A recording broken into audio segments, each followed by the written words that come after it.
Good morning. What's going on? Little late today. Kind of, taking a chill weekend. We pull up the there we go. Let's go run around and see if we can get some more Mage Bloom over here today. We're going to do this for a little bit. Might do something else a little bit later. But, yeah. Oh, I thought that was a Beastmaster with an alligator pet. Or a crocodile pet or something. I don't see any Mage Bloom here.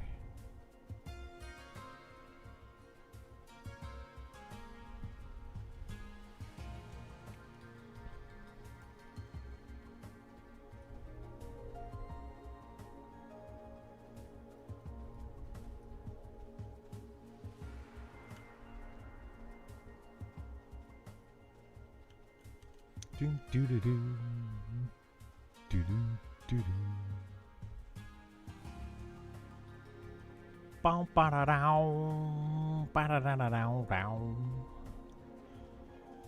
Wonder if anybody's ever gonna do like a remix. We should do a remix of these songs.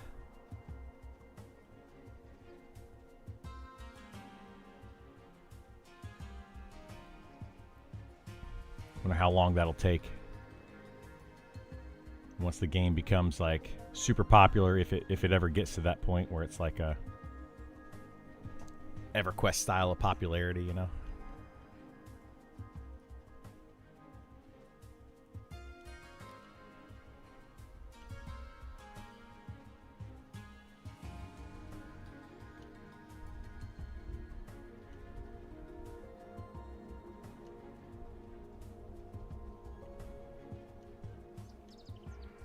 Oh boy, I'm kind of stuck between a lot of mobs here. There we go.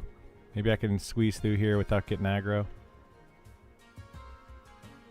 Somebody's over here killing stuff. I wonder if they're trying to get the Mage Bloom. I mean, clearly somebody's killing stuff.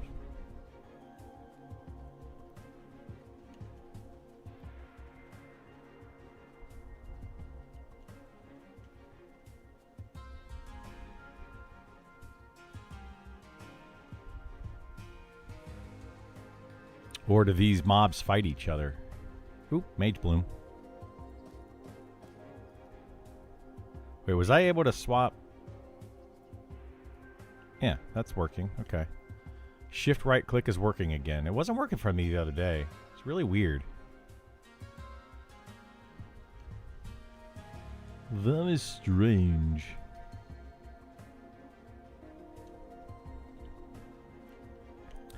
Now, let me go down here. I want to say I saw another Mage Bloom between maybe these two.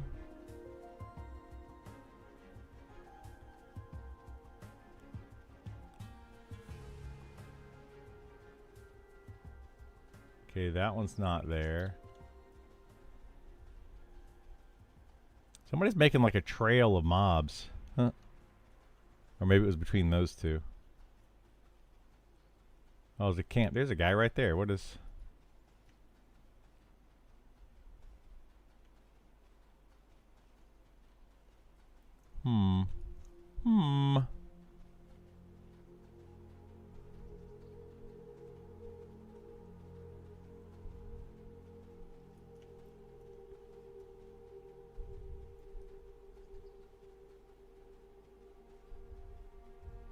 It's weird. There's like mobs just like randomly dead in various places.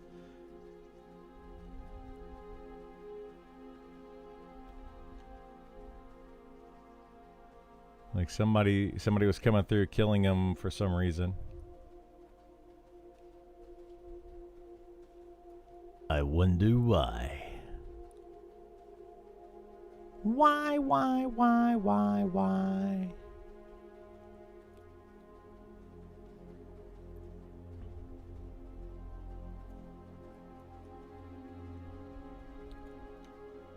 Man. Herbalism and alchemy. They're the worst. They are the worst when compared to other trade skills. Oh shoot, that aggroed me. Oh no, what am I gonna do? We're gonna kill it. That's what we're gonna do. Get out of here, skeleton! Anybody doing stuff today? Let's see if there's any groups. Let's see. 51 Necromancer.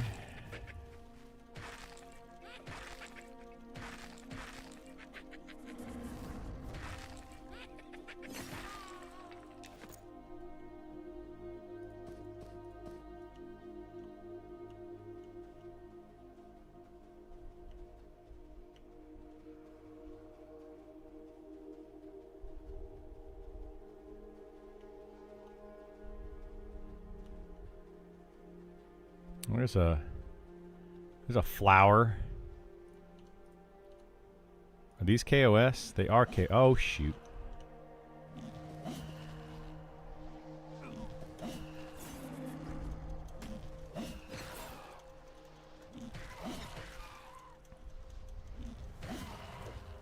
See if we can not aggro everything to go get that flower down there. Not aggro some mobs.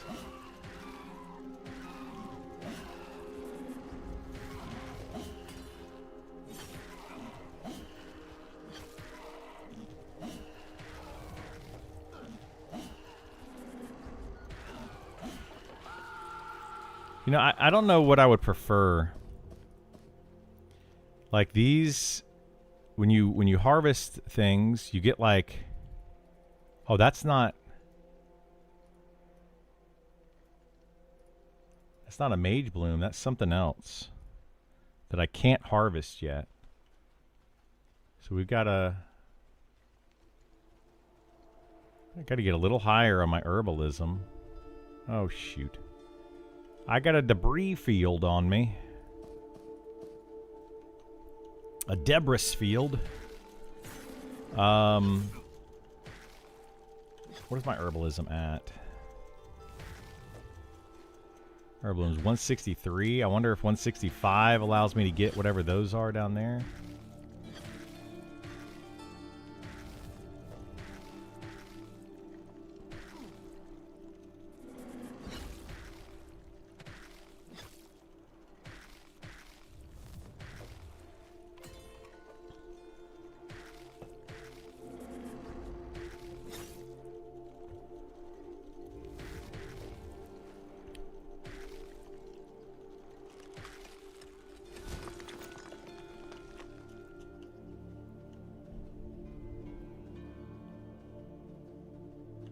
I gotta find more of these spawns. There's gotta be more of them around here.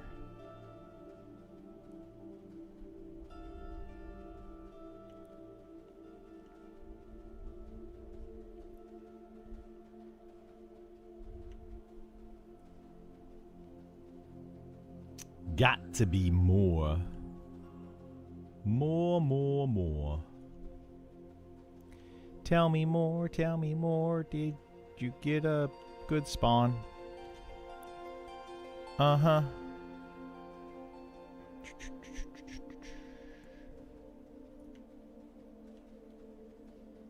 I wonder if these rocks are tied to it. Like, if you get rid of the mining nodes, if it'll cause more flowers to spawn. All right, what is this? Oh, see, that's another one of the ones I can't get.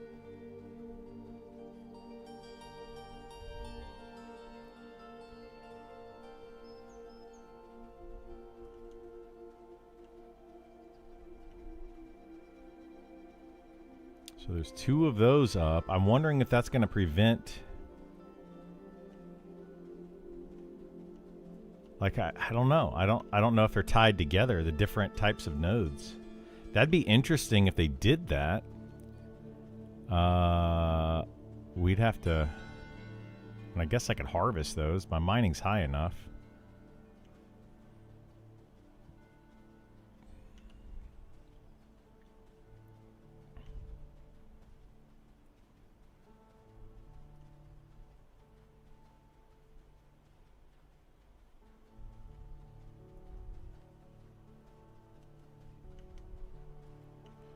All right, I guess we'll go down here and mine these nodes.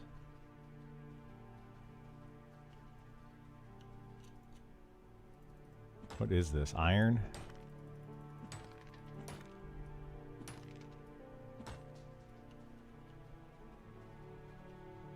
Let's see if that causes the flowers to spawn. That'd be really strange if it did, but it would be good knowledge if we started seeing more flowers.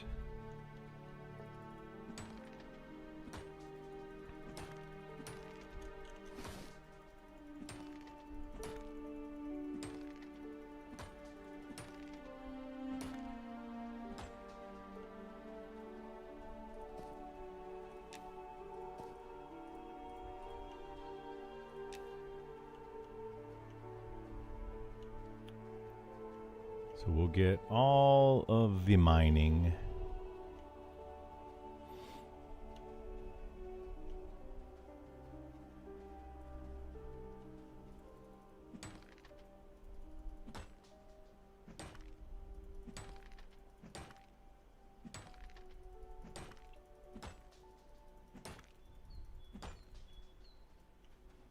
Never know, you might end up getting one of those crystallized things as well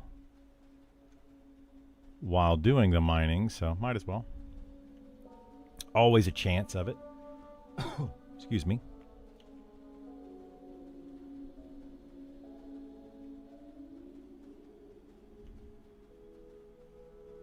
You're telling me there's a chance.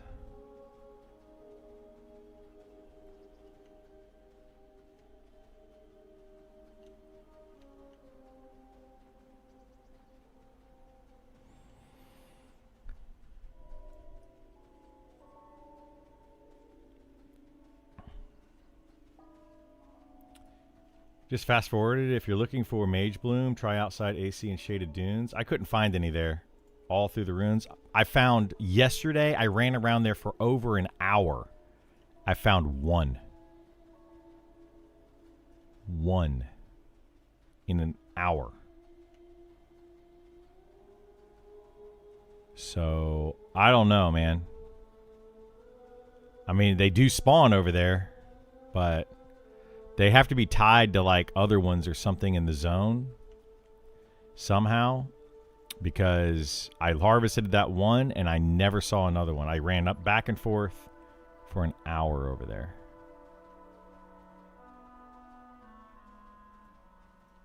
It was really annoying. My guess is that not many people are getting the herbs throughout the zone, and they're probably tied together.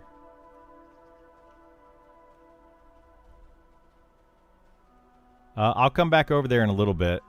I'm gonna try this area for a minute. There's definitely Mage Bloom over here. You just gotta find it. But I'll come back over there in a little bit if you want to show me where it spawns. But yeah, I literally couldn't find any. It was crazy. Ran around forever. I guess it like wasn't respawning or something was the issue. It was just not respawning.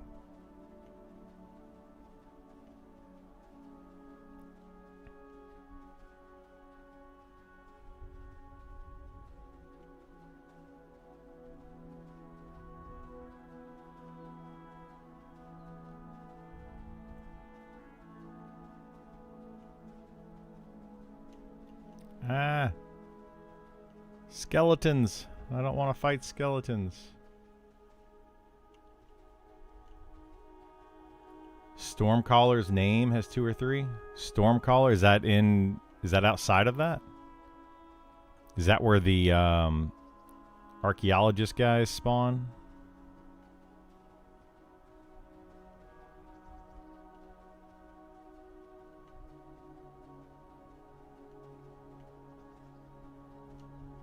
Yeah, it's been frustrating trying to get Mage Bloom. Is that Mage Bloom? Did I just see one?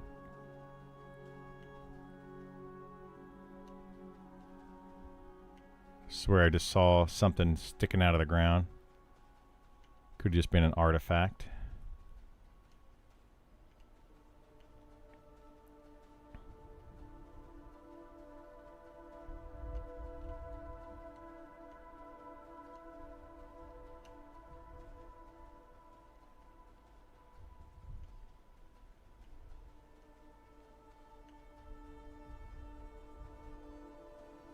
Yeah, there's this flower here, which I can't harvest.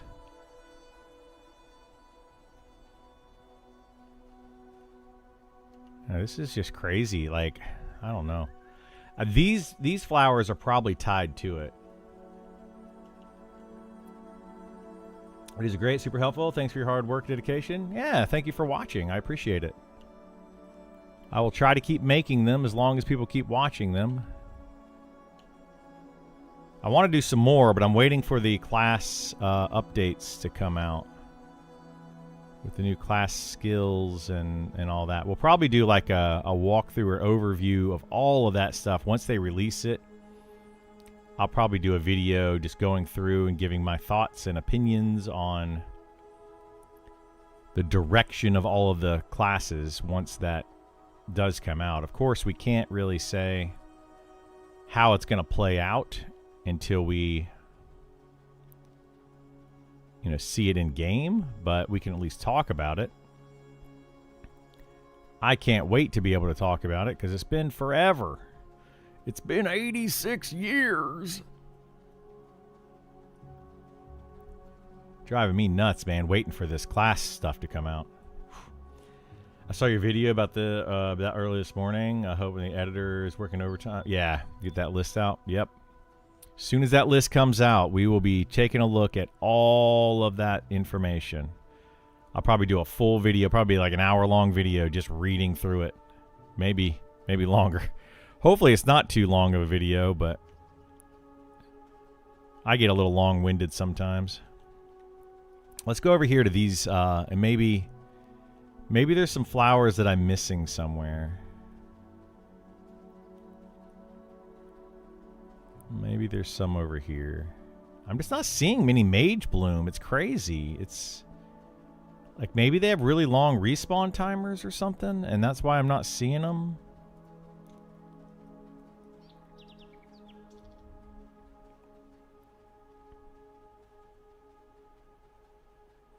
Or they're hiding.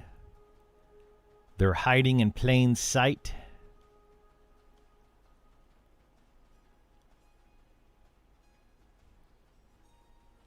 Some classes need a lot of love. I agree. So up there digging through the flood. Yeah. I hope so too. Classes need more love, like Inquisitor. I think the Inquisitor is in a pretty good place, honestly. Like compared to some of the other classes, it's not that bad. It's a little bit misunderstood, I think. But it's really not that bad.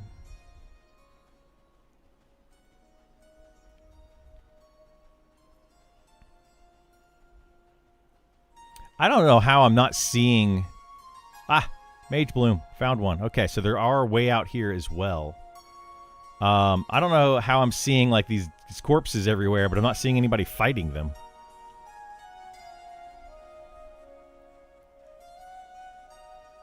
Okay, so definitely come out to this one.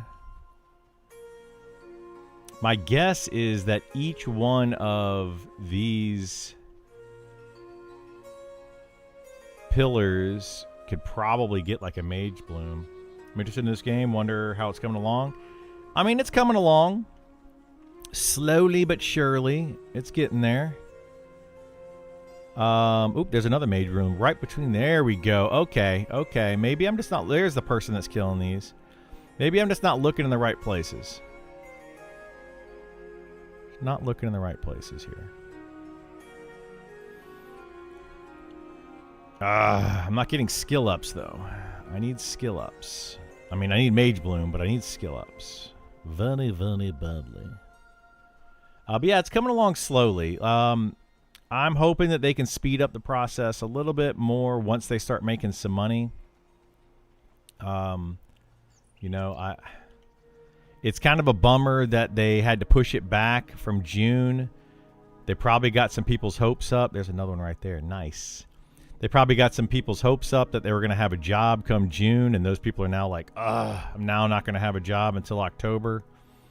And people are, working into their savings, and it's definitely going to be rough. But I'm hoping that once they actually start paying people and people can dedicate more time to it, we can start seeing some faster progress. One thing that kind of frustrates me is what Sean was talking about yesterday. I didn't put it into the video because I didn't really want to add more negativity. But one thing that's frustrating me lately is the negativity coming from Sean. He's very defeatist at the moment, like a lot of the things that he says. And it's kind of bumming me out sometimes, I'll be honest. All right, we got this 165. I'm going to try to loot that other thing. I'm wondering if 165 is good. Does it give you classic EQ vibes? It does, or EQ feel. It does, yeah. This is very much classic EQ. They're trying to get away from that a little bit more, though. There was a little too much focus on classic EQ classes. So a lot of copy and paste of abilities and things that EverQuest did. And, that felt kind of bad. Felt really bad. So hopefully with this new class overhaul that they're doing, we'll get away from that.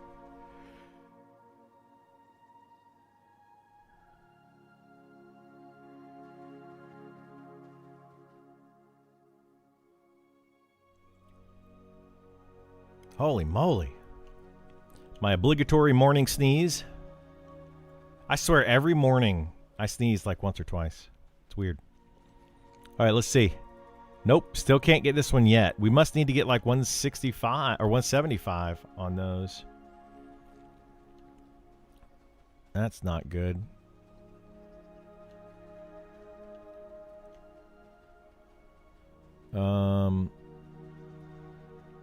I think these games really appeal to a bit of older audience, the nostalgia crowd, you might say. Yeah, that's 100% what it is. It's going to appeal to those people, and that's where you're going to get your main player base, at least starting out. And then hopefully it grows into a larger audience. So, think something like World of Warcraft. When World of Warcraft came out, the main player base was actually EverQuest players saying, hey, we want the next thing, the next best MMO like EverQuest. And people all went to, well, not all, but a lot of people went to World of Warcraft and started playing it. And then World of Warcraft started creating its own player base and finding its own people. And then, it kind of blew up from there.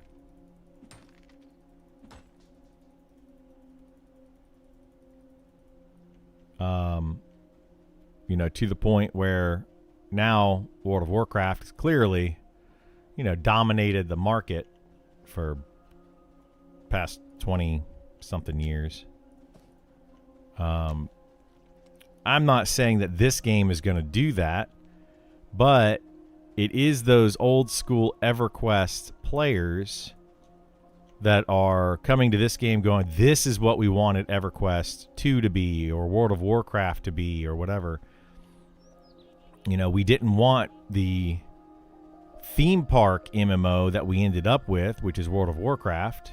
We wanted the adventure focused challenge, scary, dangerous world, that kind of thing. And a lot of people want that. So we'll see what they do with it. I think that there's a fine line, though, between super dangerous world and not enough quality of life.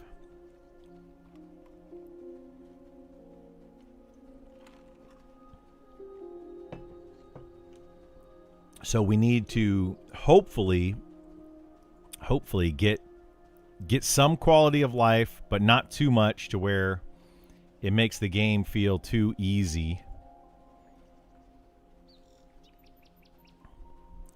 So we need a little bit of both. Let's go a little bit farther over here this time to these crystals and see if any Mage Bloom spawns in these crystals. Because we still have the black crystals over here, but we also have some of the white crystals, it looks like. It's tricky to get right. Yeah, it's super tricky to get right. And I don't... you know, the devs are trying. They're trying a lot of different things. I don't know if I agree with everything that they're attempting. Well, I definitely don't agree with everything they're attempting, and I think that some of it, yeah, this is where these are different crystals. I don't think we're going to find the Mage Bloom over here. Some of the things that they're doing, I'm like, I don't think it's going to work out. But at the same time, I do appreciate them trying. You know, trying something new, trying something different, and saying, maybe we can make this work. For example, the instancing, the no instancing of this game. They really don't want to do that. And, you know, is that going to work? Is it not going to work? It's hard to tell. I think that it could work, potentially, if you get the right player base, if you, if you implement it correctly. It very much could work out.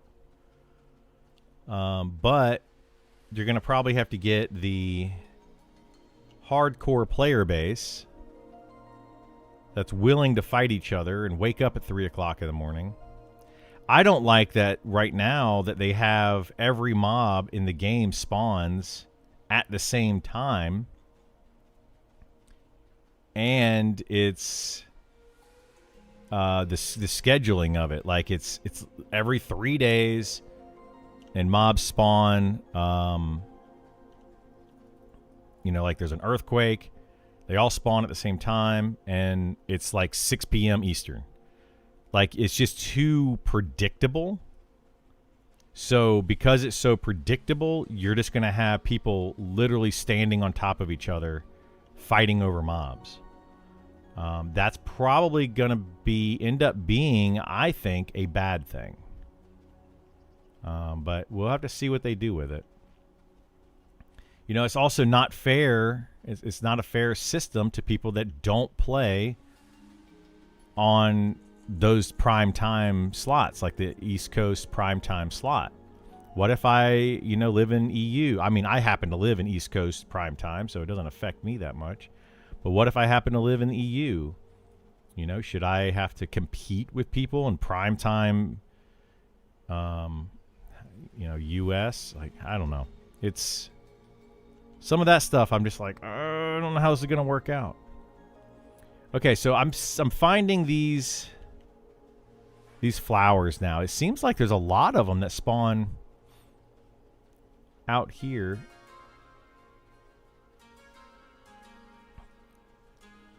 Spawn out here in these at these crystals.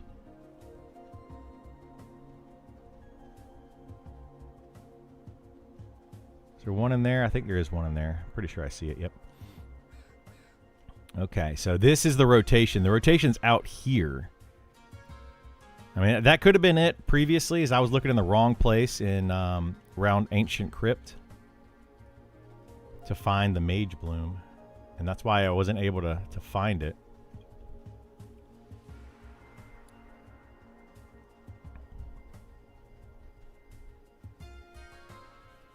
It's very, very possible.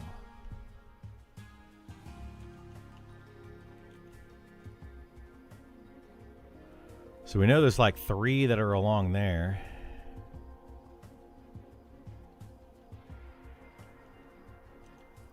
Just have to memorize where these are spawning.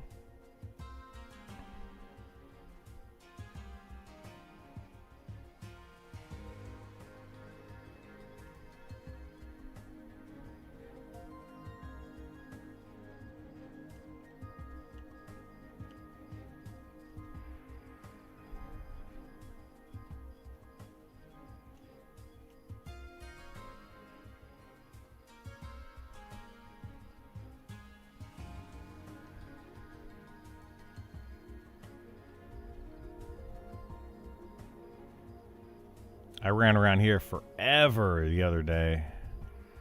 Didn't find too many. There's another node up there. I'm going to stop getting the ore nodes. I don't know if they're tied together or not.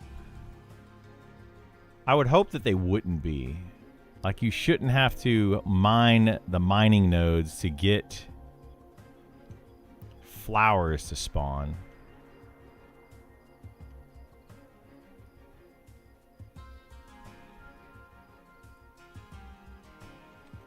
But, you know, I wouldn't put it past these devs to do something like that. They do some weird things sometimes. They're like, yeah, this seems like a good idea. And I'm like, is it? Is that a good idea? It does not seem like a good idea to me.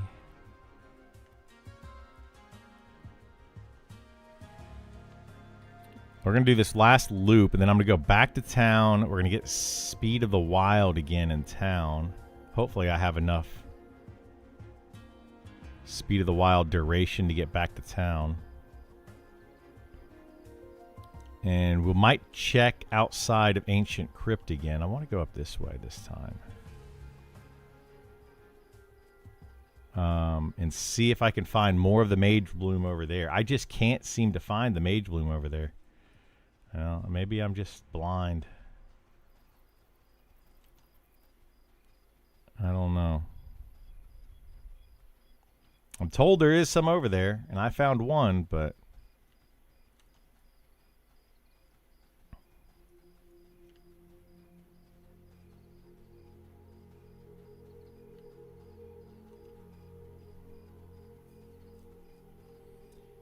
I don't know.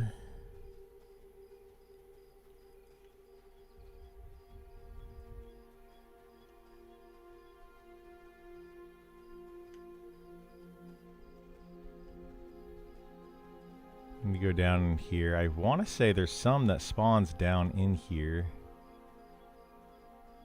I mean, we know of those two locations that are down here, but they're not Mage Bloom. I'm guessing it's just there's rare flowers. I don't see any in there. But yeah, my guess is that there can be a rare flower that spawns.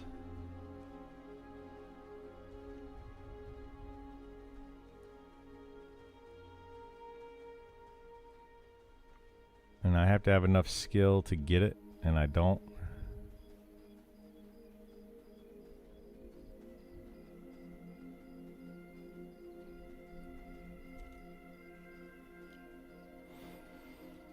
Okay, let's go back over here.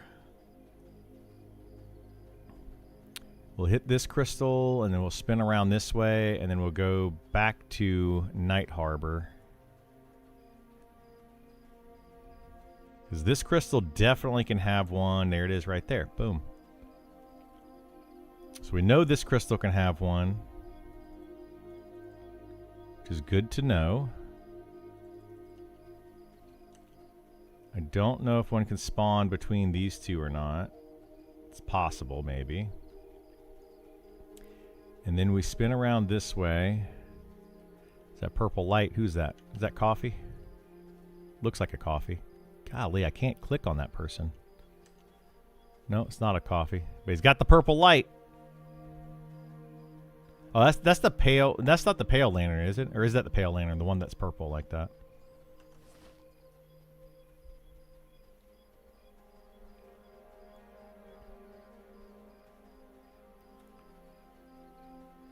Okay, so let's go down here.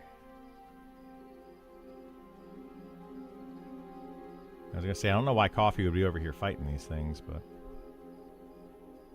or even if Coffee's been playing lately. Let's go up this way.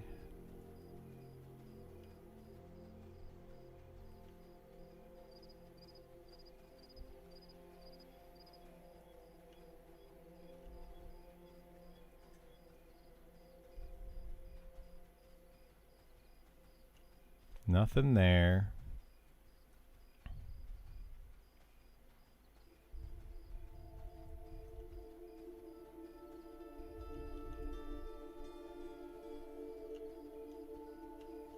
Nothing there. We far enough out of... Is it these? Yeah, it was this one and this one. Nothing there.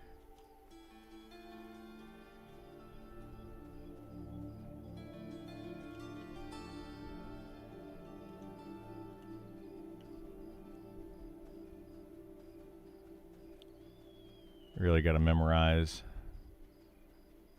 where all these dang flowers can spawn. I think one can spawn in there. And in this one.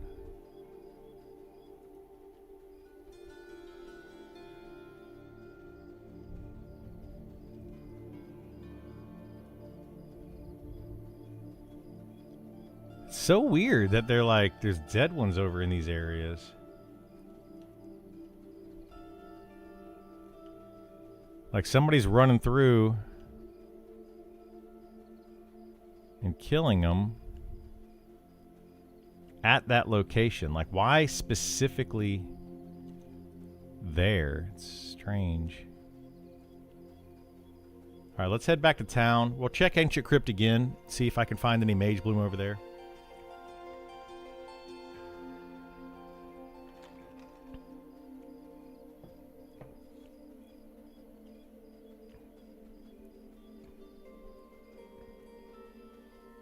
I mean, that would be much closer, much better than trying to run all the way out here.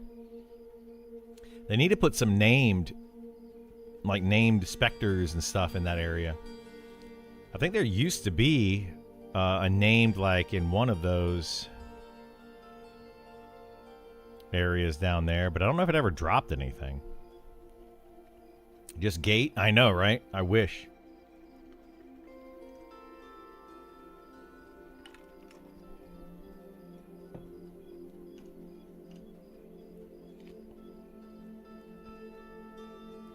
Like, I don't understand why so many people can't see the benefits. So many benefits to playing certain classes. Like, right now, all 4 of the int casters are good at solo. They also have gate. You know, they're just better in almost every way than trying to play like a tank class or something. And but they're like, oh, we should be able to solo. You know, we shouldn't have to group up with people. And it's like, yeah, but man, it feels really bad playing tank classes in this game. Required to group all the time. You don't have any of the convenience. Like, there's a reason why I feel like Warrior being the best tank in EverQuest was okay.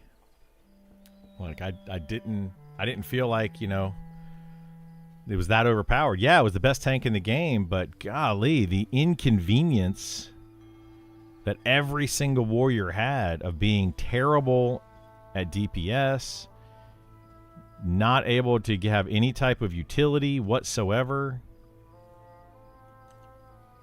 to just make them the overall best tank, and that's literally their one role. You know, like, I look at it and I'm going, maybe they deserved that. Maybe they earned that. Where you give up half your bag space for utility.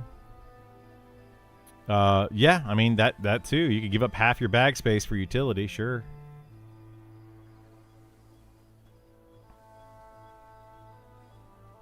You know, I don't know, it's weird. It's just crazy to me how people are like, no, we don't want fighters to be the best overall tank. There's so many people that are advocating against that, and they just don't want fighters to be good. They just want fighters like... They're like, oh, they do so much damage. Well, they might do a little bit more than the other tanks, okay. And they might tank a little bit better than the other tanks, okay.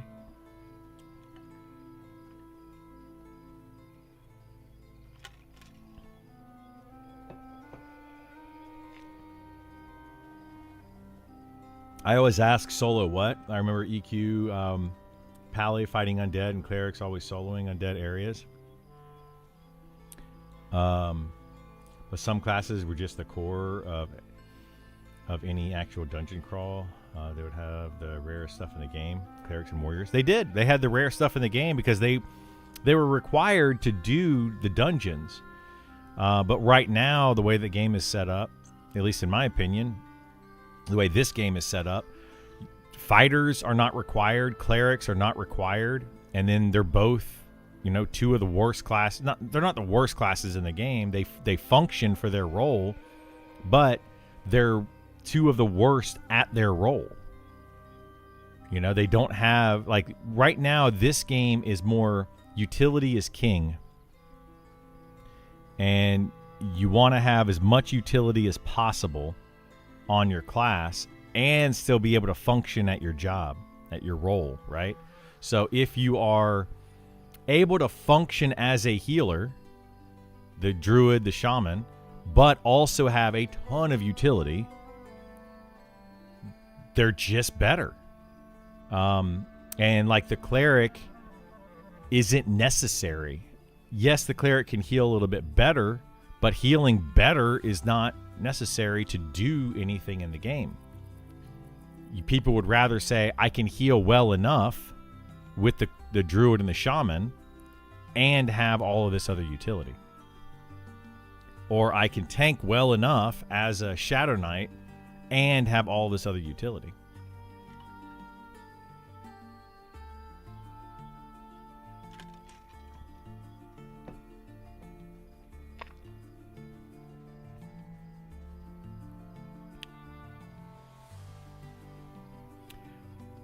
Melee should generally be better than ranged DPS. Yeah, we got to change it though from, and I'm not trying to, like nitpick what you're saying. We got to change it from ranged DPS though, since the archer technically is ranged DPS, but it would fall under that melee, right? It's martial versus caster. I look at the martial classes versus the caster classes.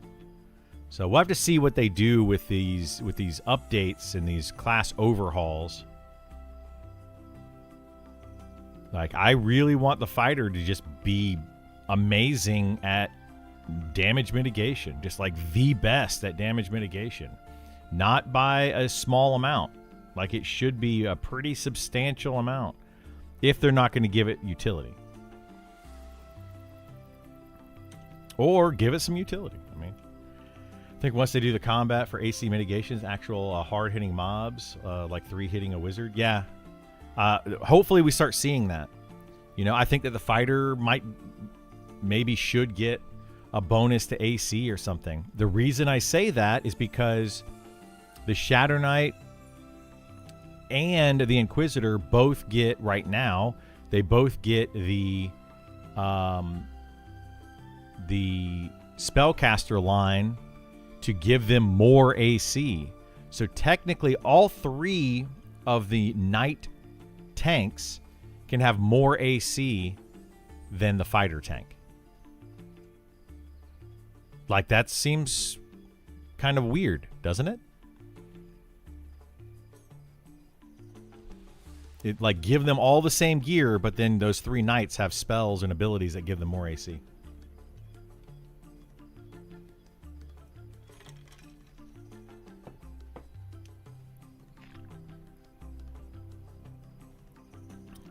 I don't know a ton about MnM. Love EQ, but something about MnM just not my jam. It's interesting to watch though, since I'm not dealing with some of the PETA mechanics. Yeah, I get it. Warriors and clerics will reign eventually with high mitigation, high mob damage, like warriors, fighters. They both should have substantial bonuses to their constitution and added hit points. I agree. Yeah, warrior skills were uncapped. The other tanks had limit. Yeah. Well, right now, the skills are the same. There's almost zero tanking difference between a fighter and the 3 other tanks. The main difference is this ability right here, the defense, which is a 30-second cooldown over 5 minutes, which is, I'm not saying bad, right? I'm not saying that's a bad thing. It's a big boost to fighters, gives them a nice advantage for 30 seconds at the start of a hard fight until you get it debuffed. And then their defense stance helps out. But that's pretty much it. Those are the only things that a fighter really brings to the table. So a 30-second buff and 5% damage mitigation. That's it. The other tanks bring a lot more. That would change. It has to. We'll see. Yeah, we'll see if it changes. That's what I've been trying to say and advocating for. But some people don't want it to change. There are people out there that are like, it's not fair that a warrior in EverQuest was the better tank, better than all of the other tanks. You know, they're the only ones that could tank in-game raid bosses. Nobody else could do it, blah, blah, blah, blah, blah, right? And it's like, well, the other tanks could do it. They could in a lot of places. Like, people say that they couldn't, which is not a correct statement. They could. They just required more gear. The warrior had some skills that definitely allowed it to, the meta to be better for sure. But they could absolutely do it. Fighters bring beef. No other class has beef. They make up their beef with mini heals and life taps and other forms of self-healing and spell mitigation, but they are not a pure beef like a fighter. Yeah. Well, that's the thing. They recently took away the benefit of the fighter having a little bit more health. They normalized the health across all tanks. So now all tanks have the same amount of health. There's no difference in them, which shouldn't be the case. The fighter should probably get a little bit more health than the others, right? There were some targets in Era that you had to have a warrior tank due to like a knight in Velius with all gear. We were to tank Avatar or whatever it was called. They could. It was just easier to do with a warrior. I know for a fact because we had a paladin that would tank it. Right? We had a paladin that could tank everything in that game. So I know that you can do it. That's where people get it confused. Can versus should. Very big difference there. You can have these classes do it, but it's much easier to have a warrior do it. So everybody just tried to have a warrior, and warriors were pretty plentiful, and people played them and wanted the tank, etc. So it wasn't really a big deal. And it was much, much easier to do with a warrior. Didn't make it impossible with a paladin, for example. But that's the thing, is it's just like not everybody, most people try to go the path of least resistance.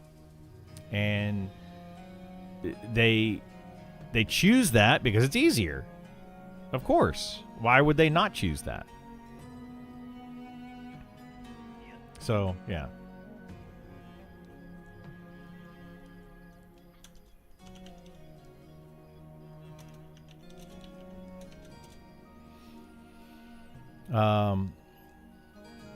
I think the meta testing good baseline. Yeah. Paladin tanks last less than on Rangers. I mean, I don't know what to tell you. I had a Paladin. A friend of mine that played Paladin in EverQuest from 1999. He's played on multiple TLP servers. That dude, maybe it's a skill issue. I don't know what to tell you. But that Paladin could tank really, really well. Again, warriors could do it better. But here's the other thing, too, is in the beginning, or are we talking about when they started adding in more skills and AAs and all of that kind of stuff? That started to change it yet again.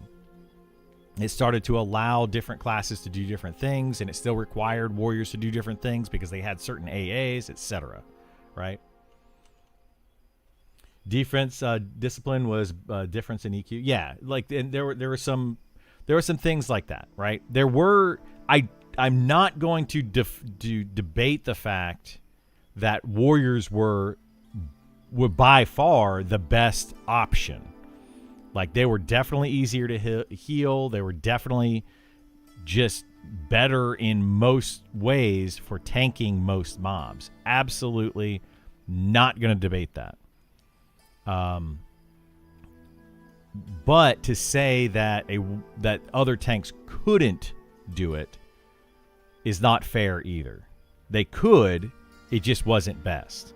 Maybe you have to have an extra healer, an extra cleric in the rotation or something. Or maybe you have to have, work things out a little bit differently. But they could. They absolutely could. Your paladin friend did not tank everything in Era. It's just raw numbers, mechanics. They could not do it in Era. That was the gripe. No, he did. Like, that's what I'm trying to say. People don't believe me when I say this. I don't know why. I don't know why. He absolutely could. Now, we preferred still to have a warrior, clearly. But you could do it. Anyway, I'm not going to sit here and debate it back and forth because people just don't believe me when I say it. But it's absolutely 100% factual information that I'm telling you. You could do it. It was harder, but you could.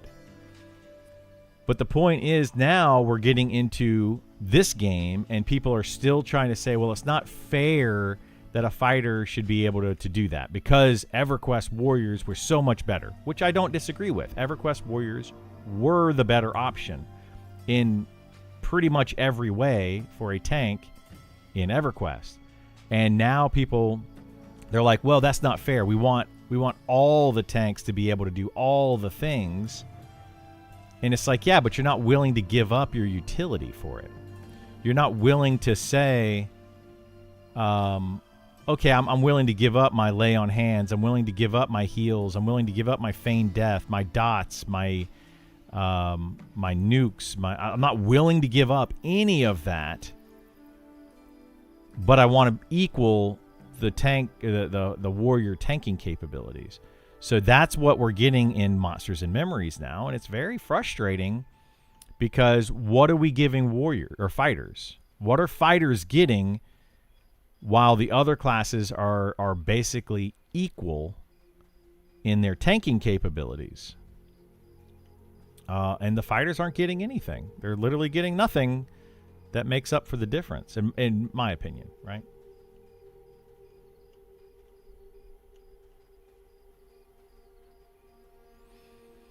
I'm an SK main, and I agree fighter would should overall be stronger tank DPS than hybrid, like bonus HC, agility, utility, even increase their max skill points and defense. Yeah, that's exactly how I look at it, Ixar. Like, I'm not saying that I don't think that Shadow Knights or Paladins or whatever, I think that they should all do stuff. They should all be very strong.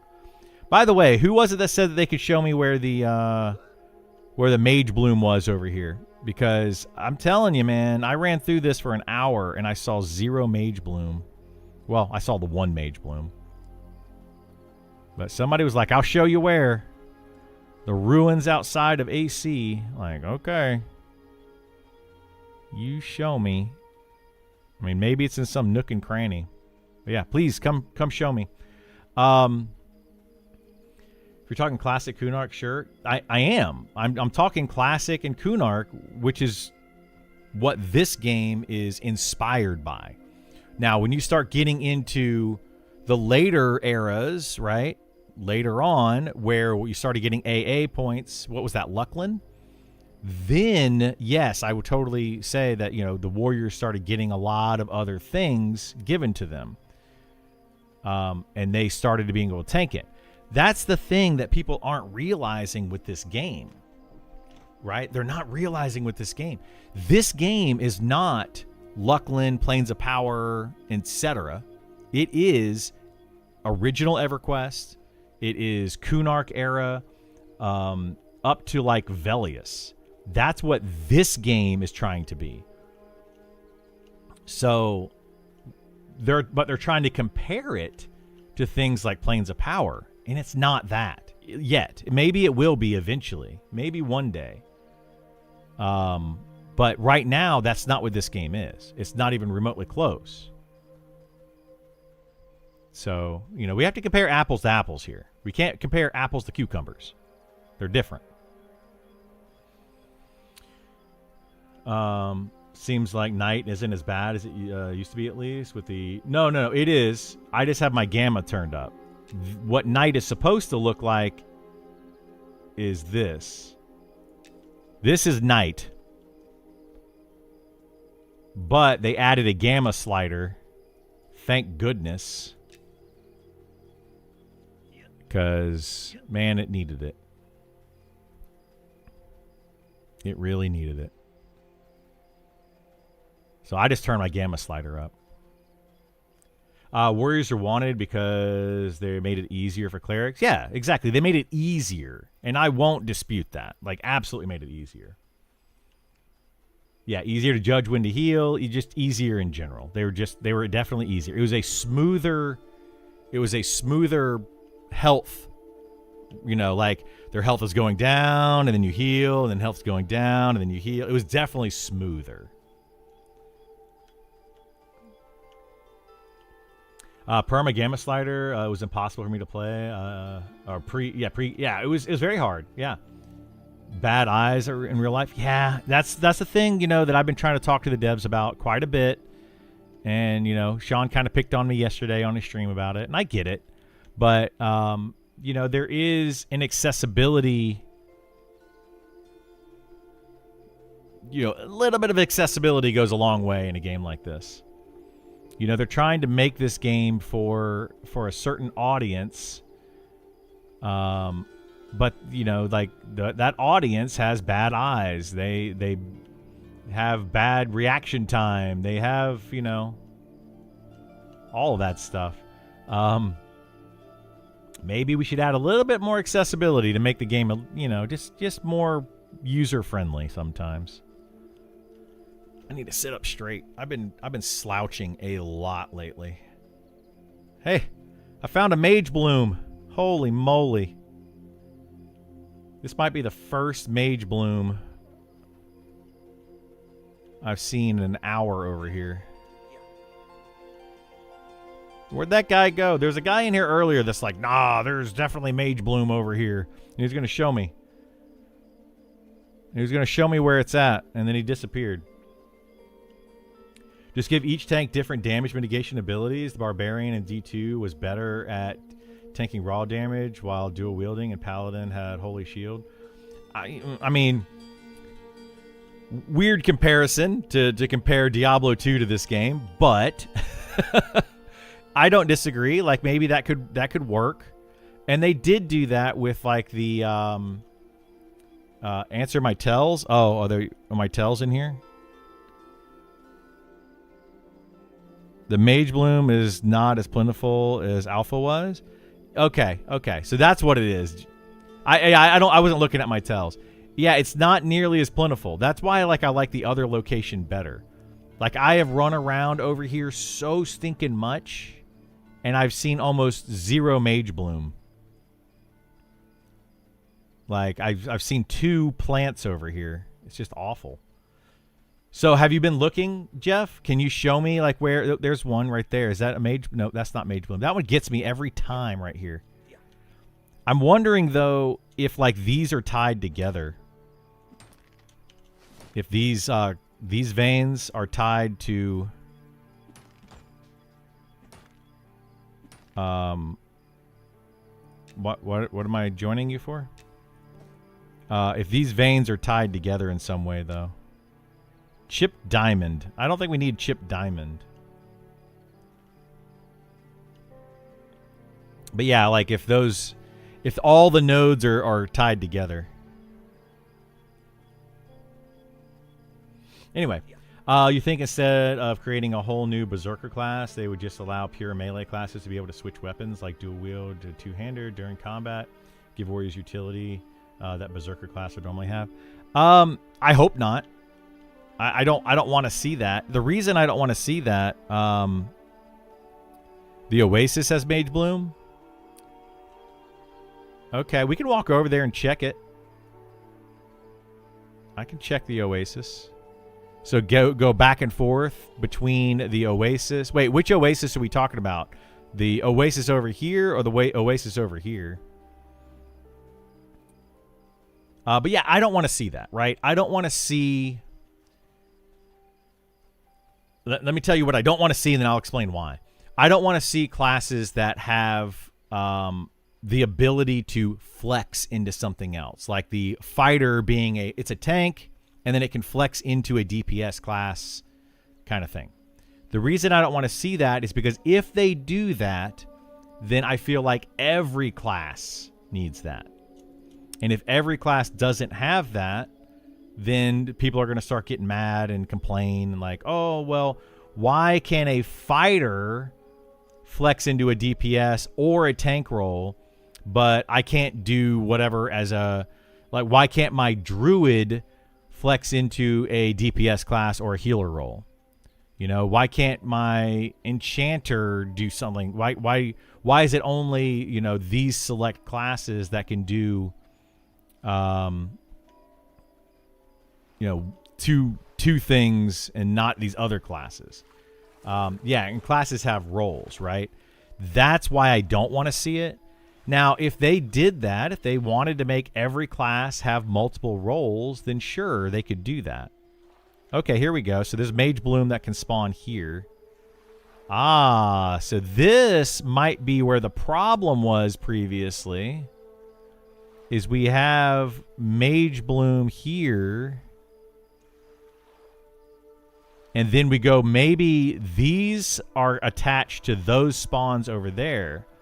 So we have to clear these out. And then go back and forth between these two locations.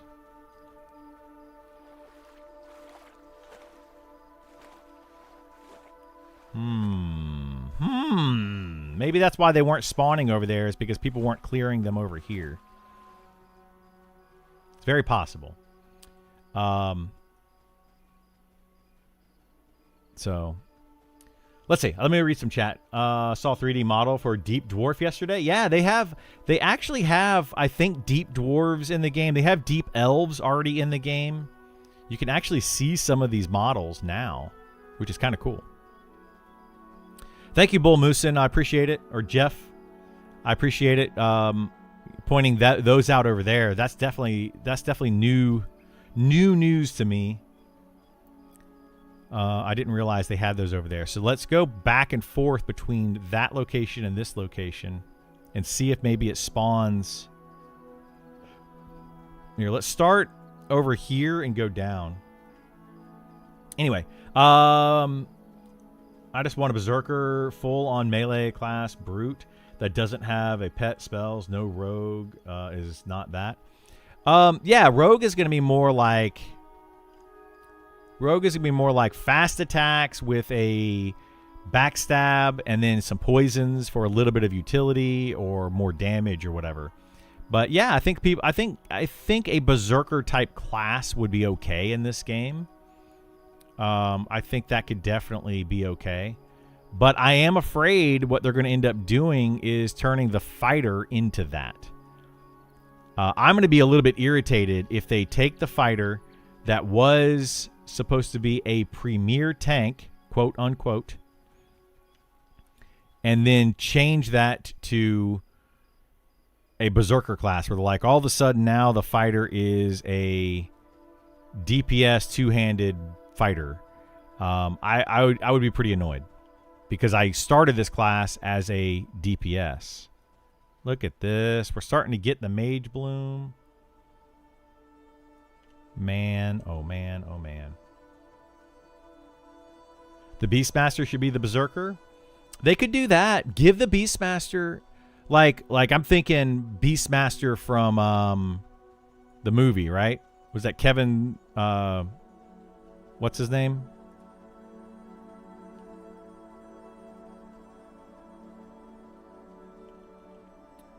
Kevin Sorbo, is that who did that? Like, give him a two-handed weapon and Beastmaster. You know, he's got a beast and a two-handed weapon. That could be kind of cool. I'd be mad too because I'd have to re-roll fighter. Oh, you want that class? Yeah. Like I don't want him to do that. You know, I think that they should maybe make the add more like two-handed abilities to some other classes. I don't know. I don't know what they're going to do. Like I have a lot of thoughts and ideas of what they could or couldn't do.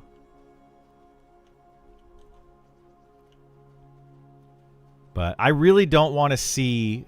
I want classes to have the roles, as somebody pointed out earlier, right? I want classes to have a role.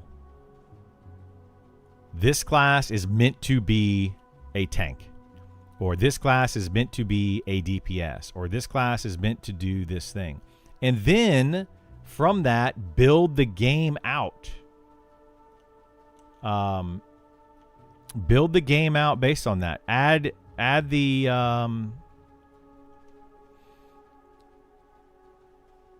different types of mobs for different types of tanks. You know, like trash mobs, things that you just have out in the world and you're just XPing on, all the tanks should clearly be able to do those. You know, have no issue with that. That is going to give an advantage to all of the classes that have utility because a good Shadow Knight is going to be better because it's going to have its utility. On top of being able to tank mobs just fine. Like most of the time when I'm tanking, I don't have to put in defensive stance. I don't go defensive stance. I stay in offensive stance because it's just better. So like the warrior or the fighter DPS should be better when they're in offensive stance. And then they should be able to fight trash mobs in offensive stance. Like it should absolutely be that way because they don't have the other utility that the other tanks do. So that is their utility, is being able to be a little bit more damage. Whereas a Shadow Knight, for example, might add in... Here we go. That's not Mage Bloom, but we'll get it anyway, just in case. A Shadow Knight, for example, is going to add in your 10% haste to the entire party, or the damage proc, life tap proc. You know, it's going to add in that extra DPS to the entire party. So it makes up for it when you put them in a group. And that's what I want to see, is more of that group synergy in the game and more classes reliant on that. Make the mobs so difficult that solo is not impossible, but very hard. And then add that group synergy to say, okay, well, it's very difficult, but then when you add this class with this class and you put them in the same group together, it changes things drastically. You know, that's what I would like to see. And I'm hoping they do that. I have faith that they will get there eventually. It just might take a while. I want whatever it takes to keep server population up. Yeah, well, I mean, yeah, I agree with you there. Yeah, whatever it takes to keep server population up. But people have different ideas of what that would be. Some people think that having the game be very solo accessible is what's going to keep the server population up. And maybe it will. Maybe, you know, maybe it will. Maybe I'm completely wrong on this. I don't think that making the game very soloable is going to keep server population up. I think making solo viable will definitely help, but making grouping the main way will keep server population up. It keeps people playing together, keeps people communicating. You know, like I personally prefer that. So we'll see. We'll see. Like I totally understand the logic behind if everything is soloable, it keeps the population up. I get the logic behind that, but I think it ruins the game ultimately.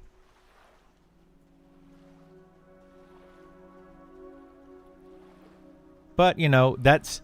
I am a little bit biased because I want to play the game a certain way. So I totally understand that not everybody wants to play the game the same way that I do. Totally understand that. And I'm not trying to push my agenda on anybody else. Anyway, let me read some of this. I've been mad too because reroll fighter. I was joking with the devs about the changes they want to do on the fighter and said they should call it defender instead of fighter. I mean, yeah. I think it should be that. Personally, that's what I want out of the fighter class. I want it to be the best overall tank. I don't care if its DPS is lower. I don't care if it has 0 utility. I don't care if it has 0 healing. I liked the idea that you have a warrior type class that was a really good defensive class from EverQuest. I liked that idea, and I kind of would like to see something similar to that in this game. It doesn't need to be as in your face, but yeah. Kind of like the idea of Spellblade being two-handed. You know, if they made Spellblade two-handed, that could change the Spellblade drastically. They would have to redo the procs and stuff, but yeah, they could do that. Make it like a two-handed berserker type class with spells and whatnot. They could do something like that. I don't know. It depends what they give them. I feel bad for anybody right now though that has made a class and then like expects that class to play a certain way, and then now it's not going to, or it may not. I should say, not that it's not going to, but it may not work out that way. Let's see if there's anything that spawns behind this. I'm going to have to check this a little bit and make sure nothing spawns back here, but it'd be terrible if like they had a mage bloom that spawns like right there behind that wall somewhere. Anyway, I think they all agree the fighter needs to be more tanky. I don't know. Maybe they do. Maybe they don't. Maybe they want the fighter to be more DPS oriented. Maybe they want the fighter to have more utility. They could add like hamstring to the fighter, and they could be the only. Well, Shadow Knight already has a snare in their toolkit that comes from the Necromancer. Why is there a shadow attacking me?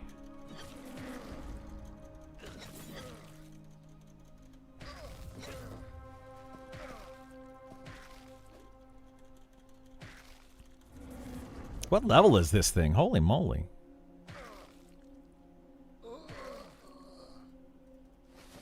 That's nuts. That's kind of tough for a mob in this area, isn't it?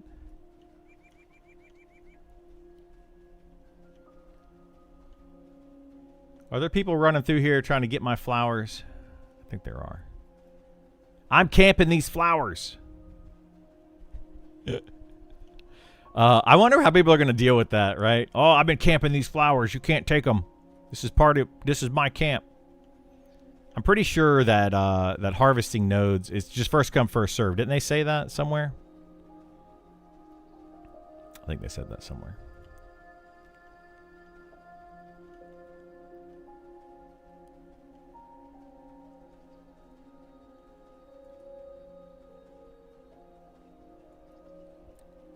All right, let's see if we can read some more here. Warrior is a tank, cleric is a healer, wizard is a DPS, bard is support, spellblade sits at the bank. Spellblade is a DPS, but the issue with Spellblade is that it requires gear, specifically dex. The class does not feel great without high dex because a lot of its kit is reliant on getting those procs. And at low level, the way that they can't currently have the game and the stats set up, procs don't happen very often. So a low level Spellblade feels very bad, because just like a low level Inquisitor feels very bad. It's because of the way that they have this game set up currently, with not having a need for the Inquisitor's toolkit, and then not having the stats in place for the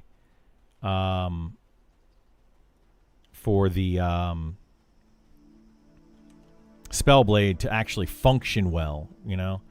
Like that, those are the things that I just don't like right now, the way they have the game set up.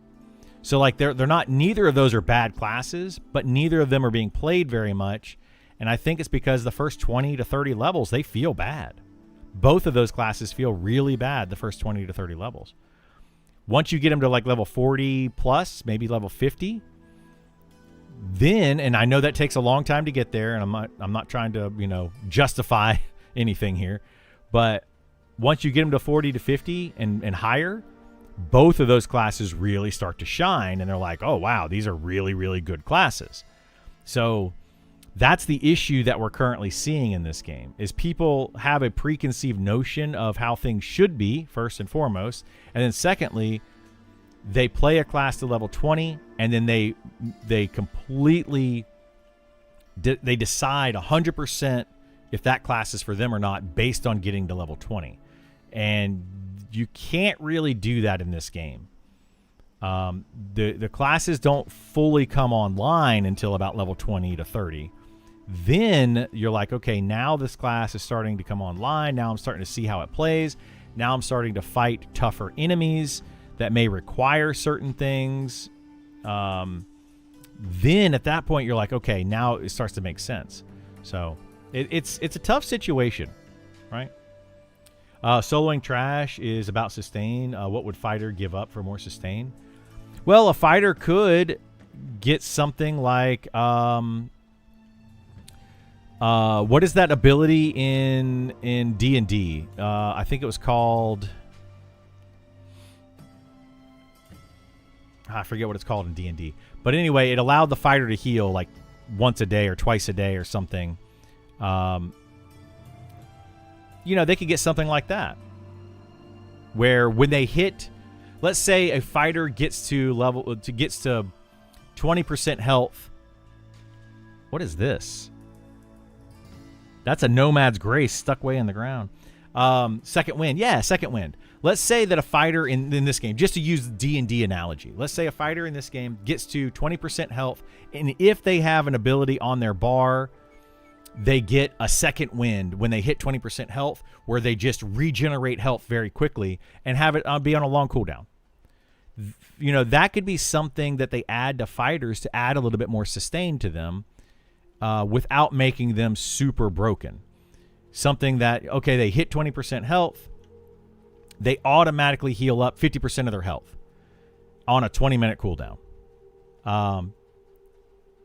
Some people would be like, oh my God, that's overpowered. But is it overpowered compared to a paladin that can lay on hands once every 20 minutes, which is 100% heal?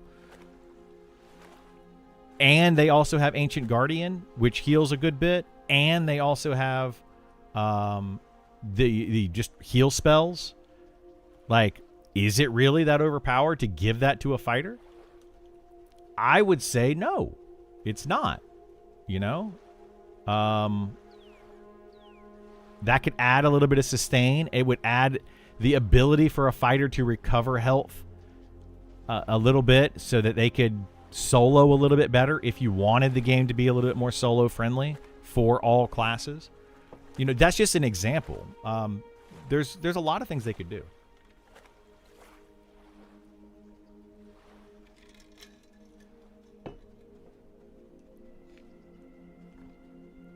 Let's see. What else can we do? What else can we talk about here? Logically, if you can't find a group, most of us don't have time to sit an hours for LFG. Yes, and I agree with that. But that's the issue that we have right now, is because so many classes are solo friendly. There's a lot of classes in this game that are solo friendly. A lot of people are choosing to play those solo friendly classes. Soloing is, on those solo friendly classes, the best experience per hour, the most efficient path in the game currently for those solo classes. So you're seeing a lot of people that are playing those and then they're not wanting to group. But if we built the game such that it required grouping more and the game was much more challenging and people got a better reward for being in a full party, then maybe it wouldn't be so difficult to find a group. You wouldn't have to sit LFG for hours looking for, LFG looking for a group. You wouldn't have to do that as much. So that is kind of where I'm at with the whole thing. Is I feel like a lot of people that want the game to be solo friendly aren't seeing that side of it. If you make the game solo friendly, it will be harder to find a group because fewer people will be grouping. But if you make the game very group friendly and nearly require grouping, then everyone will always, if you make it to where everyone always wants to have more people in their group, up to a full party of 6, maybe that will make the game feel better. Less people trying to, or less people sitting around looking for group all the time. So I don't know. I think that those could offset each other. Maybe I'm just being very optimistic on how that would work. Maybe people would still not group up. I don't know. There are other choices for solo-friendly games. I agree with that, but I don't, I do say it sometimes. I don't like to say it, like, maybe this game's not for you. Maybe you should go play a different game. I don't want to say that to people. I want people to be able to play this game and have fun and enjoy it and all that. But you're not wrong. Maybe this game is not the game for those people. Maybe you need to go play a solo-friendly game. I hate to say it, but it might be true. I mean, somebody said that to me the other day, and I don't disagree with them. I mean, we kind of talked about it and debated it for a minute. But somebody said that to me the other day about the darkness in this game. This game is super dark at night. Speaking of which, I need to adjust this. It's super dark at night. And I was like, does it really need to be that dark all the time to where you have to turn up the gamma to be able to see anything? And they were like, well, maybe this isn't a game for you. And I'm like, I get it. I get it. Maybe not. I just don't think. Yeah, anyway, I'm not going to debate all that right now. But all right, let me see if I can keep reading here. PvP will keep people playing together because good luck solo. Well, yeah, PvP is a different animal altogether.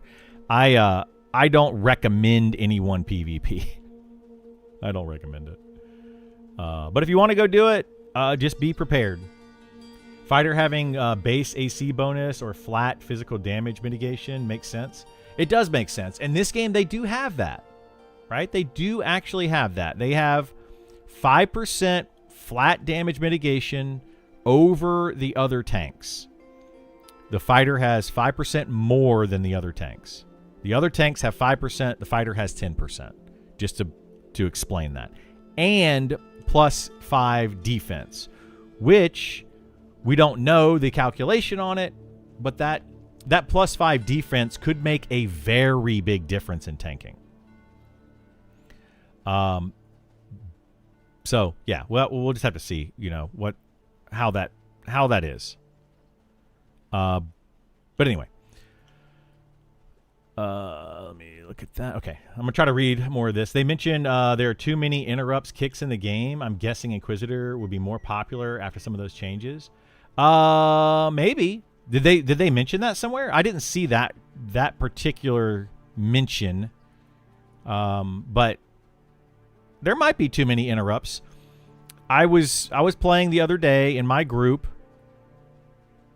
and we had a fighter. It was a bard, necromancer,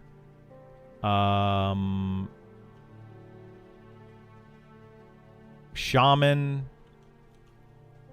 I don't remember what we had in the group, but I was basically the only interrupter. The bard can interrupt kinda, sorta. Not really, but it can. And it was, it was tough trying to interrupt the spells because they chain cast some of these spells. The mob we were fighting was doing a nuke that's like a 1600 damage nuke. And if I didn't interrupt it, I literally could die. Like, if I was at 50% health, waiting for that for a cleric heal or something, or I guess it was a shaman in that situation, waiting for that shaman heal to tick. And that nuke went off. I was dead. Like, it's a huge nuke. So yeah, that was rough. That was rough. If my kick missed, so what I was having to do in that situation is I was having to line of sight. I was having to try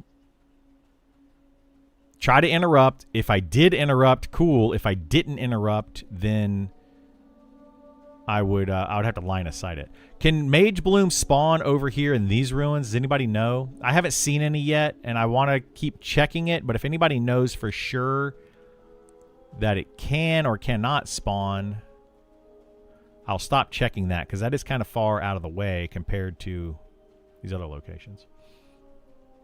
Victory Rush. People would complain about WoW abilities, but it could fit. Victory Rush. Which one is that? Is that the one where when you win, you can then rush to the next target? Is that what that was from WoW, the Victory Rush? Like when you get a killing blow or whatever, it gave you a charge ability.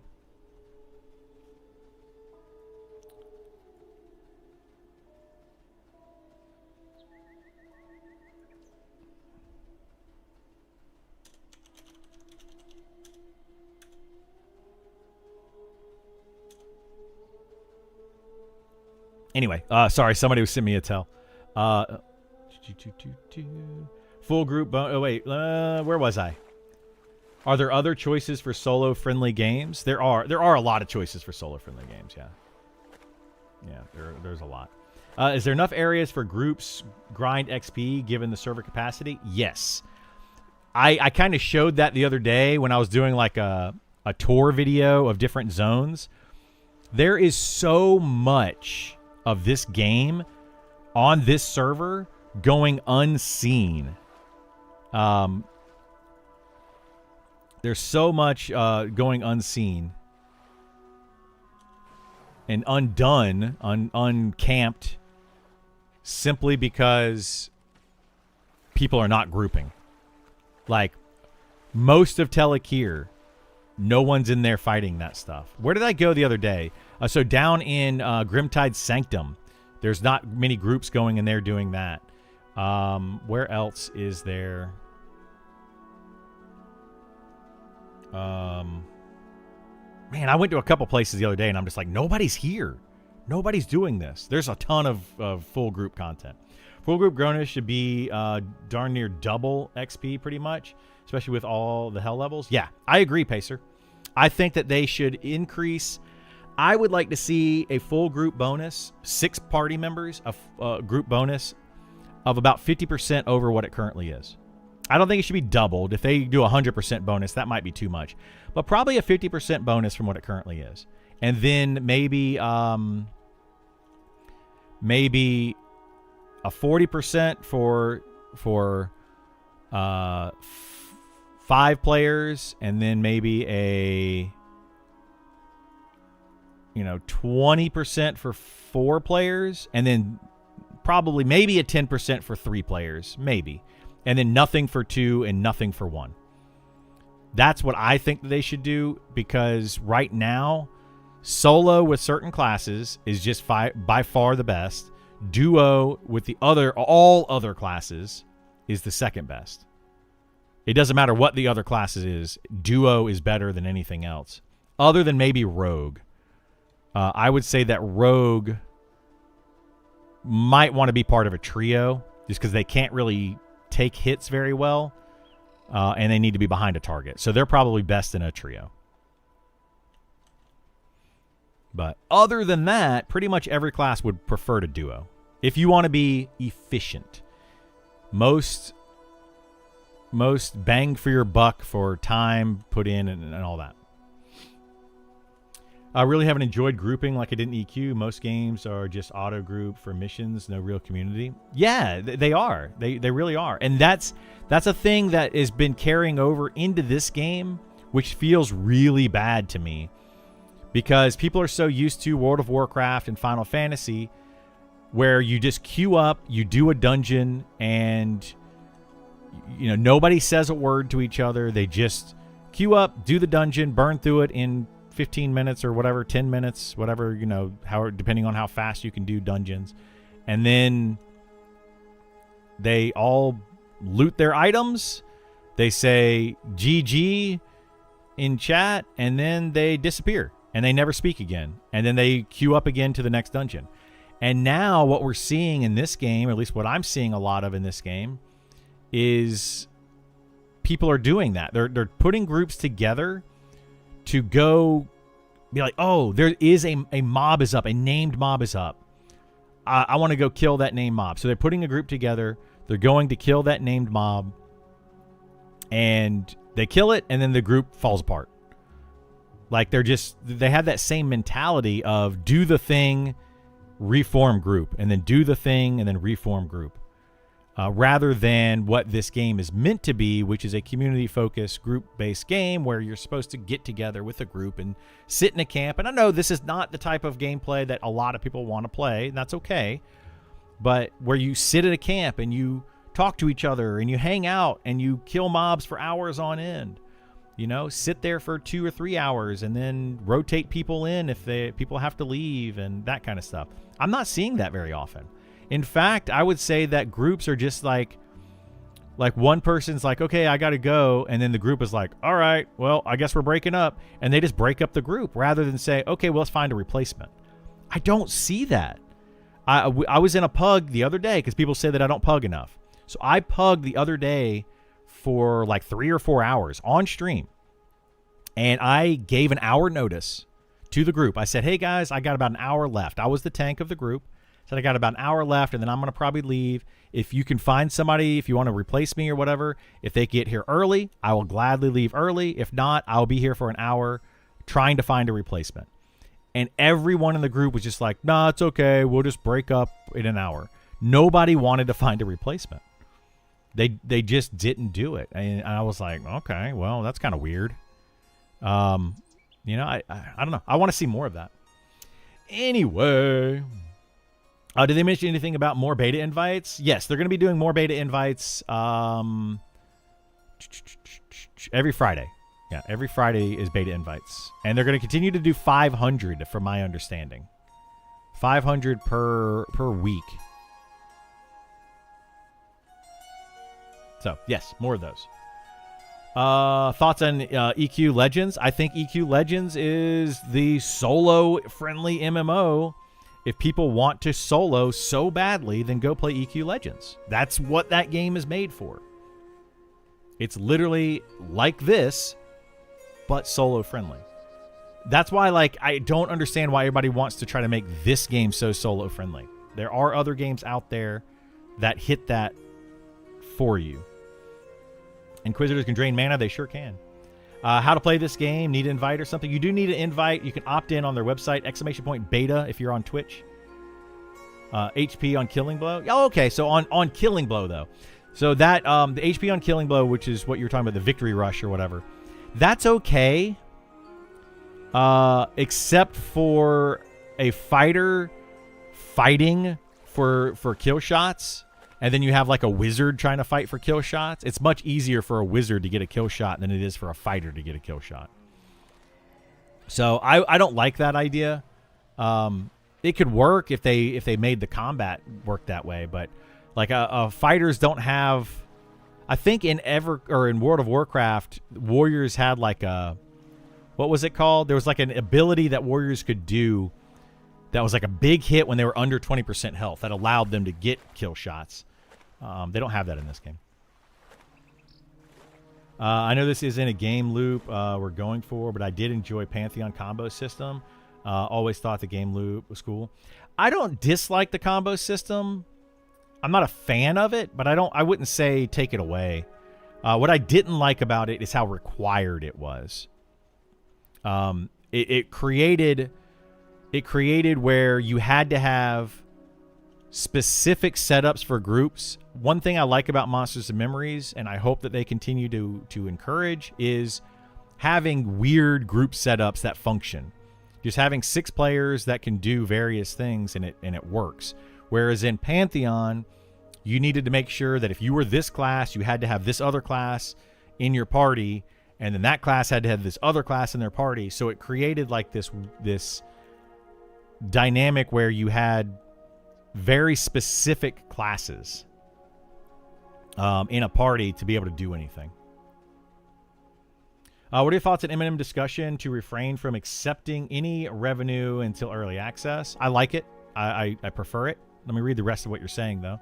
But based on that question alone, I like it. I'm glad they're doing that. I believe they're missing a significant opportunity by generating income, even though merchandise sale. Yes. I mean, I agree with that, too. They're definitely missing out on the opportunity. But what they're missing out on opportunity, they're gaining in integrity. And in this day and age, integrity means a lot. Employing 1 or 2 full-time staff members at this stage could potentially improve the quality of the release of the game. Possibly. It appears they're reluctant, stem from concerns about their ability to deliver, which is not rational. So, I mean, I see where you're coming from, Cheese Pizza. I agree that I said this yesterday a little bit when Sean was streaming. He's very demoralizing to himself right now. A lot of what he's saying, it just doesn't sound good, and that's not good for the game, in my opinion. I think we need to speak more positively on the game. I'm a very negative speaker, so I totally know where Sean's coming from, but I think that he's been very down lately, and very just like, you know, hey, we're going to build the game if we can. We're trying to do what we can, you know, and if we can make it, we will make it. If we can't, we can't. And it's like, I would like to be like, no, we are making this game. This is what we're doing. This is how we're doing it. And be more positive in the message. I feel like he's being very negative in his message recently, whereas previously he was a lot more positive about it. That's just, you know, like a kind of my take from what I'm seeing and hearing from Sean lately. And it kind of does feel bad a little bit. And I kind of hope he picks that back up. It's been going on now for a couple months. I actually sent him a DM. I don't know, not too long ago, but it was maybe a month or maybe a few weeks, right around maybe 2 weeks into early access. So what was that, 5 weeks ago or something? I sent him that message, and I'm like, guys, like, you guys seem defeated. And I was like, it's starting to show, and you really need to stop doing that, because I don't think you're defeated yet. I think that, you know, it's, I don't know, it's demoralizing. And I hope that they do that. But anyway, in regards to making money and all that, I'm glad that they're going that route. I'm glad that they're not taking money from people yet. Because the game is not ready to take money from people yet. It's really not. I think that people would have more valid complaints if they were spending money. My camp group is on Discord, but even then, we'll barely talk. Yeah, exactly. Like, I don't know. There's just not enough of that happening. Always played at least another game at the same time. So yeah, I have a friend of mine that does that.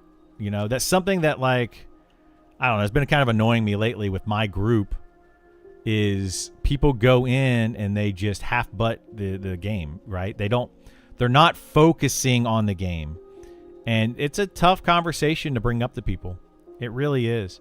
Be like, hey guys, I would appreciate if you would focus. If we're going to play this game, focus. If you're not able to play the game, then don't play the game. Like, log out, go do something else. Log in when you can play the game, when you're able to actually focus. And I feel like this game, as well as EverQuest, has kind of done a disservice to that, where you can almost play this game and another game at the same time. The whole sandwich combat. It's built around being able to play this game and do something else simultaneously. And I think that might be getting blown up a little bit too much. This thing seems to spawn a lot. This Nomad's Grace, like, holy moly. But yeah, it's been frustrating. My group's been doing the same thing. The kick interrupt comment was some days ago. Knockback should definitely interrupt, but not every class is guaranteed to have a convenient way to interrupt casters, and there's quite possibly too much interrupt at the moment. Anyway, I'm wondering what they're referring to. Monks right now can interrupt literally everything. So, because tanks, good ones are low pop on server. Tank lives matter. Well, we talked about that earlier. Why are tanks such low pop on a server? Well, part of it is because tanks, for the most part, require groups to do basically anything. The only tank in this game that is halfway decent at doing anything by themselves is the Shadow Knight. The rest of them are pretty poopy when it comes to solo, whereas a lot of these other classes have the flexibility of being able to solo as well as being very good in parties. So feels really bad for tanks at the moment. And that's partly the reason I'm advocating for more group friendliness of the game to get people into parties. Have you tried doing the turn in the day with 2 people?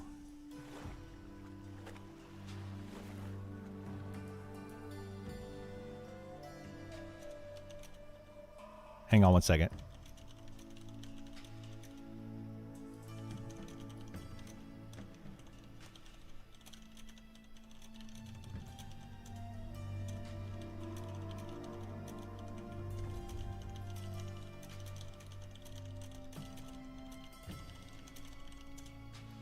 All right, sorry. Somebody was asking me about a quest.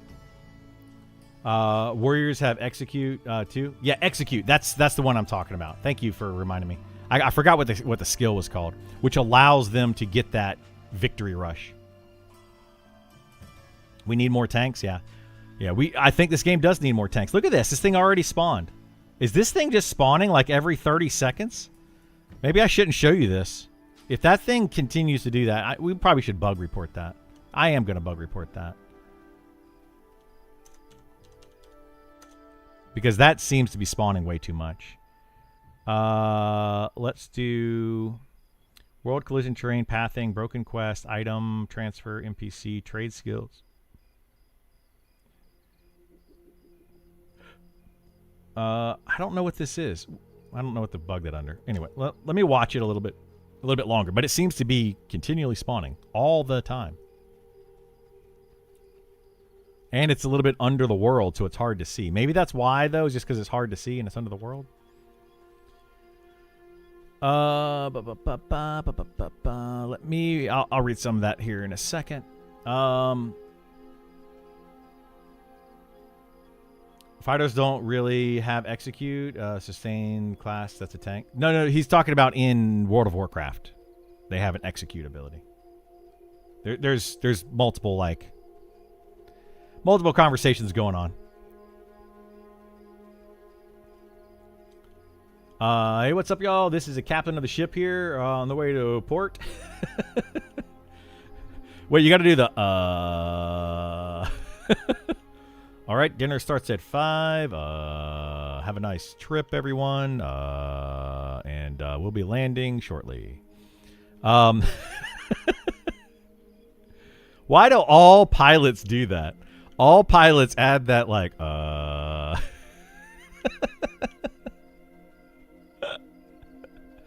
It's like if they stop making a noise, then the intercom shuts off or something. That's what it feels like. I'm a bit worried about BlizzCon happening in September. Why is that? Since it will probably announce Classic Plus. There's a rumor about an October release. Yeah, but I think this game is different enough from World of Warcraft that I think it's different player base. I think there's going to be some overlap. Of course, there'll be some overlap. But World of Warcraft is a different player base than this game.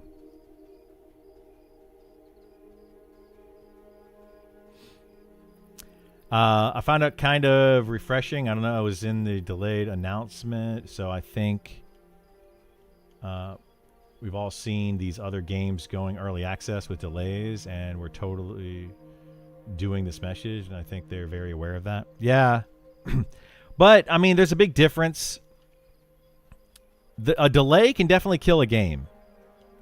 You know what? Well, let's look at Pantheon for that. When Pantheon can do a lot of things, and then they make one big mistake, which they have done many times, that one big mistake, but they've done it 5 or 6 times. And it absolutely can kill the motive, or it demoralizes the community to where they're just like, this game's not happening. So if they delay, like this delay of 5 months delay, people are going to be like, oh, it's not going to happen. I'm done with the game until they actually release something. You know, they're not going to get it done, et cetera, et cetera. Which does feel pretty bad. It definitely feels pretty bad. Pantheon is trash. Well, you know, I don't disagree with you, but I'm not going to say it that way right now. I don't think that Pantheon is trash. I think that the way that they're going about it is trash. I think Pantheon could potentially be a really good game. Its Visionary Realms is... Visionary Realms has not done themselves any favors. Everything we do is under a cloud of it's only temporary and it's all getting wiped. Yeah, that too, yeah. And I have to wonder how much of that is bleeding into the behaviors people play. Yeah, I think that's happening as well. I'm also, to that kind of same note, something that bothers me is just the constant, oh, it's beta, it'll be fixed. Oh, it's beta, it'll be fixed. Oh, it's just in beta, guys. You don't have to worry about that. That's not a big deal because we're in beta. Maybe, I mean, now's the time to kind of believe in that. Oh, no, what happened? You get a bug bite? Aw. I'm sorry, honey. Do we need to put up some bug repellent? Oh, no. Yeah, there are some pests.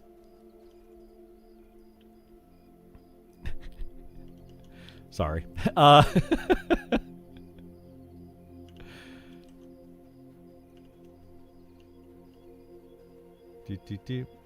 I was saying, though, before I was so rudely interrupted by my beautiful, awesome girlfriend. I gotta add that in there. I don't even know what I was saying anymore. Oh, yeah, the people that are just like, oh, it'll get fixed kind of stuff. Like, I am tired of hearing that, guys. Like, yeah, I'm hoping it'll get fixed too, and I think it will get fixed. But geez Louise, we can still talk about it. And we still need to talk about it. Maybe it's not on their radar. You know? And honestly, if we don't start to fix these things in beta when they present themselves, how are we supposed to know the other things that need to be fixed? Because if there's so much focus, charm is one of these big examples. If there's so much focus on how to balance charm that we don't ever fix it and it will just get fixed before early access starts, then how do we know what to focus on, right? If we end up reducing the effectiveness of charm, removing charm from the game, or leaving it in the way that it currently is, how do we adjust the rest of the game without doing that? So there are things that literally won't get fixed if we don't fix other things that people keep saying it will get fixed. So yeah, I don't like that. I just, you got to fix things. We got to look at them. We have to talk about them. We do have to get them fixed. So anyway, Classic Clutch is pretty much confirmed. I know a few people with NDAs from it. I mean, it might be, but I don't think that's going to take away from this game. I think that Classic WoW, no matter what they do with World of Warcraft, there's no way they can give you a 100% Classic server. They have modified the code of World of Warcraft so much at this point that they can't go back and say, here is World of Warcraft 2004. I don't think they have that code to be able to do that. I don't think it exists. Maybe it does somewhere. MMO tanks are typically doing and have the most responsibility in a group, and that's why they're always the least played. General people gravitate more to easy and less responsibility. Yeah, I agree with that too, Michael. They are absolutely the most yes, everything you just said, I agree with, and I think that is another reason. There's multiple reasons tanks are not played often, and I think that those are that all of those exist.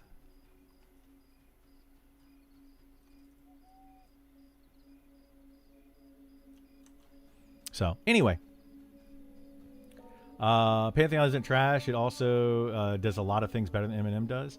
It does some things better than MnM does, and like I said, yeah, I don't think that Pantheon is trash. I think that Visionary Realms is hurting themselves. But the delay has probably killed Monsters and Memories for me. You think so? June was perfect for me to go all in. October is the worst. You know, I had a friend of mine say the exact opposite of that, and I'll end up getting into something else between now and October. Won't be looking for a new game if I'm into that. I mean, yeah. There's always, you know, it's... What do they say? Luck is basically... Preparedness meets opportunity is luck, right? And...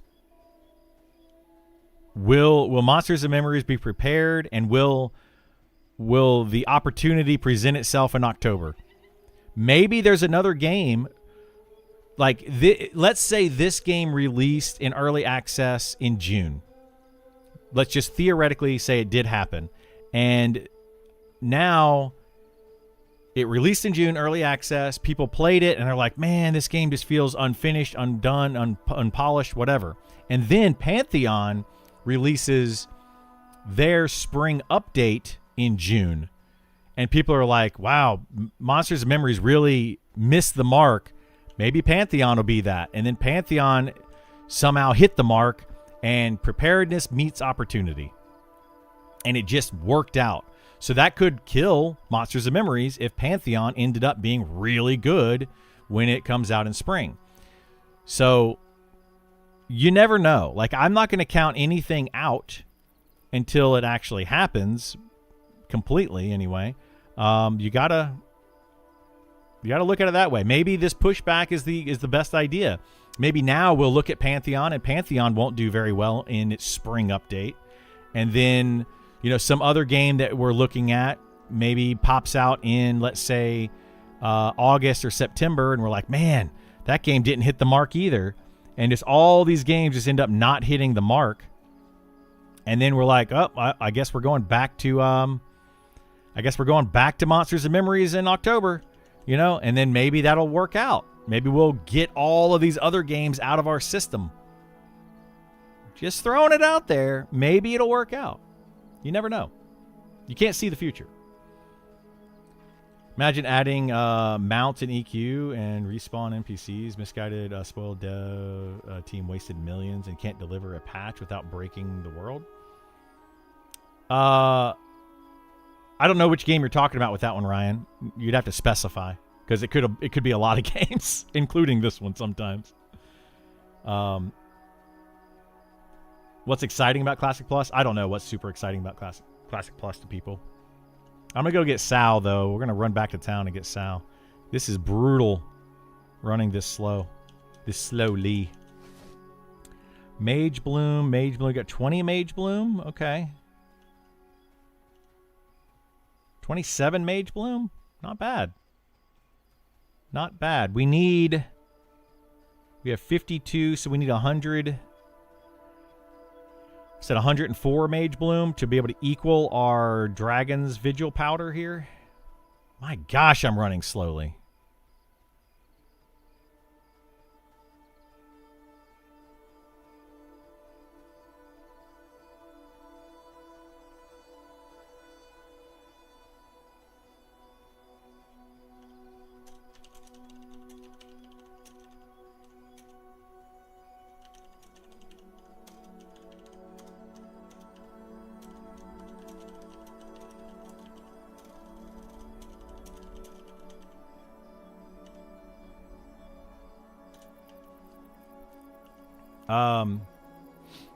Let's see. The big question is how many players have tried both EQ and Classic, and which version people would choose in the end. I played both myself. Sean recently thanked some Classic Plus streamer who also played MnM. When Classic Plus is released, it seems like the most play won't play MnM anymore. Oh! Thank you! We don't have to go all the way back. I can just go back out here now. Thank goodness. I think the EA delay will be more disruptive to the game than most people realize. It could be. It could be. What are some classes features you hope don't get worked in the update? You know, the auras on the tanks, I think is a good idea. I like that idea. Or on the, well, not the tanks, but the hybrid classes that are out there. I think that is a good idea. The aura for the Paladin, the aura for the Shadow Knight. I like those. And I think that those should stay in the game. I think it's a really cool idea.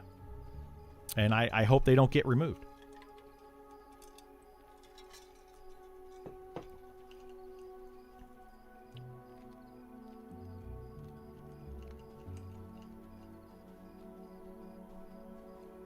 I know for a fact that the Vanguard, the code for Vanguard is pretty much lost in time, and they say, what about the game? A lot of cool things. Yeah. We'll see what happens with some of these games. Classic Plus is not about being the 04 version. It's about expanding on everything they left in limbo. Vanilla is time frame that is right in the middle of 3 expansions. Okay. Well, that's kind of my point, though, right? It's about doing the content back then, but the thing is they've changed the gameplay so much of World of Warcraft over the years that it's not, the game is not going to play like it did in Classic. Whereas I think people want a game, they want World of Warcraft that plays like Classic Warcraft, where grouping was more of a focus and people helping each other out and all that kind of stuff. It was more of a focus back then. So I think that's where I'm getting at with that statement that I made earlier.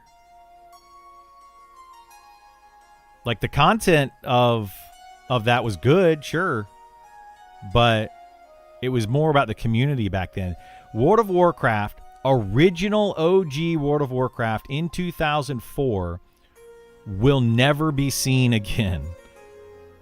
Just like EverQuest in 1999 will never be seen again. Like, they tried to do it with P99, but it's not going to be the same. It's never going to happen again. You've missed that bus. It is gone. We can try to get as close as we can to recreating it, but it's not going to happen. So, hate to bust people's bubble on that, but it's the truth. A lot of those streamers played both EQ and Classic for many hours. They'll play both. I think a lot of people play, a lot of these games. Like, I don't know. The player mentality. Yeah, exactly. The player mentality is different. The knowledge of the games is different. Like, you got to think back to when you played EverQuest in 1999, we didn't know that warriors were the best tanks. We didn't know that Charm was overpowered at the time.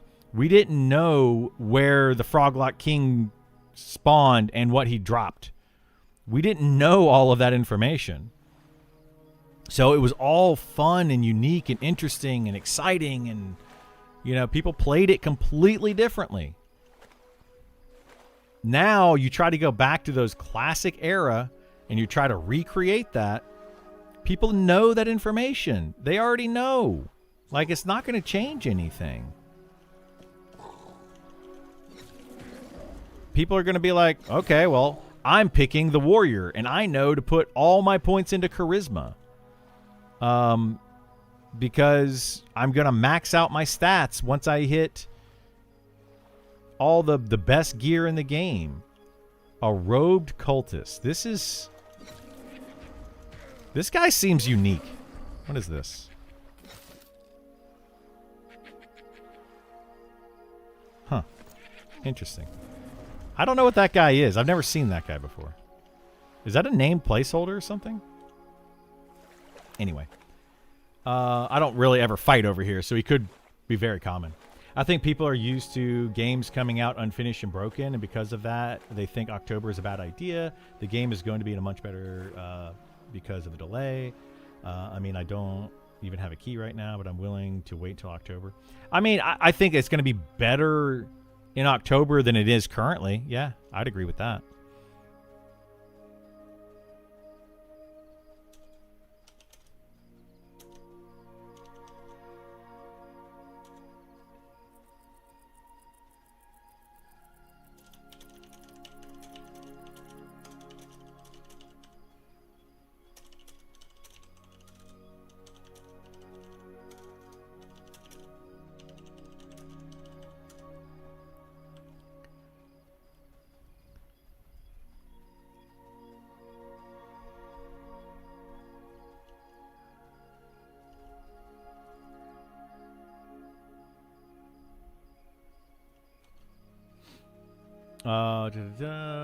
WoW Classic is for people who never played OG WoW, and nostalgia Andy stuck in the past. It is, but the thing is, it's not the same game anymore. It's just literally not the same game. Anybody that thinks that WoW Classic or WoW Classic Plus or any of that stuff is actually what it was in 2004 when the game released, didn't play it back then, and they don't know. It's a completely different game.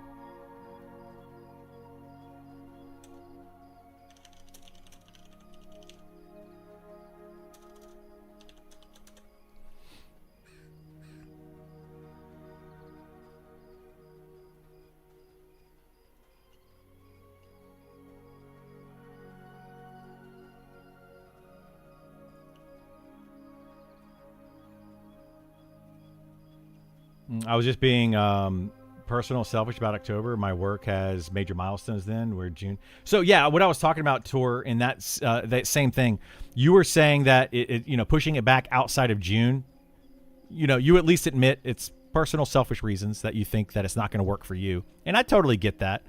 I have a friend of mine that's like, man, June is the worst time. He's got 2 kids. They usually take vacation in June, like family vacation.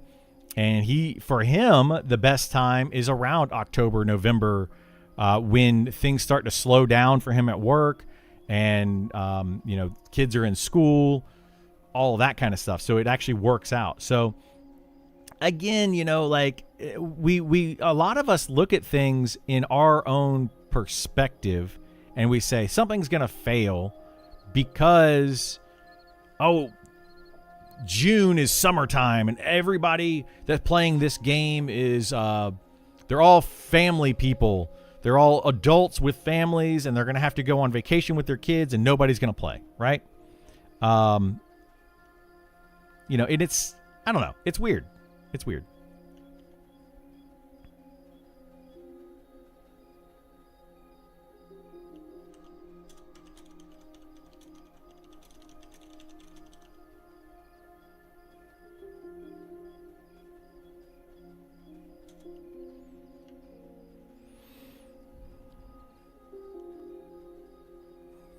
So yeah. So I'm trying to read in-game chat as well. I'm going to throw this out there for anybody that's in Twitch chat. If you send me tells in-game, I may or may not read them. I'm reading Twitch chat, and I will respond as much as I can to Twitch chat or YouTube chat. But yeah, tells in-game. If you're trying to have a conversation about what we're talking about on Twitch through Twitch chat, or through in-game chat, I may not respond to those. Like if it's about something in-game, then I will respond. Like I'll try to respond to that. But my tells end up getting very bogged down sometimes because people try to chat with me in-game when I'm talking on Twitch. It gets me very confused. And then I see I'll see something like somebody might ask me for a group or to do something in-game, and then I get it. It's all, happens. So just want to let people know. Not that I don't appreciate the tells and all the stuff in-game, but I don't want people to get upset that I'm not responding. But I need to read your message in stream. I'm trying to read those. Anyway, that's why I don't read them in game chat. I want to read everything if I can, but I got Twitch chat, I got YouTube chat, I got in-game chat, I got all sorts of chat. I'm just trolling. Yeah, I know.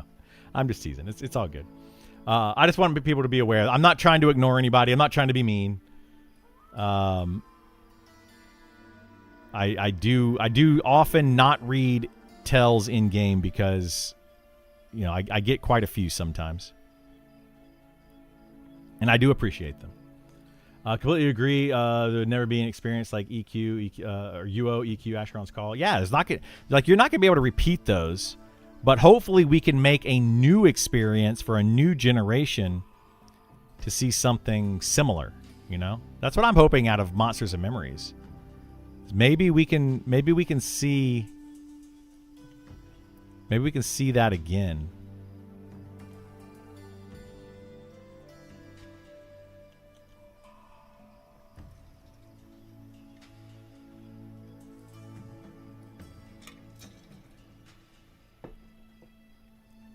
No maps? Nope. No maps in this game, which I like. Well, I hope we get cartography in this game so we can create maps. I'd like to try Pantheon, but there's no player base from what I've heard. Yeah, there's no reason to try Pantheon right now. Like, zero reason to log into that game. It literally could be wiped at any day. They're supposed to be doing a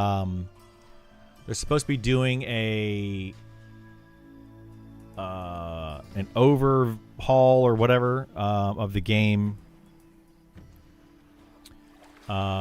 Spring update. That's what the word I'm looking for.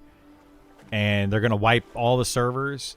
There's 0 point in playing that game right now. Like, you're not even testing things for them at the moment.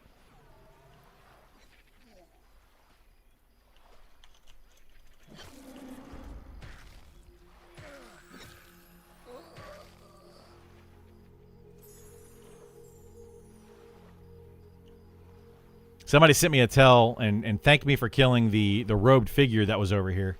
Or the robed, whatever the heck it was. Robed cultist. So I'm going to try to keep killing that whenever I see it. I'm sure this comment won't sit well with people for this game, but if you are by a fire sitting, your health mana should go up way faster. I think you should get a bonus.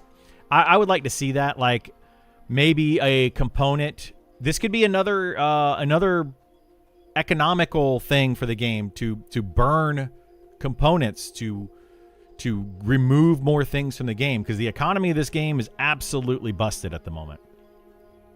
But have something where you could throw things into the fire to create a blue flame, or like more of a red flame that's a health regeneration or a mana regeneration flame, or a purple flame that does a bit of both.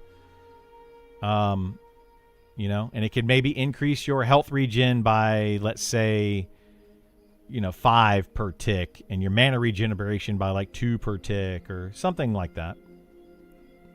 Would be very nice. Very nice.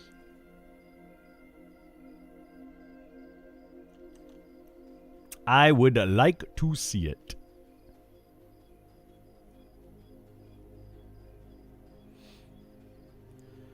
I've tried to have friends get into EQ and MnM, but they're all about games, at least having WoW level of graphics and level speed. Yeah, I mean, I get that too. Some people don't want to spend hours and hours and hours. They don't want to. I totally understand that people want to play this game, but they don't want to sit in a camp for 5 to 10 hours gaining, a few yellow bubbles. And having to do that for hundreds of hours. I totally understand that. But, as many people have said, maybe this isn't the game for you. Like, don't push your agenda because you want the game to be faster paced. That doesn't mean that the game should be faster paced. That's just what you want out of it.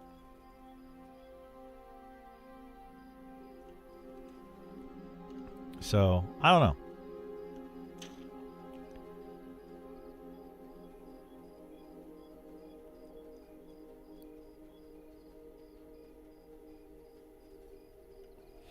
I mean, people can say the same thing about me. Well, you just want it to be a raid focused game. Well, I don't want it to be a raid focused game. I would like to see raids in it, and the devs have said they're going to put raids in it. So, you know, I like what the devs are doing with that. So I'm not trying to push my agenda. I'm just agreeing that I like where the devs are going. Internal testing is projecting a late June wipe. Is that on Pantheon? We'll see what happens. Isn't that getting pretty close to summer, though? So they didn't hit their spring update? When is summer? When does summer start? Because that's the problem that I have with Visionary Realms and Pantheon. Is their inability to meet any date ever. It's frustrating. We're going to do this, and then they don't do it. We're going to hit this date, and then they don't do it. We're like constantly. It's not a once or twice thing.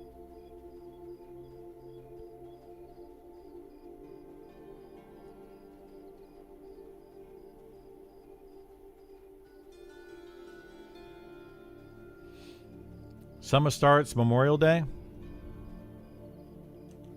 Well, don't say it's great, but that's their min. Wait, what? I was just going to say X item you throw on your region goes up. Get more used. Yeah, I want to see more of that kind of stuff. Like, I would like to see in this game, this is going to be another unpopular opinion, Bash, that a lot of people are not going to like. So I guess that's why it's an unpopular opinion. But I would like to see more itemization in this game for spellcasters, where they also are required to gear up as much as tanks and melee DPS. Something like having, right now, meditate. People have been complaining that they want to be able to regen mana faster in this game. More itemization that gives small amounts of mana regen for players to go after starting at an earlier level that requires them, if they want to be a good class or they want to be good, that you want to get that mana regen, go get an item. Don't just up the base mana regen of classes. Go find the item in the same way that a rogue has to go find a good weapon to be able to do good DPS. A caster should have to go find an item that increases their mana regen or increases their intelligence or whatever. Like, let's even the playing field here. Game is fun, but I see 1 to 3% of the game to run the economy. What do you mean by that? I'm not sure I'm not following that. Maybe I lost what we were talking about there. They love AOC, for example, even though it's pretty close to camping. Yeah, I didn't play Ashes of Creation. I knew it was not the game for me because it's very PvP focused. So I knew it wasn't going to be the game for me from the very beginning. So I didn't pay any attention to Ashes of Creation. I had a rough start getting PvP killed and getting oriented, but got first Crocodile Hatchling group as a level 4 Ogre, almost 5. Got some new spells, pouches, bags. That's awesome. Yeah. I'm glad that you're...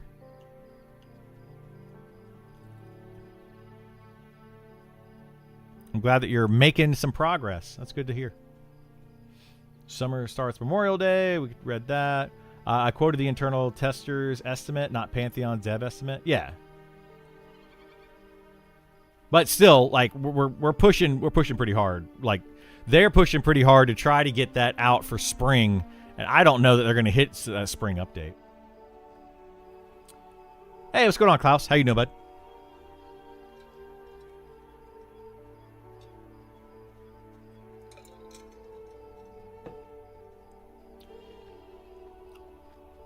Every game, casters get the easy way. Melee get... Yeah, they do. Spells are way too expensive to require casters to gear. I disagree. Spells are expensive for the first 20 to 25 levels. After that, though, spellcasters have... They start to make money in groups fast enough to be able to keep up their spells. A lot of them also have the buffs like Speed of the Wild that they can cast. So you have the Druid and the Shaman that can cast Speed of the Wild at level 8 and get tips and start making tons of money very easily from tips. Clerics start to get their res spells. You know, they can get tips for rezzing people and giving them XP. So they have ways to make money. They're just not doing it. You know, like I don't feel bad for the spellcasters that are like, I can't afford my spells. You can go solo mobs. You can run around and solo mobs to make money if you want to. Whereas some of these other classes can't do it. They just can't. They literally can't do it. And they're probably spending money on buying gear from those solo classes, the spellcasters that are able to go and farm the gear. So then a tank is going, okay, well, I'll buy that item off of you because you're able to go over and solo it, and I have to put a full group together to go get it. So I don't really feel bad for the spellcasters that are like, I can't afford my spells. Really don't.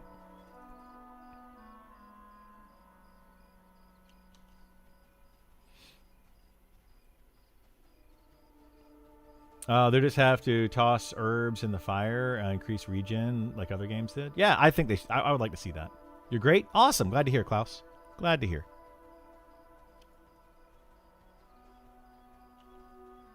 Yeah, very interesting take. What about SK solo? SKs can solo fairly well. They also have to buy spells.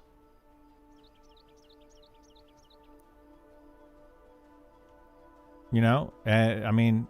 So I don't know. I don't understand. What about him?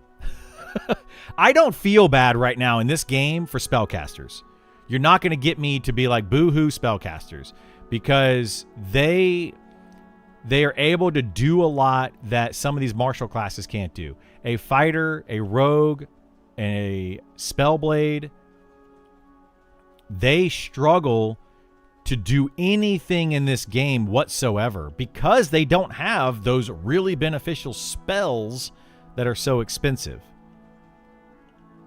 But you can just go to a vendor and just buy your upgrades. Whereas all of those classes have to get a group together, which is hard to do. It's like pulling freaking teeth, and stay together for an extended period of time to get a very small upgrade, maybe. If they're very lucky. I just don't, yeah. Says a fighter trying to solo? What? I'm not trying to solo. I'm not soloing at all right now. I'm running around harvesting nodes.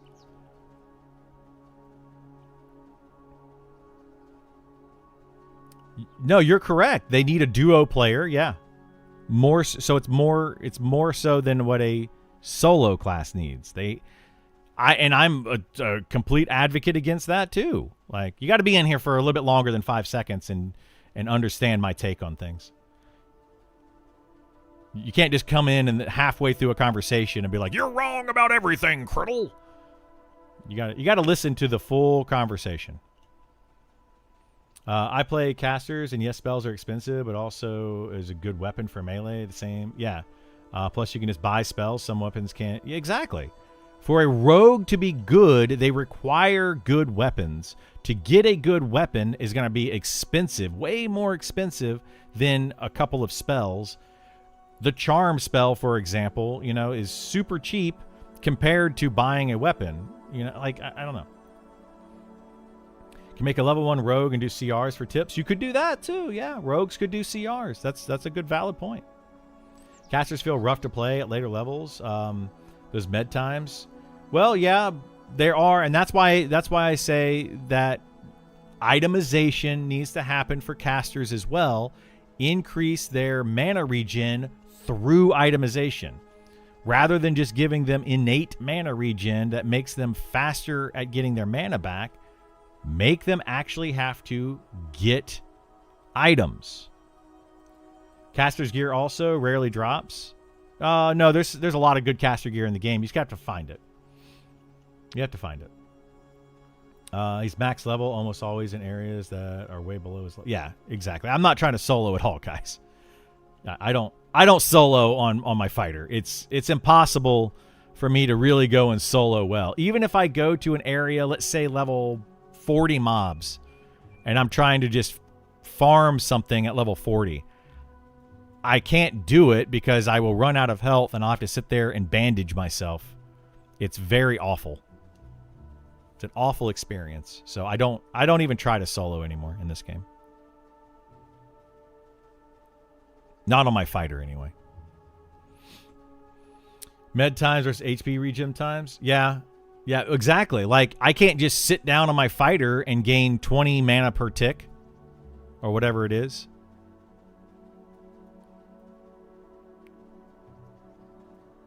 You know, like, my fighter doesn't gain 20 health per tick at level 40 or whatever. You know, people that complain that mana regen is slow, I get it. But HP regen is slower. So don't I can't, you know, I can't relate. I don't feel bad for you. I'm sorry, but I don't feel bad for you. 20 silver for a weapon that lasts you 20 or better when drops. Yeah.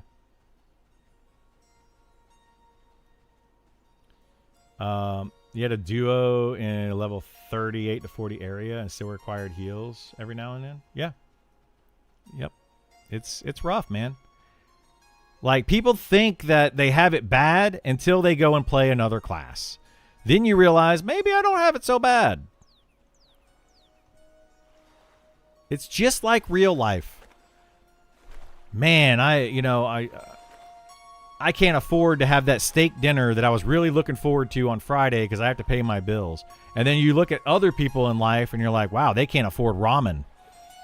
Like, you know, it's... We can only see what we see.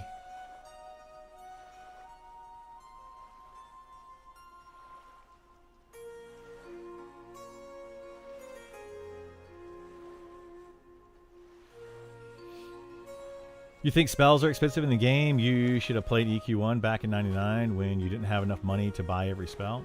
Yeah, exactly. In 1999, I played an enchanter. And I got to level 50 and still didn't have enough money to buy my spells from like level 30. I had to pick and choose all the way up.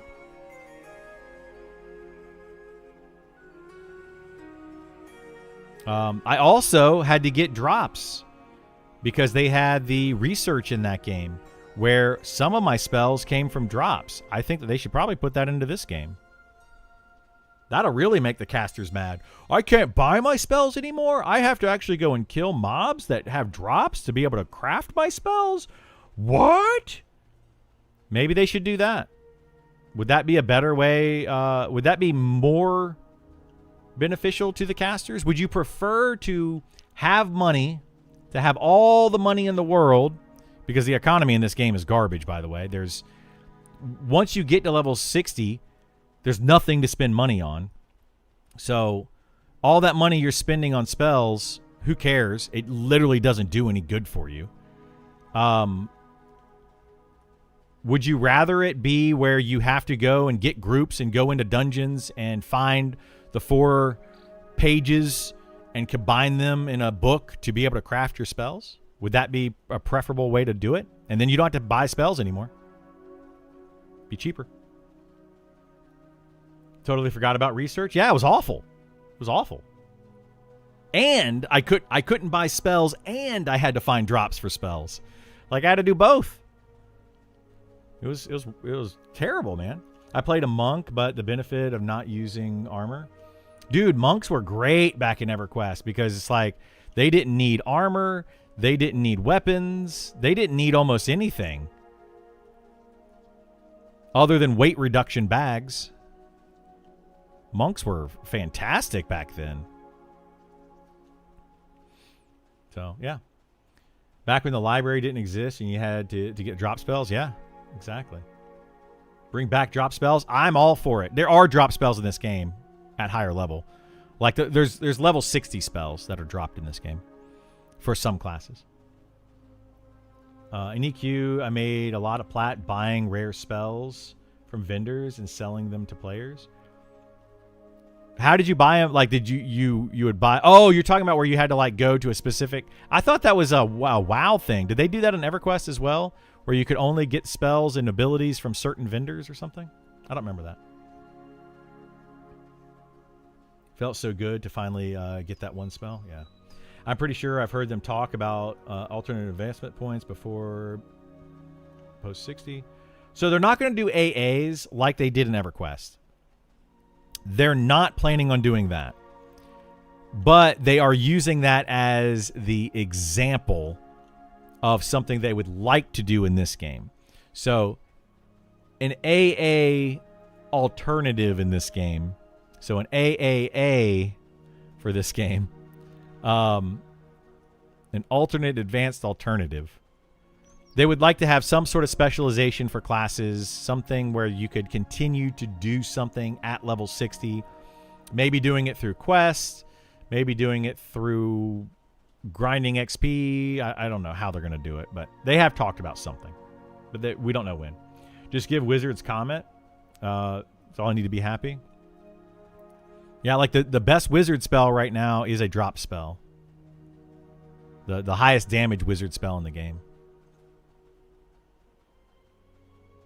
Druid rings? Yeah, Slam Bits. I remember that. Where you had to actually go to the ring. You had to travel to the ring to be able to buy the spells. I do remember that.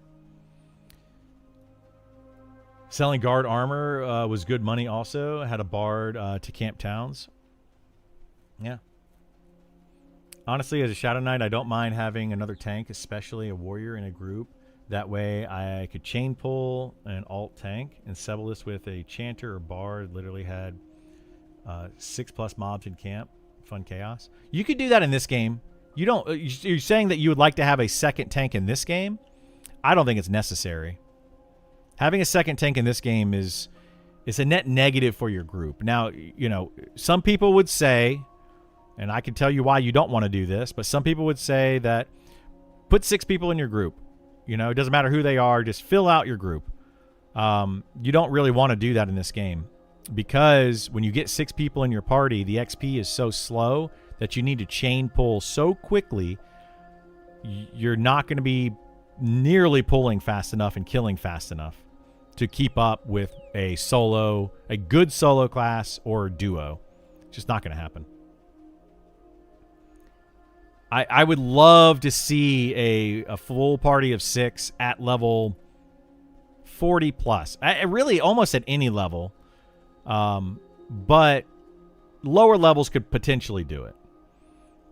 But a full party of 6 at level 40 plus in this game, out XP per hour, a good solo class or a duo.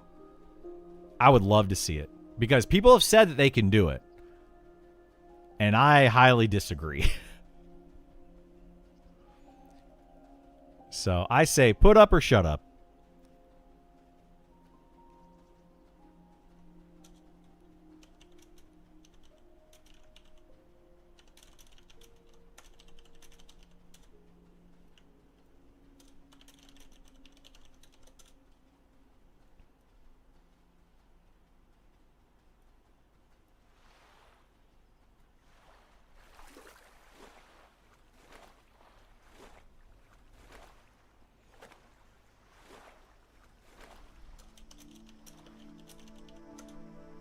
Hang on one second. I gotta find my phone. Where is my phone? Give me 1 second, guys. I need my phone. I gotta text somebody. So be right back.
I'm getting killed by a shadow.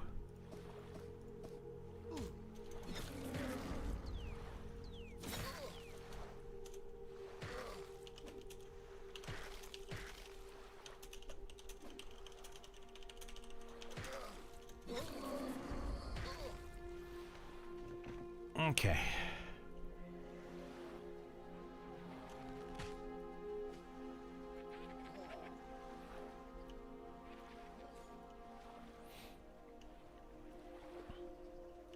Madman sneak attack? Yeah, sometimes it happens.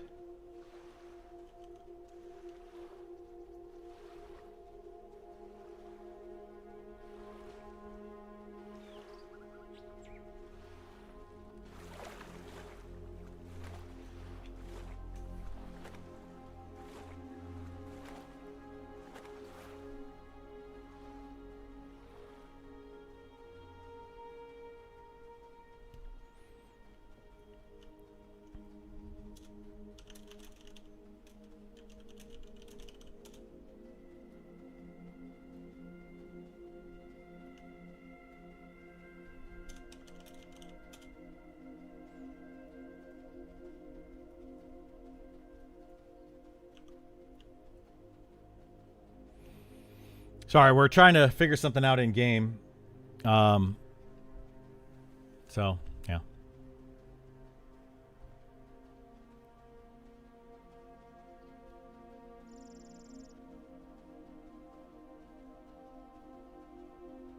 If TTK goes up, XP should as well. Well, that's a debate that a lot of people have right now. Is maybe TTK should go up and XP should stay the same, and that would increase the journey. You know, some people say that. So I don't know. I don't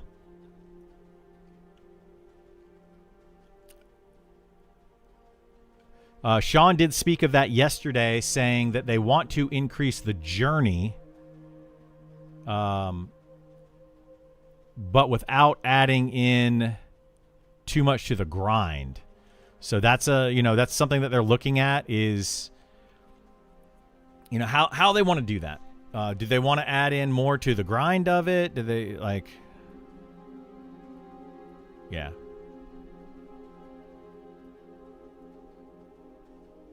HP sponges don't feel good. But that's another thing. Yeah, like they haven't wanted to increase TTK through things having more health. So they're trying to figure out other ways to do it.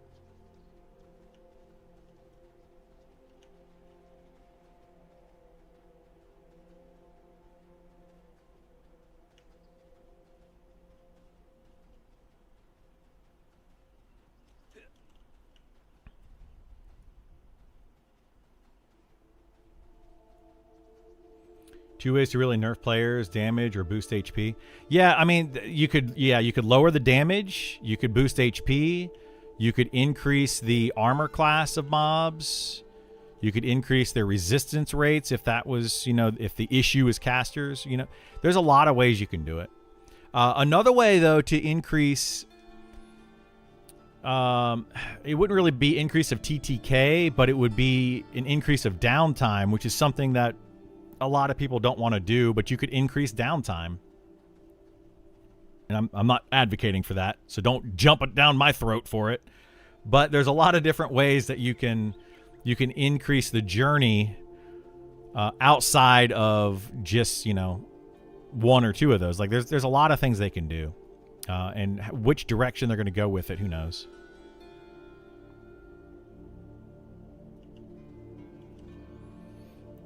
Not playing if downtime's increased. I mean, yeah, I think a lot of people will be upset about that. But is that the way this game is meant to be played, I don't know. Make mob attack higher, more difficult in other ways. Well, that's the thing. If you increase DPS of mobs, what will that do? Ultimately, it will increase downtime, because that means more healing that'll need to be done, and then more healing means more meditation time, more mana usage, so it increases downtime. So, I mean, there's many different ways they could adjust it.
Did you play with Rampage P99? I did not, no.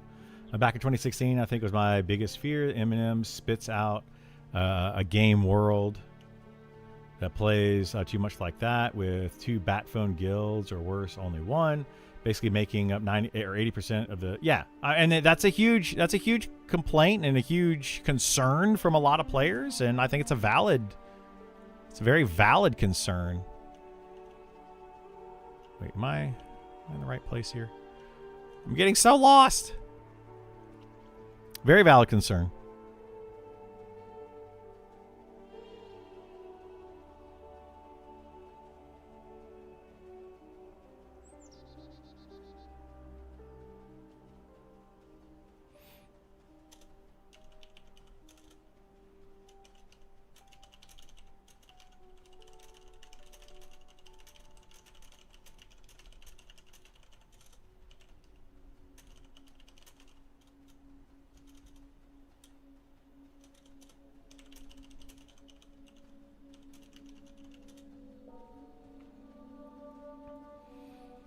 But no, I did not play with Rampage and P99 at all.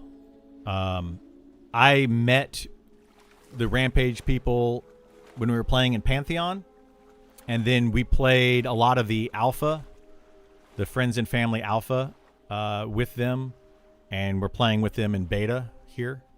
I like them. They're nice people. They are very raid focused. At least the leadership is. A lot of the raid, or a lot of the guild, is very raid and in-game focused, which is something that I am as well. So I get along with them for the most part. There's a few people on Rampage I did not get along with. Her, I should say, they didn't get along with me. They didn't like me for some reason. I don't know why. I mean, people can like you or not like you for many different reasons, but anyway. But yeah.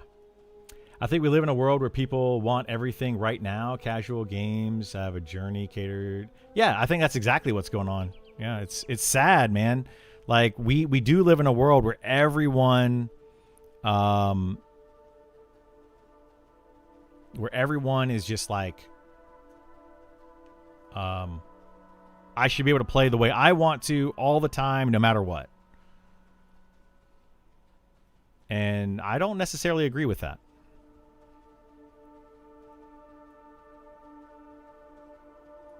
I like the idea of needing other people, needing to have groups and having a guild and all that. I like the idea. So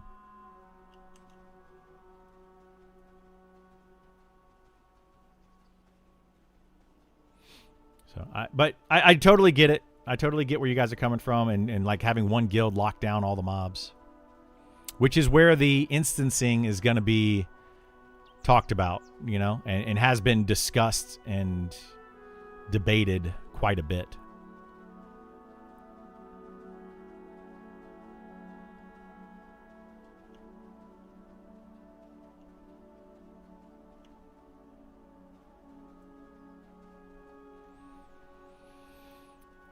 If we could get my gaming community to go Monster Memories, that's 6,000 players, but not going to happen. Maybe 100 at most.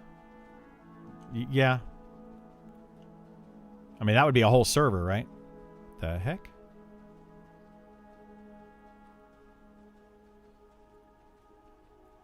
Was that Peter Pan's shadow back there that was just like dead on the ground? Weird. 13 minutes left on Speed of the Wild.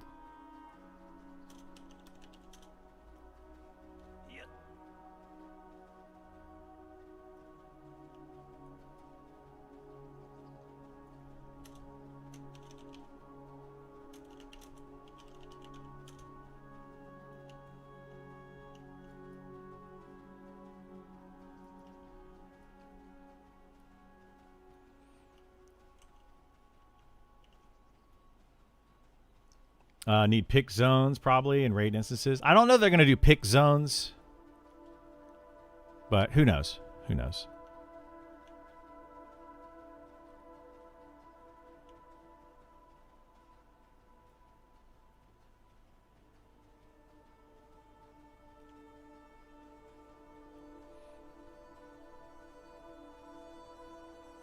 Nodes not being gatherable and the bodies not disappearing when looted is starting to get a bit annoying.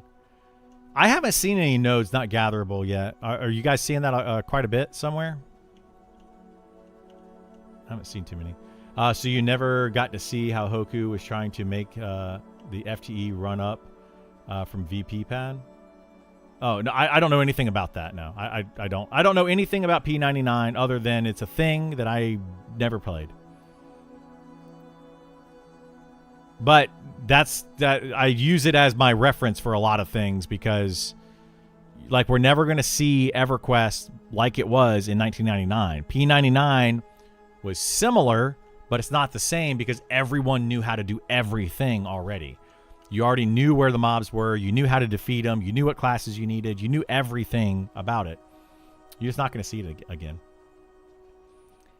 I hope we never see zone instancing pick zones. I mean, yeah, some people want to see it. Some people don't.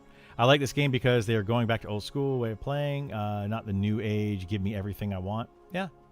Root of the problem is now how do you balance between someone 10 hours a day versus the average dad gamer? You don't. I think that's the point, right? You don't have to balance that. That is people choosing what they want to do. Should somebody that only puts 2 hours a day into the game get the same thing that somebody puts 10 hours a day into the game? That's opportunity cost outside of the game. Those people are choosing to put that time into it. You know, if you're a dad gamer that only has 2 hours a day, you're just not going to get as much out of the game. Like I know that it sounds mean, but the person putting 10 hours into the game is also not going to get the same thing that dad gamer is getting in a different place. Maybe that dad gamer is getting paid more money at their job or has a really awesome family that they like spending time with.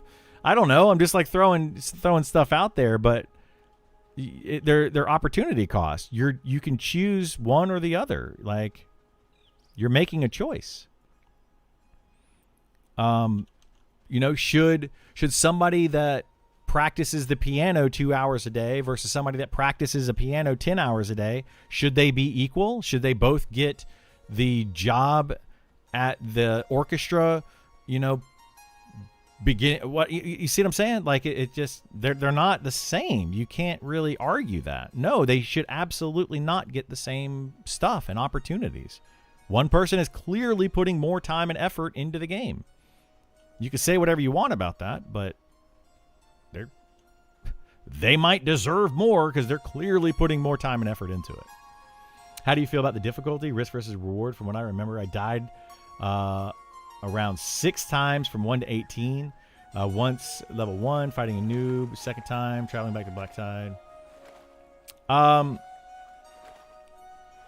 I think that the risk versus reward in this game is much harsher at low level and becomes a lot easier at higher level. And I don't know, maybe that's just because you learn the game more. Maybe it's because you meet people. I don't know. But the harshness is definitely earlier in the game. If I die now, it's just more frustrating. It's annoying. It's not really a big deal. I go get a res from a level 90 or 95% res, and I have to run back to my corpse. It's really not a big deal.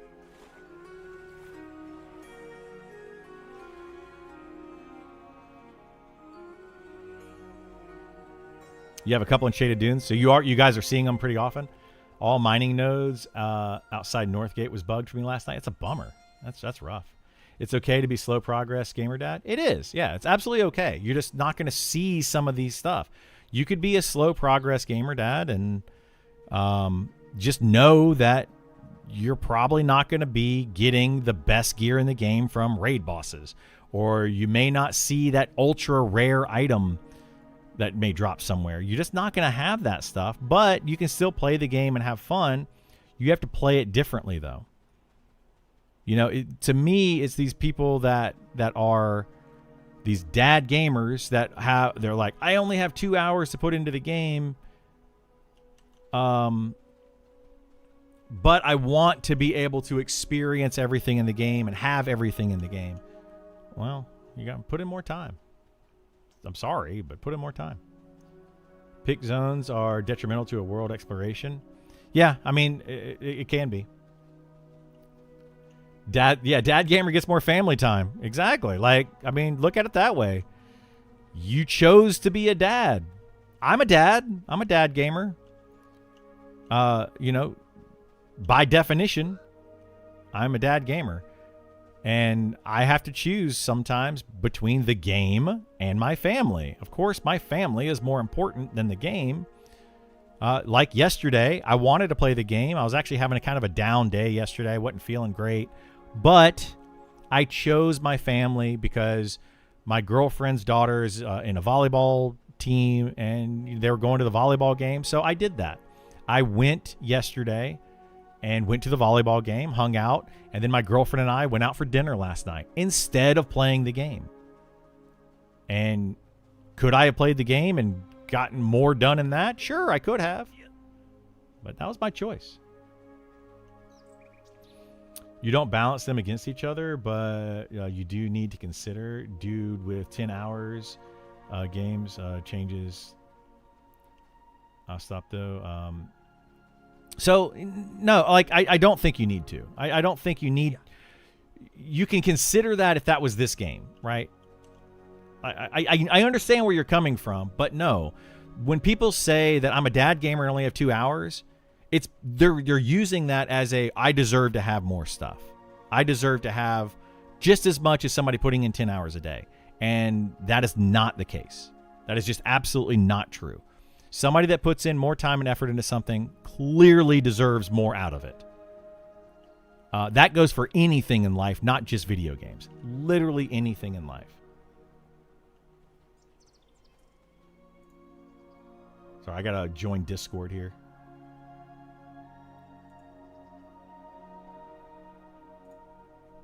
We're trying to figure out something in game. So, yeah. 2 hours a day only equals find a new game. That's, yeah, maybe. What's that? Okay.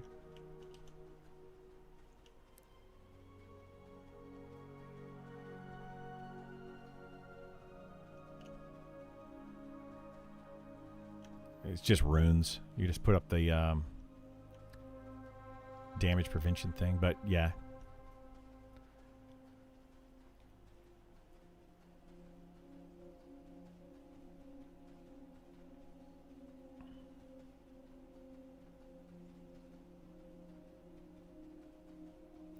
Cheese pizza. I wouldn't recommend going around saying that. Don't just advertise that you're going to buy things for real money in this game. It's a very quick way to get banned in this game. Okay. Yeah, it's whatever. I'm just running around doing alchemy. I can go wherever we need to go, though. That's what Hoki was saying is now. Or any time now. Like now, the window has started for it. But anyway. Here, I'll send you a message again.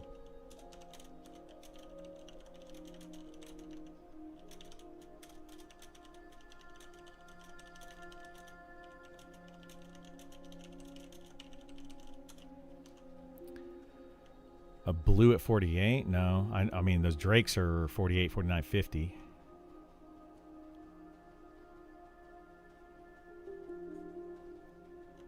Yeah, I don't know where blue is at 48. I can't. I mean, I'm sure there are some. I had my niece start a druid in EQ2 so she could be my healer. She enjoyed it. That's awesome, yeah. Too many people claiming they don't want pick zones, don't fully comprehend what 2106 P99 actually looks like a few months. Well, yeah. Oh, yeah, it's dumb. I mean, the idea that it's only every, or it's like it's guaranteed, like you know when it's going to happen. and it's only around prime time, it's just dumb. Like prime time for specific places, it's just dumb. I'm pretty sure, yeah. Sorry, I'm chatting with a friend in game. This game is not an everyone gets a trophy game. It's not. It's not an everyone gets a trophy game. You know, and I hate to be that way. I really do. Was what created by him? I assume so. I have no idea.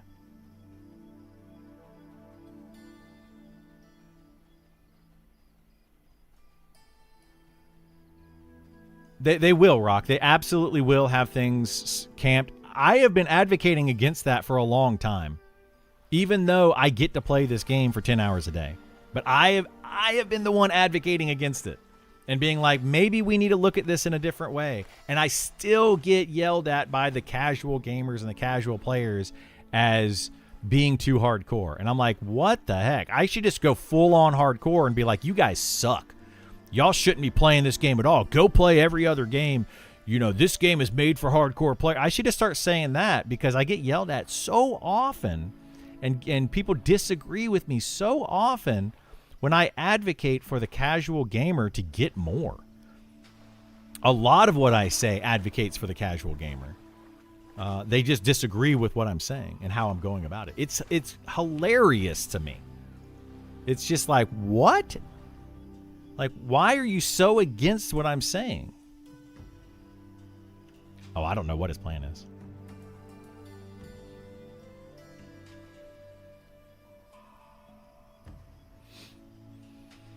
The slow burn with limited time makes it more rewarding when you can't grind it all in 10-hour sprints. Yeah. It does make it rewarding. I don't think it's even a matter of deserve. The game tells you what's required to hit level 60 to do in-game content. You decide if it's worth it or not. If not, your decision. Yeah. I mean, you kind of know. You know, you kind of learn.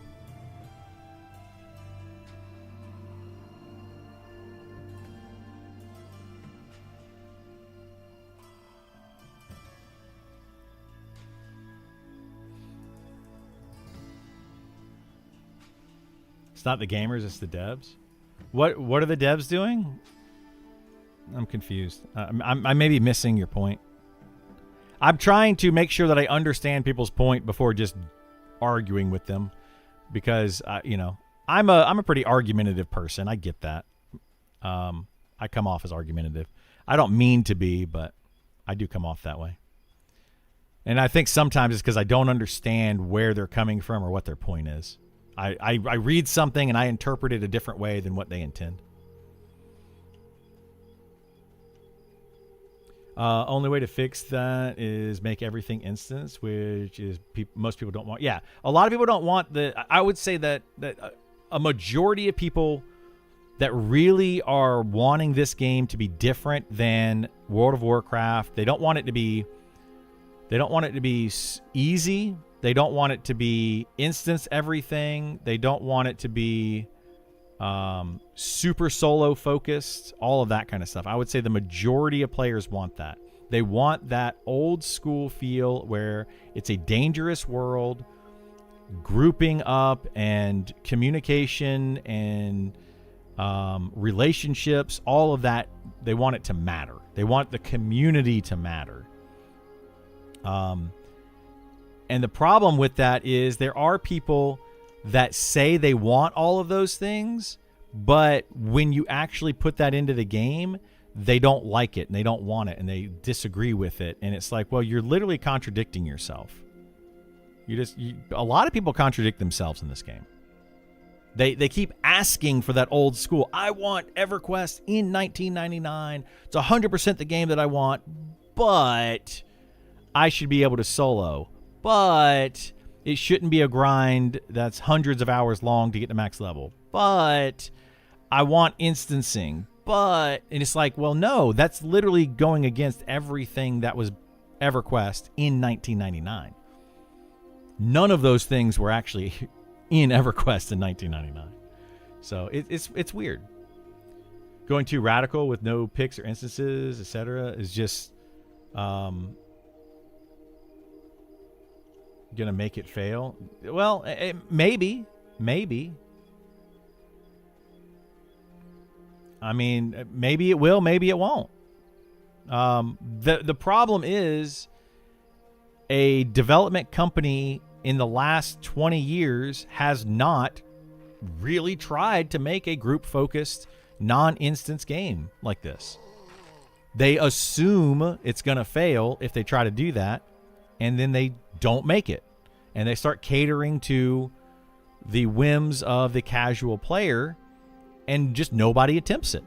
They just don't. So we end up playing all these like emulators and old school games, which are clearly popular.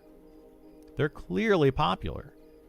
You know, P99's been around for a very long time with a I'm not going to say healthy, but a decent player base.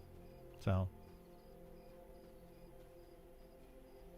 launch a game with no picks in a newbie zone is silly. Well, why does a newbie zone need picks? Are you saying it's because there's not going to be enough mobs?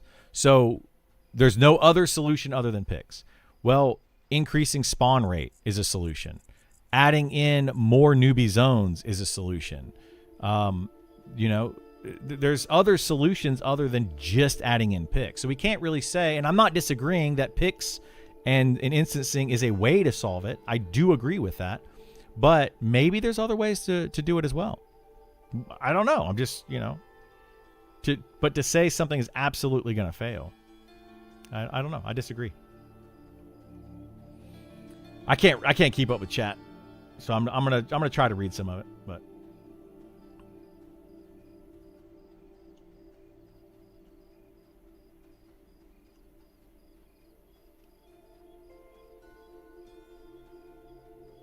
super crowded noob zones. They copy EQ too much for anyone to have an opinion. They did copy EQ too much. You're correct. I 100% agree. And I'm hoping that these class changes are going to be are going to get them back on track.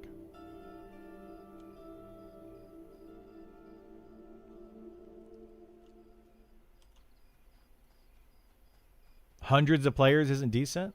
Well, it depends on how many hundreds. 900 players on a single server from 1999 is pretty decent. It's not bad. I think it's good. For one server, I think it's good. But, you know, is that going to sustain a game? Who knows? We're going to leave soon. We should be back around 2-ish. Okay. You're going to do anything after that or lunch or anything like that? Or what's the plan? Okay. Well, just let me know. We do have the Mexican in the fridge. I can definitely go down there and heat some of that up. You know, half of that might be gone when you get back. My girlfriend and I went to get Mexican last night. We were debating on where to go, so we went on a little like impromptu date last night. I was playing the game, and I was just like, you know, I'm not really doing anything important in the game right now. Let me let's go out to dinner. Let's go hang out. McLovin.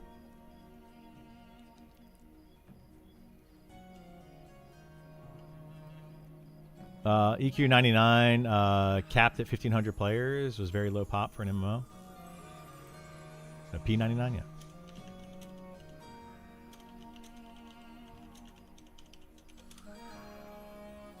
Honestly, I'm looking forward to Adrenaline Online. I've never played Minecraft, but had a blast in testing. I promise you this game will go far.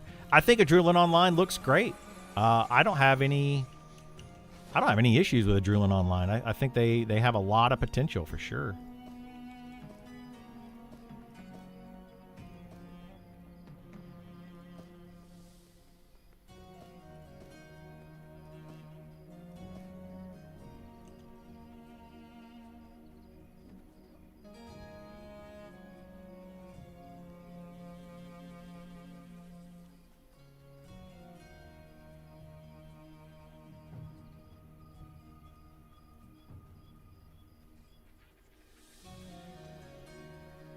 Best Mexican is Taco Bell. My girlfriend would agree with you.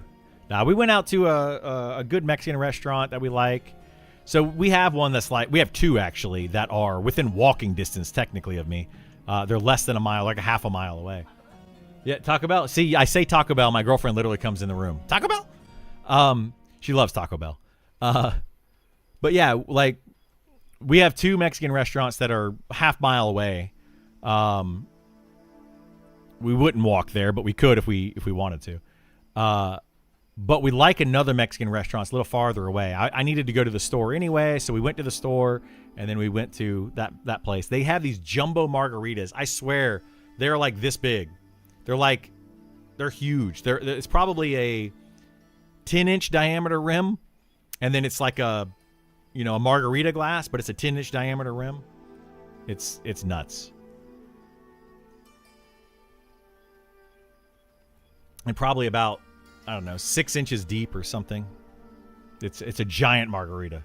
So we both got one of those, and yeah. Who doesn't love Taco Bell? I know several people that don't love Taco Bell. I have a friend of mine, I kid you not, doesn't like Mexican food at all. He hates it.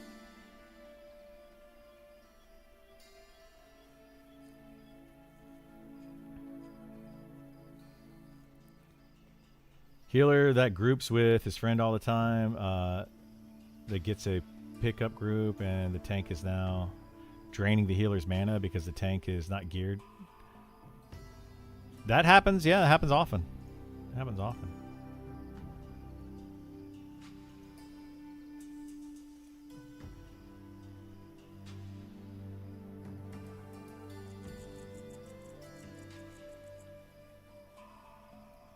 I live on the West Coast. Taco Bell is the equivalent of a fighter with no healer, undergeared.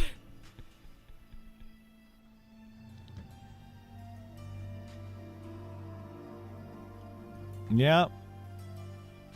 I think the whole thing with Taco Bell is it's like that late night food. That's what I used to love about it. Was that super late night food.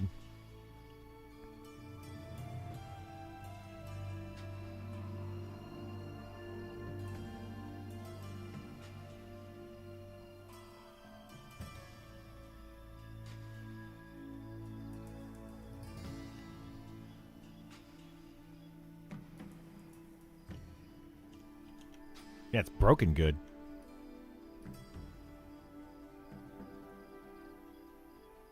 Yep.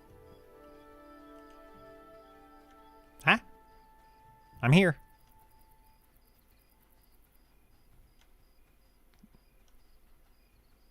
I know, right? Take the tank to the camp. That can help gear him. Yeah. Is Taco Bell Tex-Mex? I mean, I feel like almost all Mexican food in the U.S. is Tex-Mex these days. It's kind of like Chinese food in the U.S. Chinese food in the U.S. is not Chinese food in China, or any type of Asian food. Like Japanese hibachi places here in the U.S. would not be the same if you go to a Japanese hibachi style kitchen in Japan. Like it's just not the same. It's very, very different. We add so much more salt and things. I want to call it flavor, but I don't want to say it that way because it sounds kind of bad. But we add so much extra stuff to our food here in the U.S. It's awful. What's your game choice moving forward? All MnM or still playing anything else in the future? I would like to play a lot of games. Since the pushback of Monsters and Memories, since it's going back to October, I would love to start playing some other games, and hopefully we can continue to build a community. The thing is, what I've noticed about streaming on Twitch and on YouTube is that we end up, if I play any other game, I get way fewer people to come to the stream. And if I'm trying to make good business decisions, then I need to play the game that people expect me to play. But yeah, I would love to play other games. So I don't know. I might start looking at some of them. We'll see.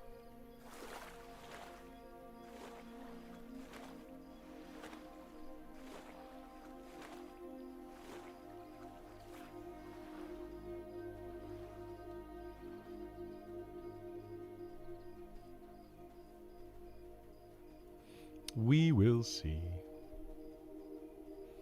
You love the flavor, your stomach can't handle it? Yeah, I feel you. I feel you.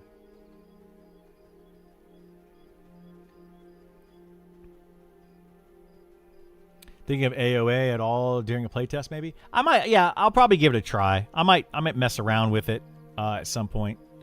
We'll see.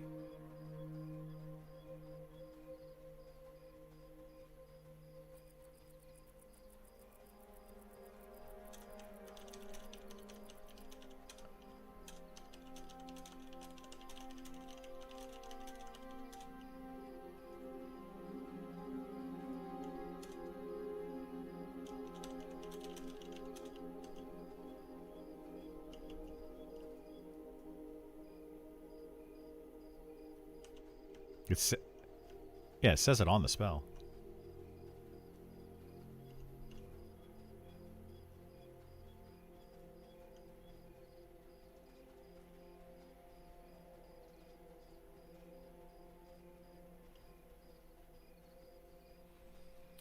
What do we know from Debs about in-game and Monsters of Memories? In a nutshell, there's going to be raids. There's going to be in-game raids. They don't want to instance them if they can. It's not going to be like EverQuest where you have a ton of them. But they also are looking at doing a thing called expeditions, which is where you're going to get a group together and go on an expedition to an island. And in the island, it's going to have some solo content, group content, but a whole like raid zone in the island. That's what they've talked about eventually. Right now in the game, though, there's like 5 raid mobs. Technically, 5 raid mobs. There's really only 2 that require a raid. But yeah, there will be some raid mobs. It is a thing that is going to be in the game. It is not a focus of the game, where people need to understand that too. That's another people that people talk about quite often, or another thing that people talk about quite often is they're like, oh, this game is supposed to be a group focus game. It's not supposed to be about raiding, etc., etc. It'll still have raiding. Like, people that are thinking that this game will not have any raiding whatsoever are bonkers. It is absolutely still going to have raiding. It does. It already has raiding. So I don't know why people think it's not going to have any. Like, it's literally already in the game. Some of it's very broken, though. That's why I say, like, there's 5 end game level 60 plus raid bosses, but only 2 of them require a raid currently.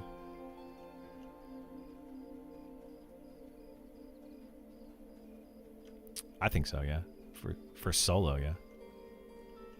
If you can kill them very quickly too, then yeah, it's probably worth it.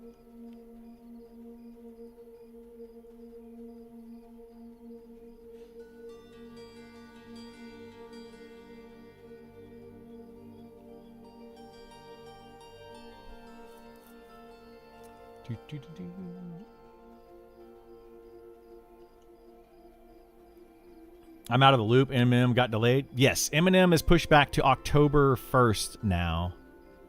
They wanted to give themselves a little bit more time to cook, which is much needed. Much needed, so it's good. AOA suffers from the same P99 gameplay world. This game is too small scale, designed for non-instance game. A few hundred people who play all day will be enough to basically monopolize the entire game. I mean, I don't know. I don't know that I necessarily agree with that. They could put enough content in. There is enough content in this game. There's just, they haven't spread out the itemization enough in this game is the issue. That's the biggest issue. They just haven't spread out the itemization.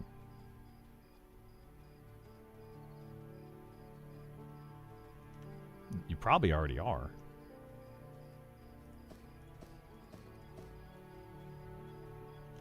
Yeah, I don't think kill faction gives too much faction, which is weird.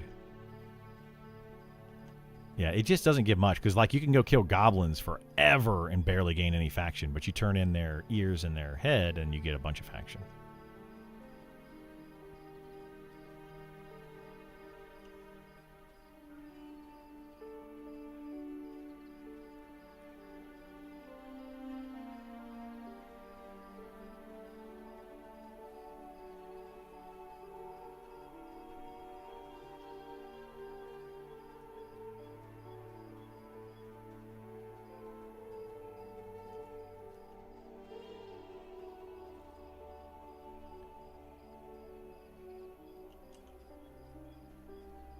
I encourage you to hang in there. Open beta will be in May eventually.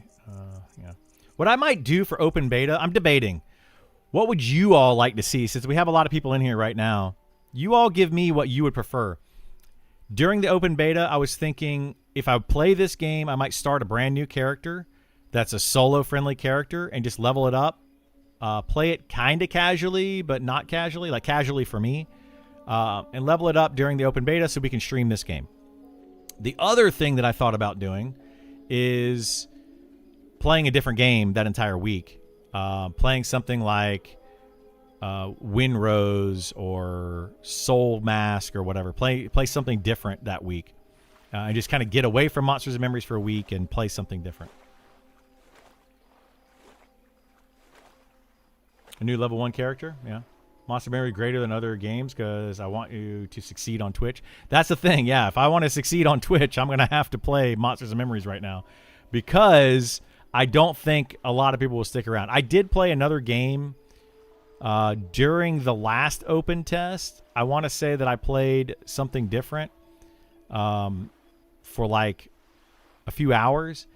And instead of getting, right now we have 70 people, whatever, and then 20 over on YouTube at the moment. I got like maybe 20 in Twitch and maybe like 2 people on YouTube. So it definitely drops. Yeah, I think they were trying to fix that. I didn't know if they nerfed it or though. I'm taking a week off during open beta. Nice. Awesome. I feel like that's what they did on purpose. People already took that week off, so they put the open beta in there.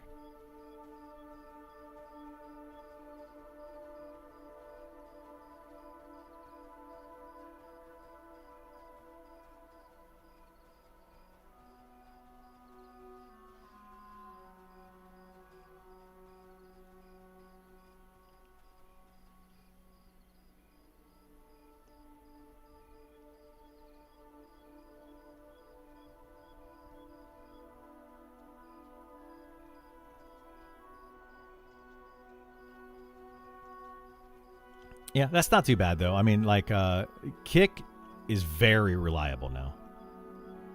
I assume Jab is the same.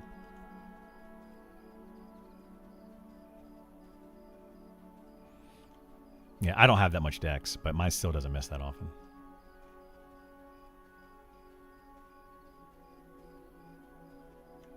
Yeah, I only have 30 dex right now base, but with buffs, 45 or something. But, yeah. I'm never going to have a whole lot of dex. Like, I would rather stack up agility.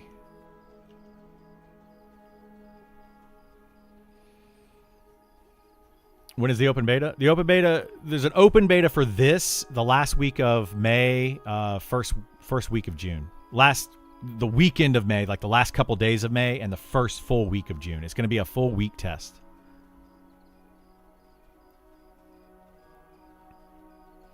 I don't want to play if I don't have the closed beta characters. Yeah, a lot of people are like that, and I get it. Once you start playing in the closed, like when I was playing in the closed alpha and then they had the open alphas happened, I didn't want to play. I was like, man, I just want to play my closed character because it's so much farther ahead.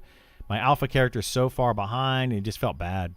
So that's why I was thinking if I play Monsters and Memories during that open test, I might choose like a necromancer or I don't know, something, and just like try to level it up solo and just see how I can do. Because people keep asking me and saying, hey, Krill, you need to make a solo class and show us how to do it because I say that soloing is too good. So, maybe it'll change my mind if I try to play a solo class and just level it solo and play it solo. Maybe it'll reinforce my stance on it. I don't know. I feel like at this point, they should just open the closed beta to everyone and spin up another server if it gets too busy. I don't disagree with that necessarily, but I feel like if they do that, people will get burned out and fewer people will play when the game comes out. It might be, yeah. Might be the better way to go.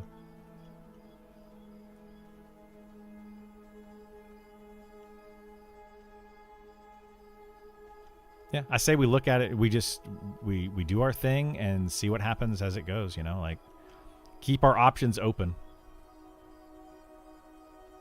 And if we end up having to make a guild, if that's the better way to do it, then we'll do that. If we end up joining, then we'll do that. I say keep our options open.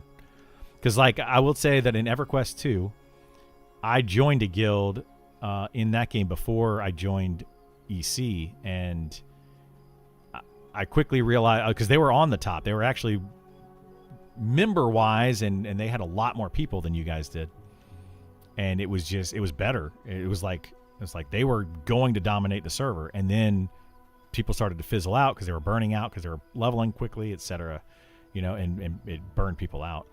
So you got to wait and see how things settle. Like, you can't just join the top people and expect it to be okay. Those people will quit. A lot of them will. You also have to think, like, what are they going to have class-wise? You might have people that have, like, all the classes, and the way that they do things is, well, we're going to gear up all these people, and those people quit. And then you got to deal with that. So we definitely, if we're going to do it, we got to get a foothold somewhere. Sorry, we're talking about EA stuff. Make it hard to level solo like Cleric and solo to 60 in a week? That's not happening.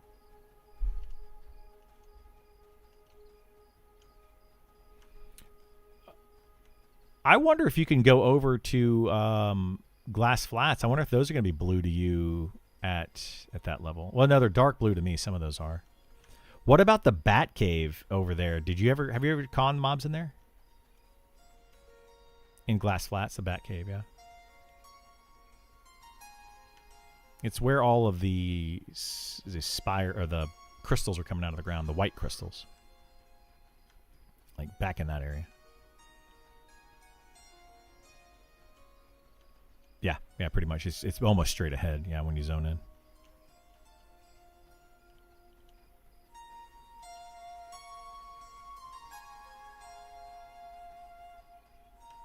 Oh, I've seen that a couple times, yeah, where it's just backwards. Should play with pugs on the level experience. I mean, I could do that too. That's another thing that I could try to do, is try to get in pugs. But the reason I don't want to do that, there's a couple reasons actually. People want me to play solo, so because they don't feel like my take on the solo classes is correct. So they want me to do that. If I can play the game solo and get that experience and really get a feel for that, play a caster class, like you were saying earlier, you know, the costs of spells, etc., and how to deal with all that. But if I try to do it where what you're saying is get into a pug, they're gonna be like, oh well, you got the streamer privilege, because, you know, people will invite me to their parties because, you know, I'm more public, so I'll get invited to parties easier. And they're like, that's your streamer privilege. And I don't know. It's kind of annoying. I don't want to deal with that. But we'll see. We'll see. I might try to join some groups on. I might try to join some groups. I might try to just solo. I might play a completely different game. I do want to play Windrose. I do want to do that. Even an SK is just as fun as a Necro. I didn't like the SK that much. But yeah, maybe I'll play a Shadow Knight on the and try to level up solo, and then try to get groups and try to do the pug life. Because I don't think any of my friends are gonna play in the open beta. They're just gonna take that week off completely. Maybe one or two, but been internal testing for a while now. I know the scale. As a long-time hardcore P99 guy, I also have no delusions on how that plays out. Okay. I mean, sure. I think that this game can definitely hold more people than people realize. More players than people realize.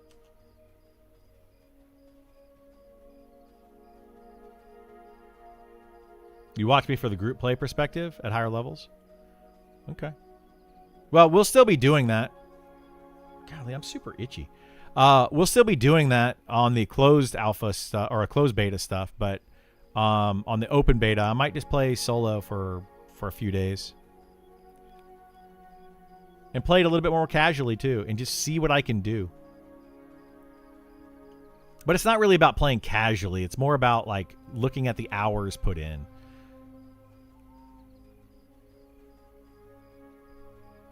But people have done that. There've been other streamers and just other people in general that have tried to see how far they can get solo on the various open tests, like in a weekend test. I want to say that there was an archer that got to like level 28 in 3 days on a weekend test. Like, that was nuts.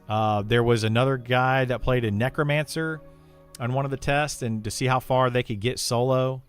So they've already, you know, a lot of people have done that, and they get very far solo compared to people that are trying to group, or especially those that are trying to pug. Like, it's already been done, and it's already been proven. So, make a hardcore character. I will never again make a hardcore character in an online game. I've decided against that. Because it's too easy. Too many things can go wrong. And like the game could crash, especially in an early access kind of game like this. I won't do it. I won't do it. I don't want to be frustrated. I'm not going to intentionally frustrate myself.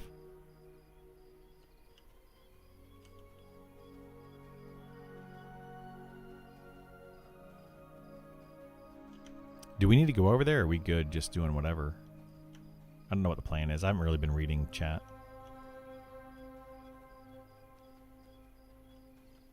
Alright, because I'm way over in Shaded Dunes.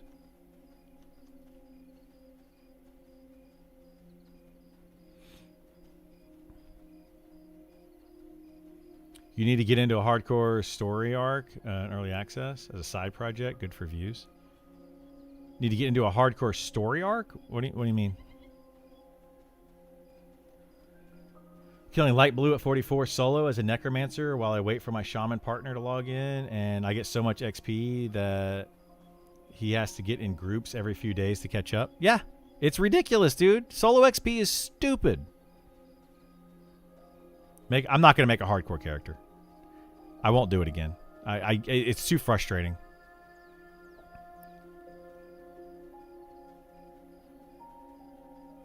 There's too many things that can go wrong, and it's just super frustrating.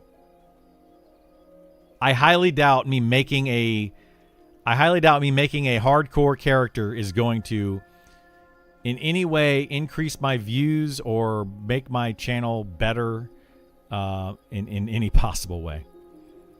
It's just going to make me frustrated. It might get a few extra views for people that are just like, oh, I'm interested in watching that. But then as soon as I don't do that anymore, those people are going to be gone. I mean, no offense to anybody in here. If you take offense to this, it's not intended. But those are the types of viewers that don't stick around for the person. They stick around for the thing that they're doing. Specifically the thing that they're doing. And they want to see the hardcore player, and as soon as they stop doing that, they're gone. And that's not what I'm trying to build. I'm not trying to build a community of people that are not, you know, here for any other reason. Solo XPs need nerf? It does, yeah. 100% solo necro to 60? Yeah, you can solo all the way to 60. I want to say the fastest level 1 to 60 in this game it was a solo necro. The fastest I've heard of anyway. And I'm pretty sure it was clock. I haven't heard of anybody going faster than that.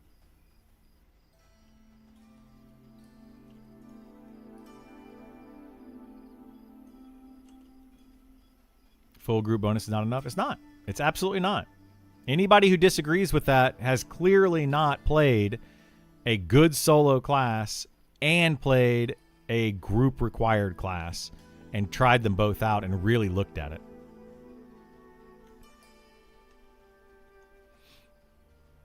I thought it was a bard fastest to 60. I mean, maybe a charm bard could do really well, but I don't know. Maybe. But a charm solo necro did it very quickly from 6 to 60.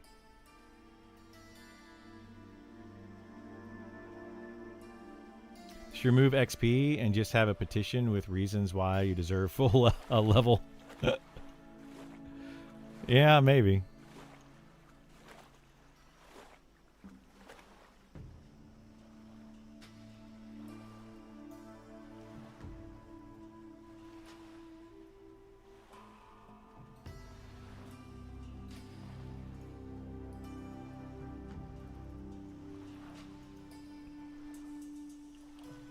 All right, how many...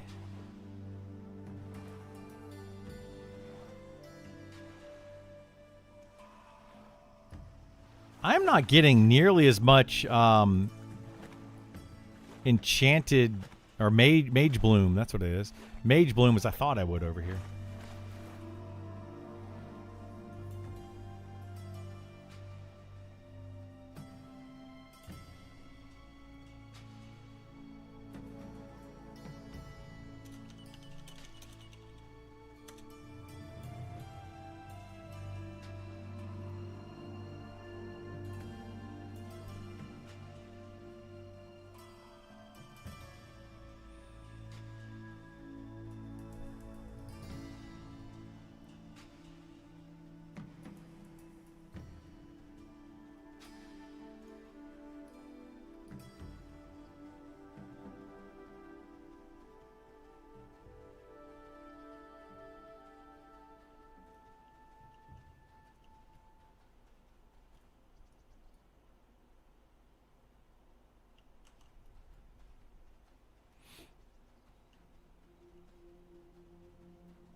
Full group bonus really rough to balance. You don't want the flip side of it being EQTOP or anything outside of group. XP feels terrible. Well, no, you don't. You don't want that. No, but I mean, what do you define as terrible though? You know, like right now, group XP feels terrible compared to solo XP or duo XP if you can't solo. So, like, how do you balance that?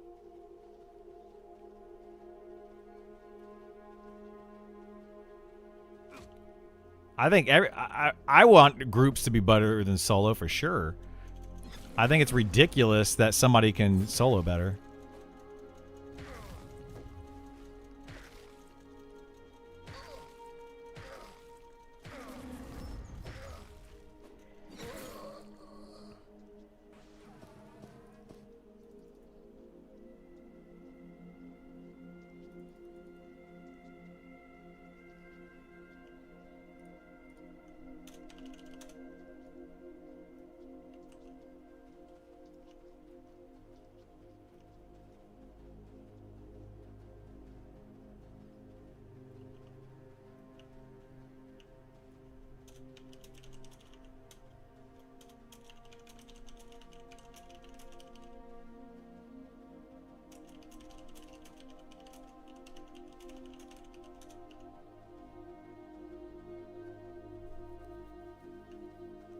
No.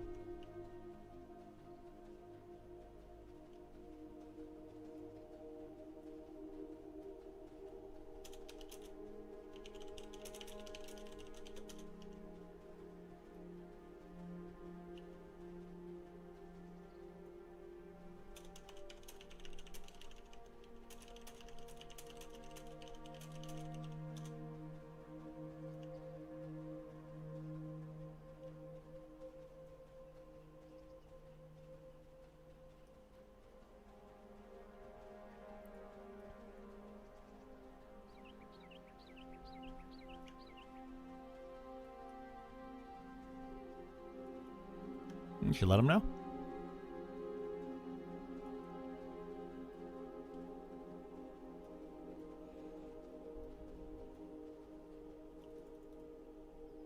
I appreciate there's lots of time for twinks, though. Yeah, some people like that. I don't know if I agree or disagree, like with the whole alt mentality. I get it. Some people are like, I want to play a bunch of alts, and then other people are like, I want to play one character. I'm more of the one character kind of person.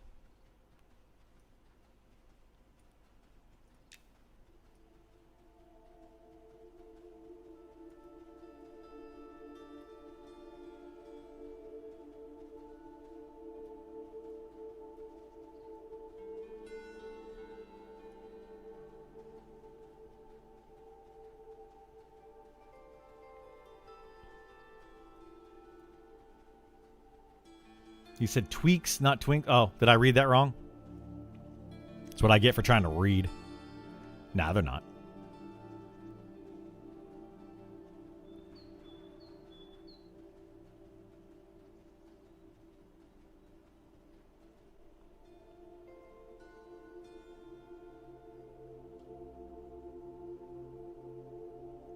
I'd like to see XP rates reduced by like 30%. And each member of the group adds like 5% extra to bring the current rate. Maybe, yeah. That could work. Yeah, I've got a couple thoughts on it myself.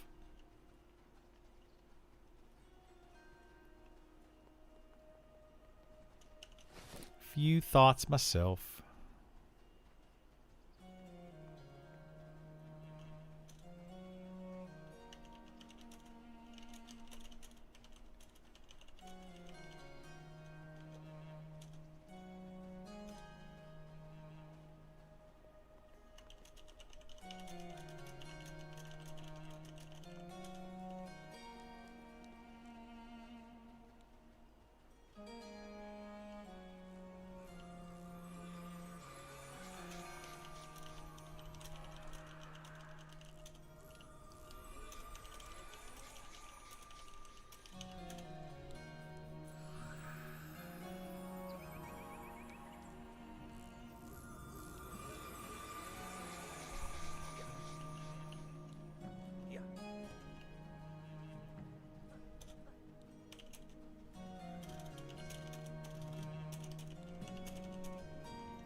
Let's see. Leatherworking.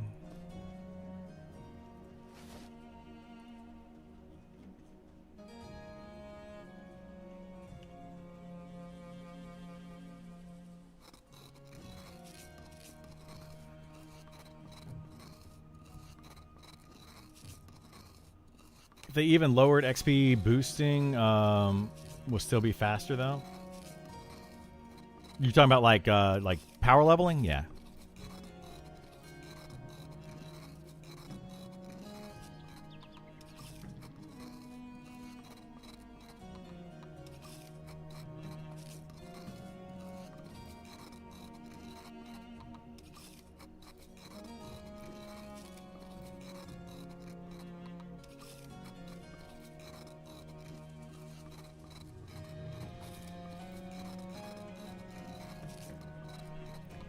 My expectation and how I... Oh my gosh, dude. Why am I so freaking itchy?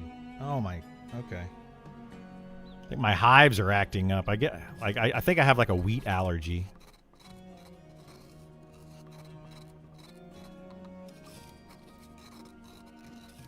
Pretty sure I do anyway.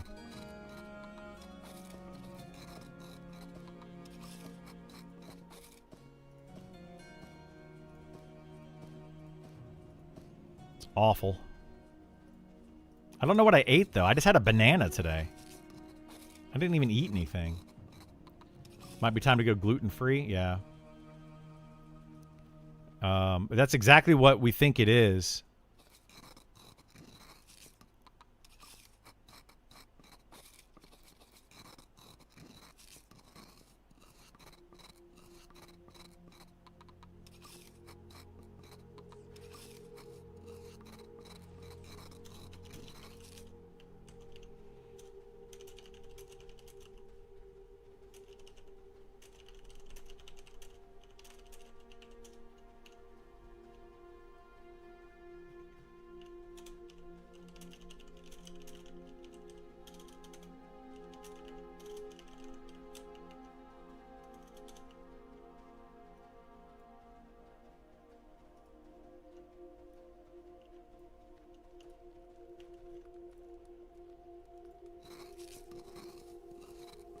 Do I have pets? Yeah, but it's not the pet.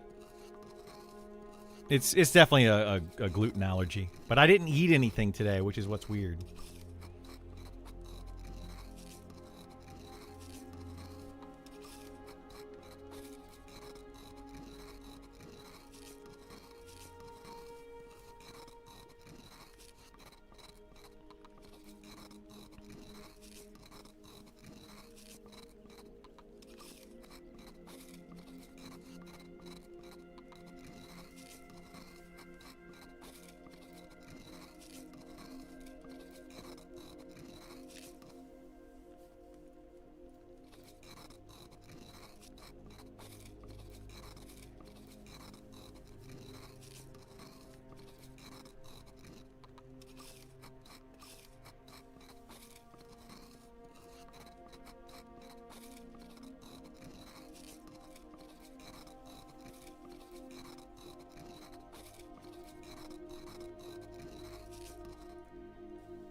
Okay. Let's do... Is it wisdom? Yeah, the wisdom potion. Tempered.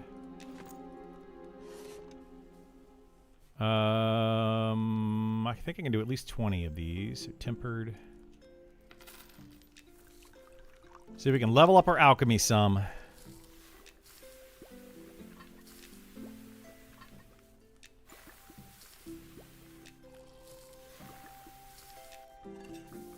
Oh my goodness. We've gained 1 point so far.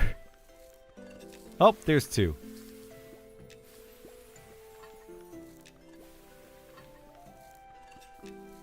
Three. Nice, nice.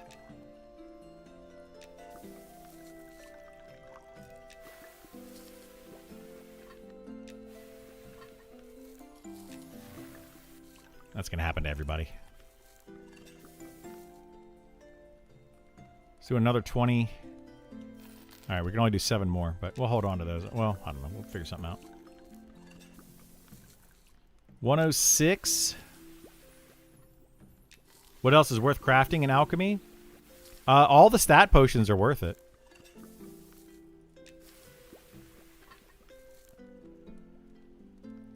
What is this? Skill Divine and Doom Leaf. Okay, okay, okay, okay. We could do those. I want to find these 2 for the agility. I also want to test out this. But the Tranquility Potion's good.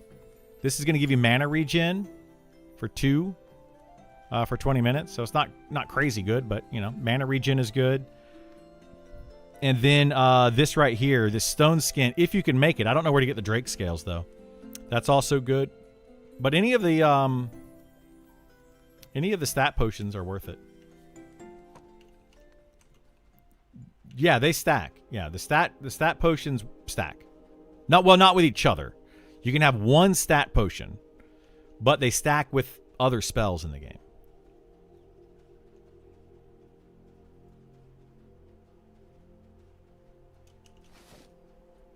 Oh wow, I actually made some wisdom potions. I'll go give those to Gith or something.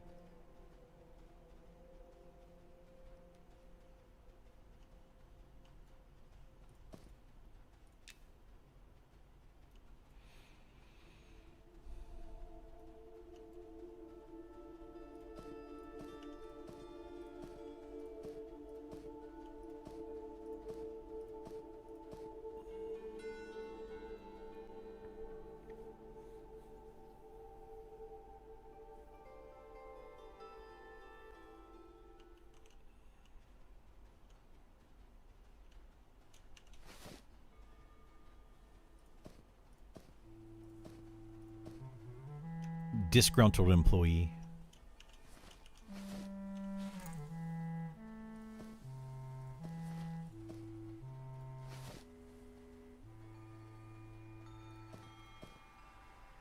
Okay, definitely want to keep the arcane. We're going to not do that right now. Magic Frond.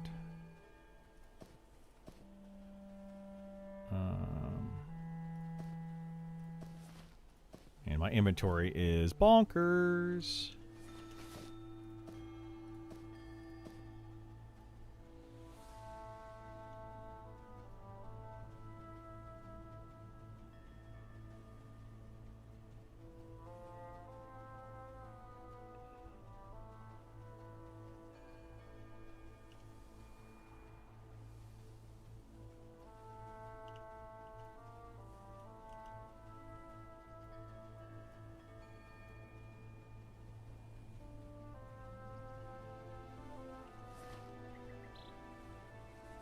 Hardest mob in the game.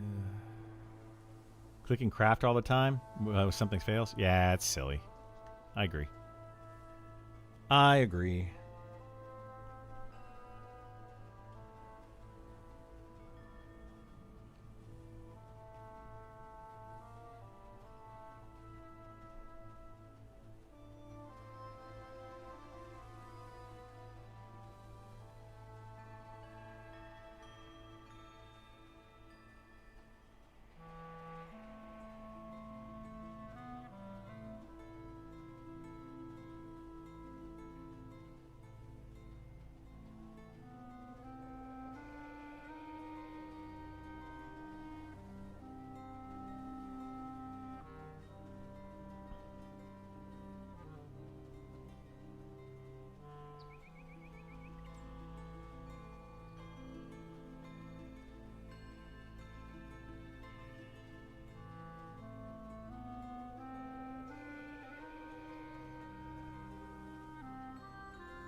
$129 days until 170 days again. Maybe.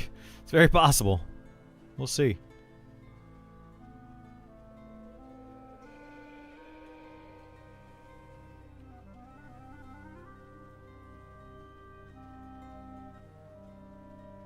Yeah, hopefully not. I agree. Hopefully not.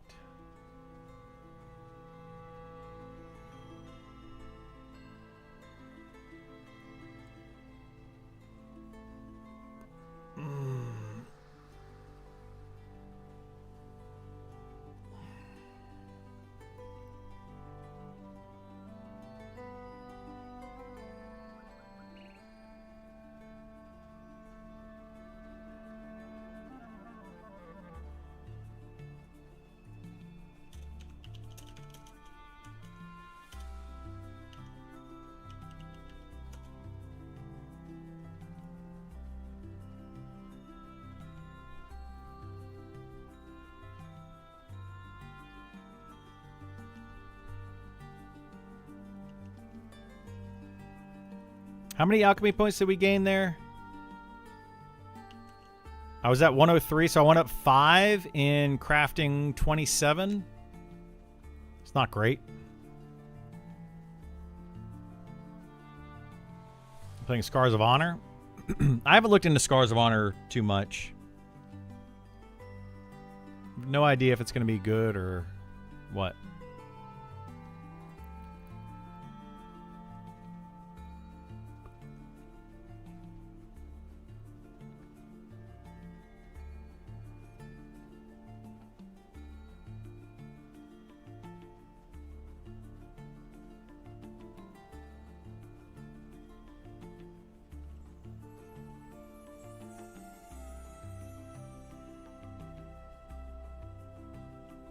Wait, what's my herbalism at now?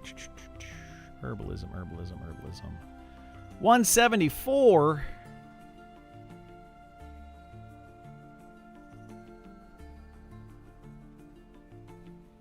It's basic playtest on the 30th. Just have to send requests on Steam.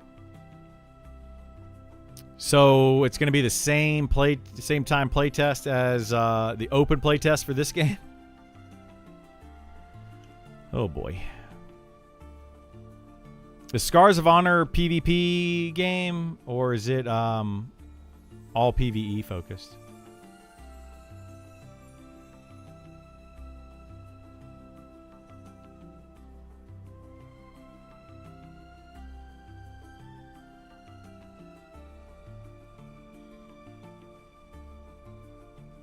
PvP side, but like PvP in the main game though. Not like a whole separate server that's PvP, but yeah, if it's PvP, I'm not interested at all. Not in the least. Don't want to do it.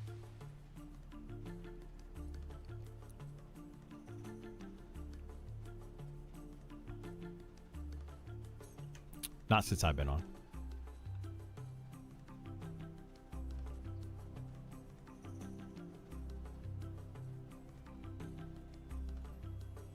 Yeah, I'm not interested in any type of PvP MMO at all. Just not for me.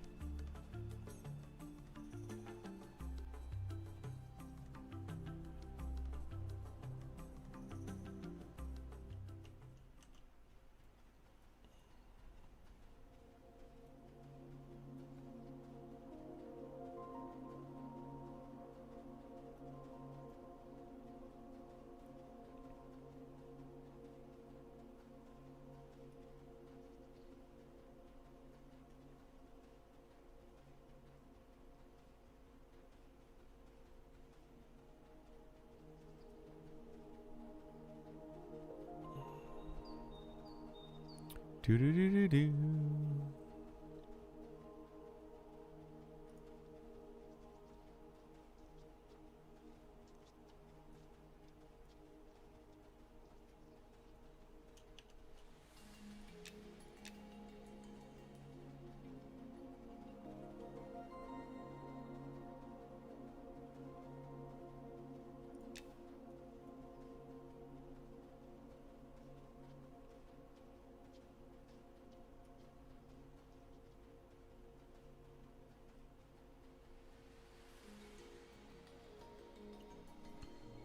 Gave up on the mount. Yeah, it was crashing the game. Well, or I was getting a load bug every time I zoned with the mount.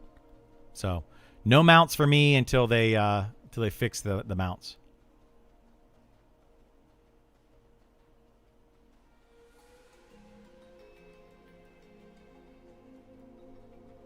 It's pretty much WoW BG's arena. Then they added big guild versus guild stuff. Yeah, I'm out completely on that game. Not interested. Not interested at all. MMOs that focus on, well, that have PvP as a main part of the game, they can be fun, but that's not the type of MMO that I want to play.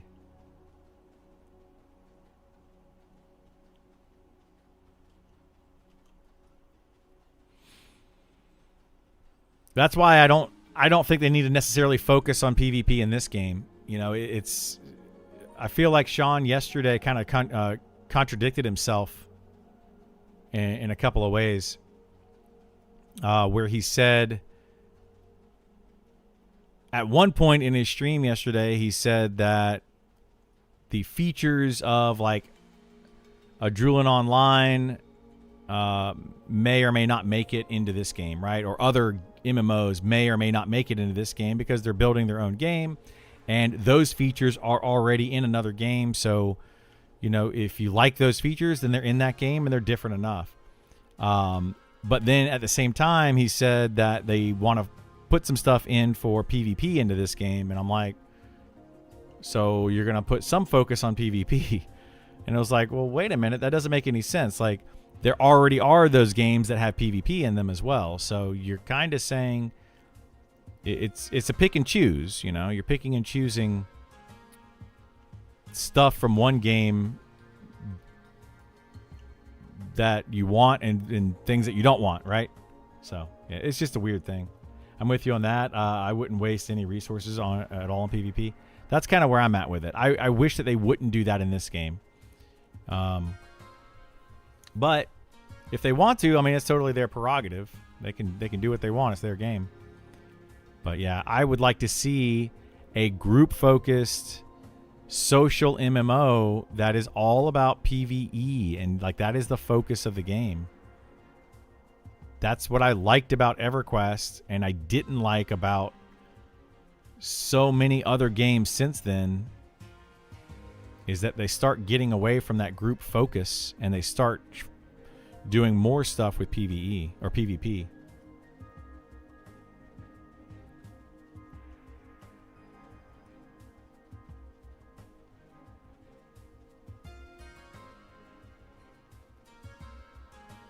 Those PvP games just implode. It's there's a PvP server. Yeah, and that's the difference between this game and those other games, is that those are going to be PvP on every server, whereas this game is, if you don't want PvP, you don't play PvP server. You just don't do it. I don't think that this game's going to have enough of a PvP player base. That's why I feel like a lot of those games try to mix it, because they know that the PvP crowd is not going to be big enough to sustain a full server for very long. PvP servers, generally speaking, are the fastest servers to fall apart. People love them in the beginning. Everyone flocks to them, and they are like, this is going to be amazing. And then within, a few months, they do fall apart very quickly. So they have to make like a game that has PvE and then also PvP on that same thing, and then maybe that will last. Maybe. If they're lucky. Yeah, that PvP server is going to be... I think it's going to be dead within... within the first 30 days of the game launching in early access. I don't think it's going to last very long. I think it's going to be completely loaded with people the first week or so. I think they saw 500 people were on the PvP server, but didn't realize 480 of those people would rather be on a Oh, yeah. That's 100%. I feel like they're getting very skewed data right now. Extremely skewed data of that PvP server. Sean was talking about it yesterday, and I was like, you're saying there's a lot of people playing on the PvP server, but that's just because that's the only server they have access to. So, of course, they're going to play over there. But if you give them access to the PvP server or PvE server, they would much rather do that.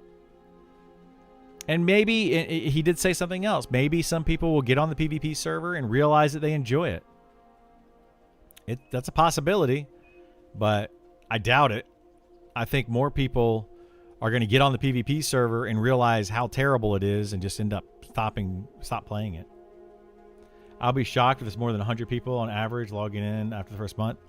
I would be too on the PvP server for sure. I think that in the beginning, it'll be a very packed server. You're going to have all those like hardcore PvP players on there. And then the griefing is going to start to happen. The shenanigans of as soon as you hit level 2, somebody kills you just because they can. All of that kind of stuff's going to start to happen. And it's quickly going to just get very old. And then those people are all going to complain. There's not enough people on the PvP server. Blah, blah, blah, blah, blah. And yeah. But we'll see. Maybe I'm wrong. I hope I'm wrong for their sake. I hope the PvP server is absolutely fantastic and everything that they hoped for. You ain't wrong? I don't think I'm wrong either, but we will see. There we go. 175. That's what I wanted to get to try to harvest this other thing. I laughed when they mentioned our PvP server. Yeah. RP PvP server. Like, are you kidding me? Sean was right when he responded to that, and he said, if there's enough players, if there's a big enough player base for it, maybe we'll do that. Dude, there's not going to be enough player base for a PvP server by itself. There's going to be barely enough player base for an RP server on the PvE servers.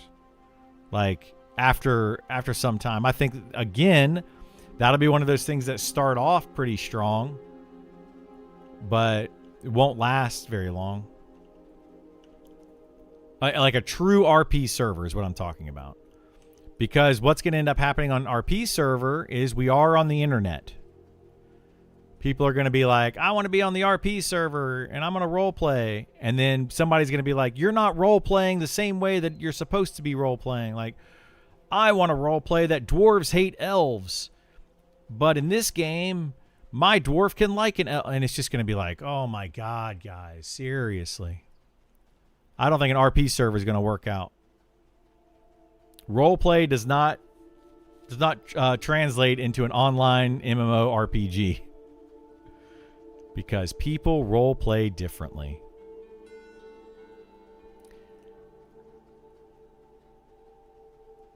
I'm going to name my character Football Rules.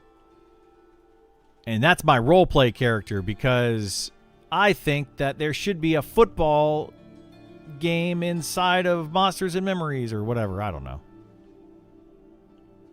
Like, it's just, I'm telling you, it's going to be a disaster.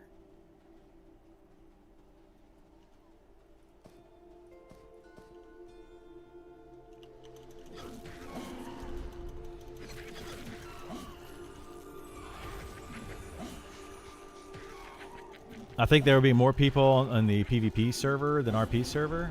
I mean, I think that there will be in the beginning more people on the PvP server than the RP server.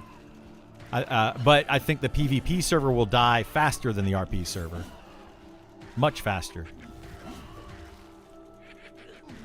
The RP server will stick around for a little while until people get tired of not role-playing and seeing that it's not really a role-play server. It's an online server where people sometimes choose to role-play and sometimes don't.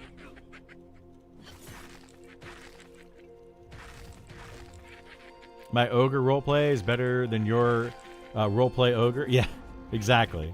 I'm okay with PvP as long as they don't balance classes towards it ruining PvE play. Also separate servers. I mean, I'm okay with it as well. I don't care if they want to do PvP or roleplay servers. They can do those all day. I don't care. As long as they're separate servers, I just won't play on them. Make as many servers as you want. I really don't care. Crystallized bone chips.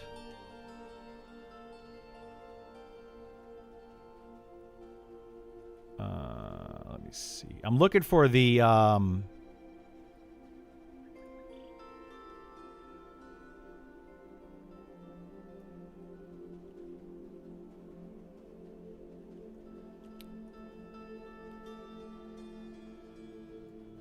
there were some herbs.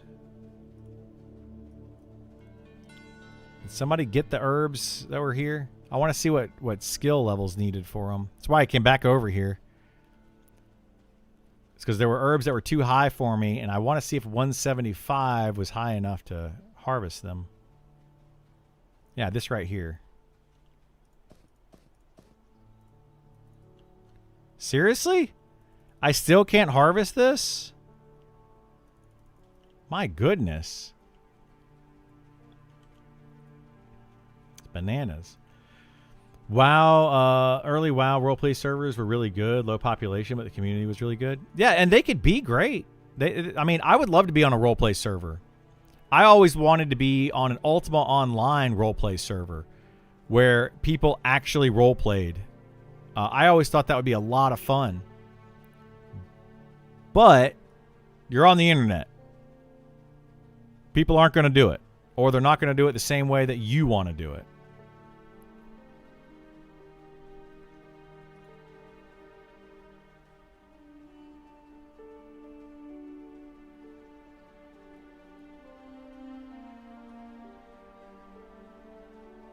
And that's where the problem's going to be.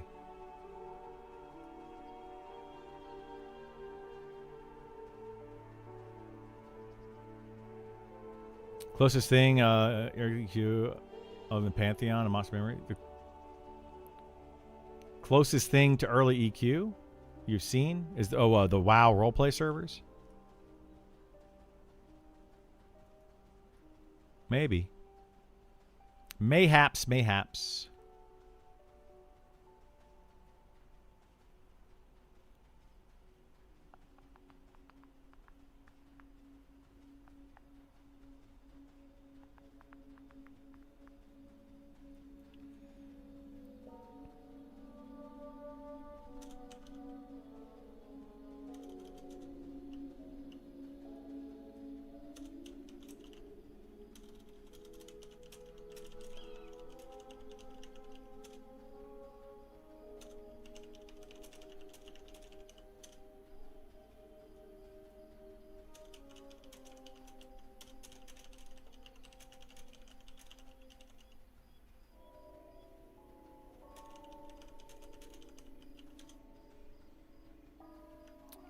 No, it never did.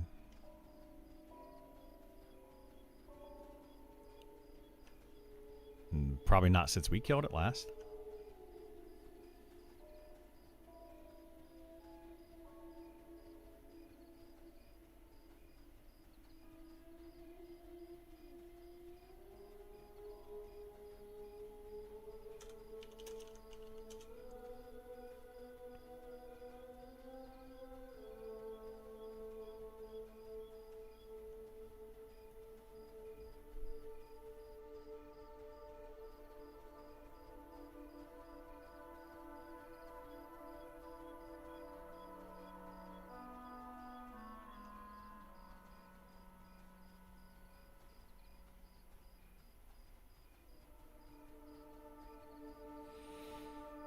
Alrighty.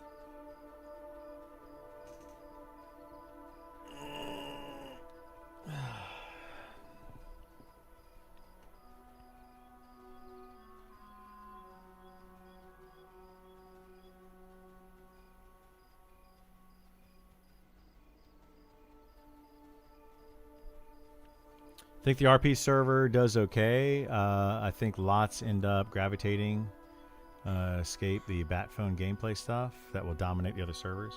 Yeah, but what's going to end up happening is you're going to have people that go to the roleplay server because they know they're not going to have to compete with the players on the roleplay server for the end game content.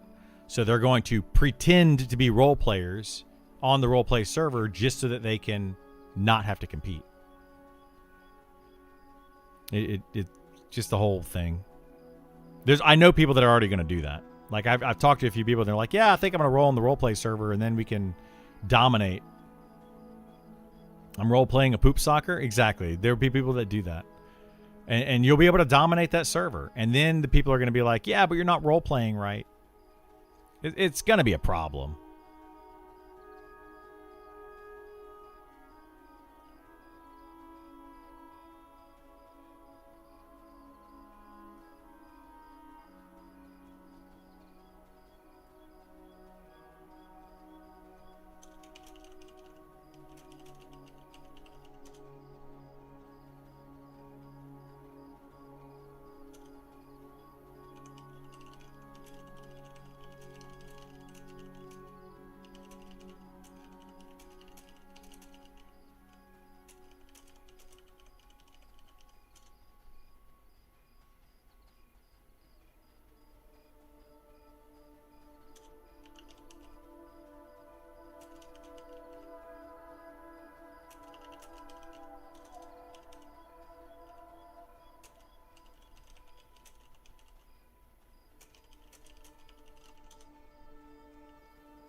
I want to try to find another one of those nodes out here that I was seeing and see if I can get those at 175 or not. Poop Soccers and Roleplay server will be moved on to new games before I ever get to in-game. I doubt it. Those Poop Soccers, like, that's the reason they want to be on those roleplay servers. Is they don't have to poop sock as much. They can be like light poop sockers and still get a lot done. You know, trying to like compete, top guilds in this game trying to compete for in-game content is going to be rough. Super rough.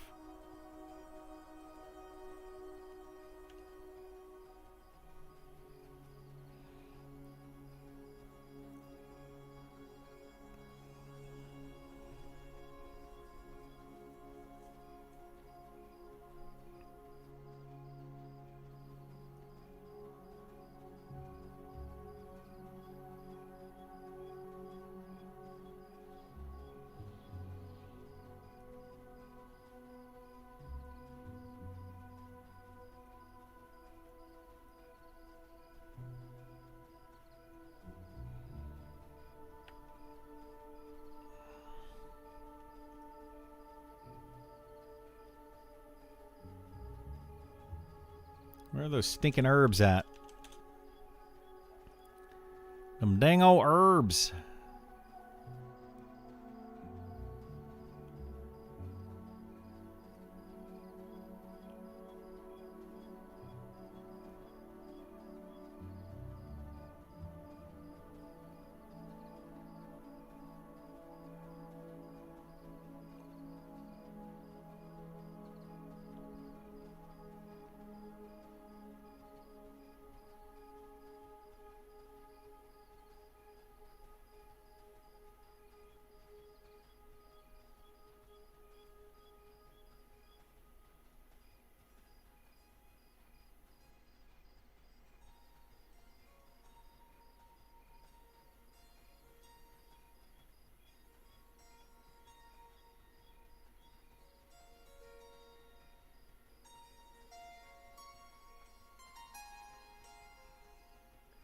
Do do do do do do do.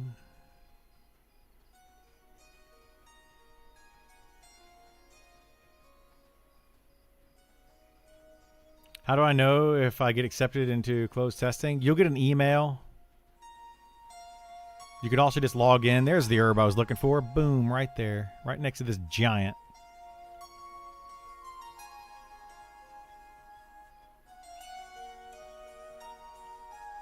Nope. Still can't get that one either. Golly, man. That's rough.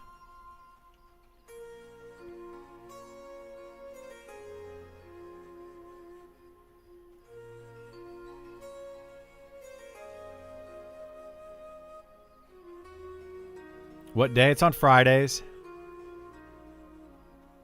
They do the lottery on Fridays.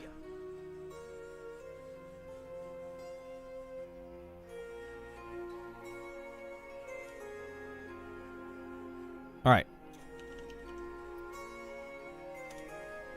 I'm going to camp here for a minute. I'm going to go heat up some food real quick. Hang on.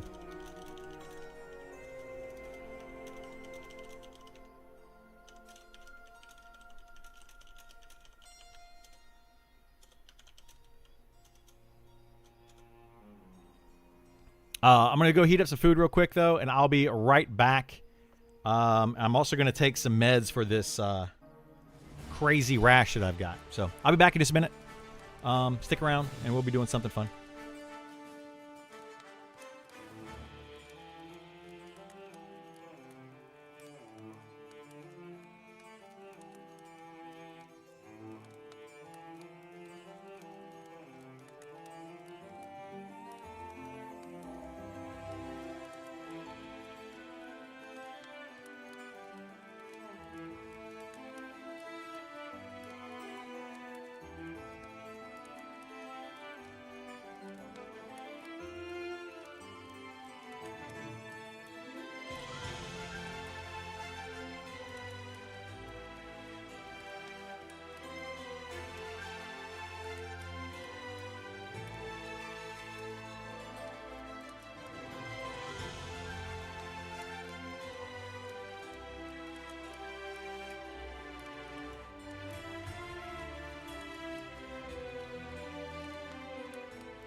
All right. A little bit of lunch in me. Feeling good. We're going to get on the wizard for a little bit. I just want to switch it up just for a little bit.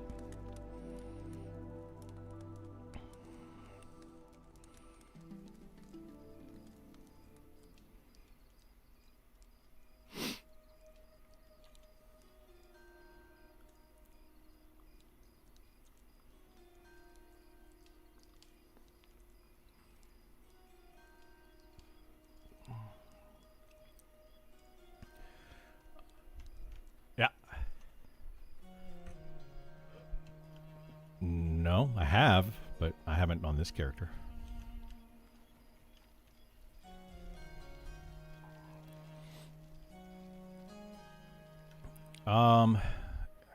Some foods do last longer, but it's really right now it's mostly the same. It's not worth going cooking right now. Like the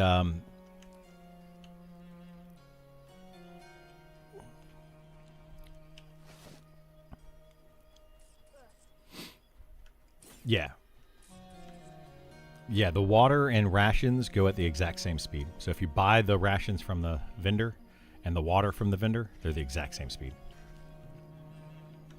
Right now, rations are just better. I guess they're not as long.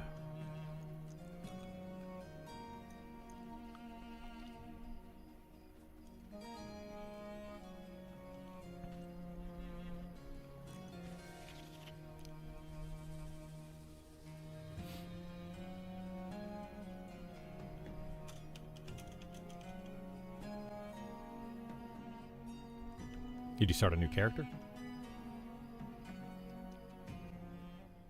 Did you start a new character or something?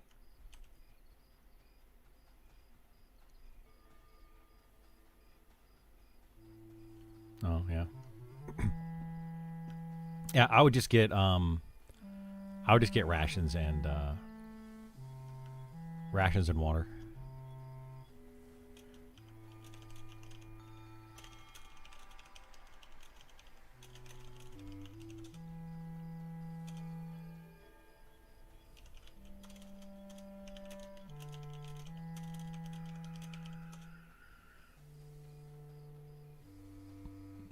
Me too.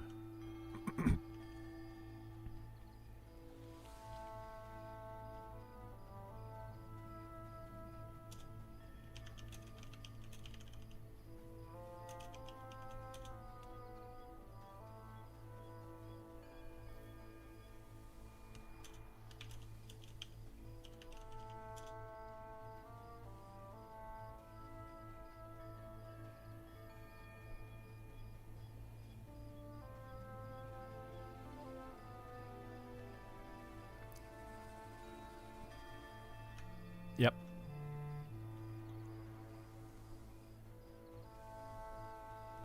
What is your number one hope for Class Pass? Just one thing you want for your class. For my class, I want more focus on tanking and less focus on DPSing on the fighter. The main thing I want is all the hybrid classes, though. That I want to get away from those hybrid classes. I don't want them to be hybrids.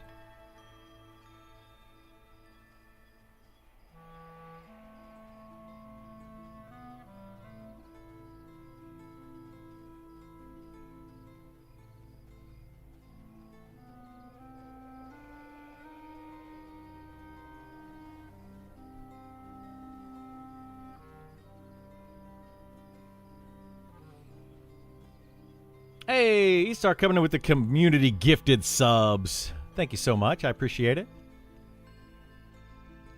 What was that, 10 subs? My goodness. My goodness. Thank you, sir.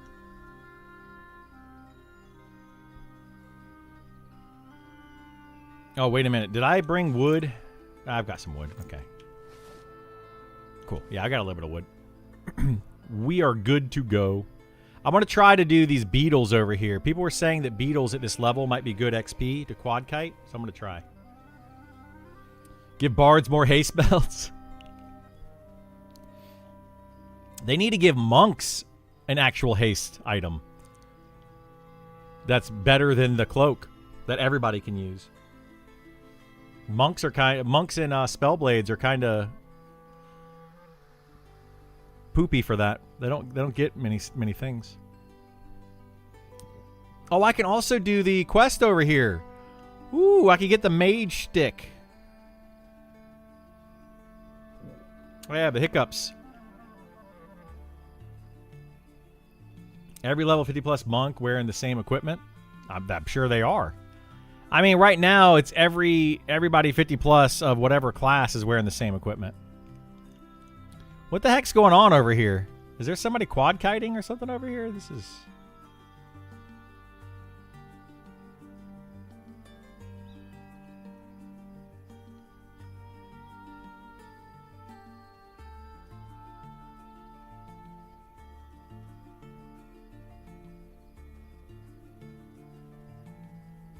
Oh, whoops, I gotta memorize my spells. Holy moly.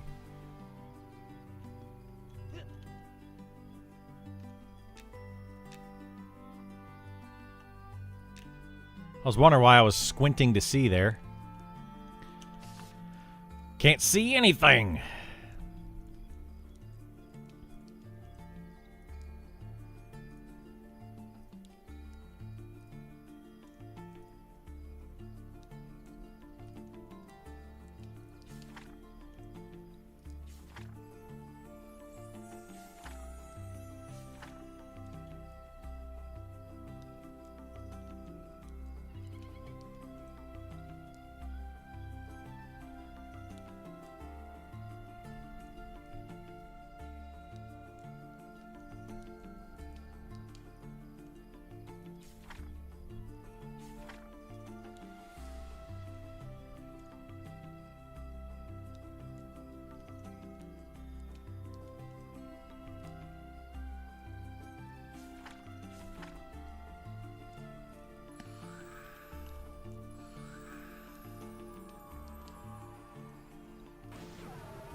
Does nobody have a campfire over here?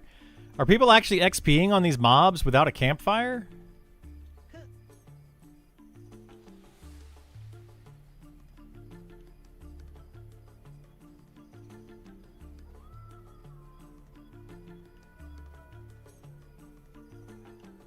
It's really weird, isn't it?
Okay, let's go try to do this. I don't know how this is going to work. But we have these beetles. These are all,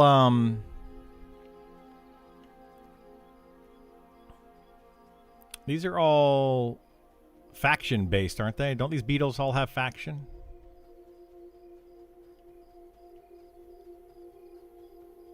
I think they do now. Harvester.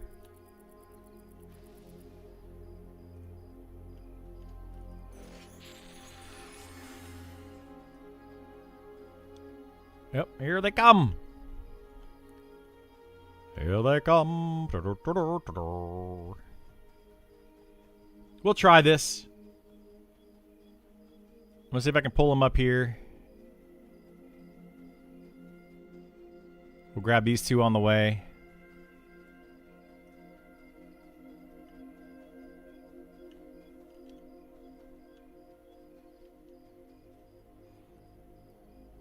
Beetles are slow. I didn't realize how slow beetles were.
We definitely don't want to aggro that guy.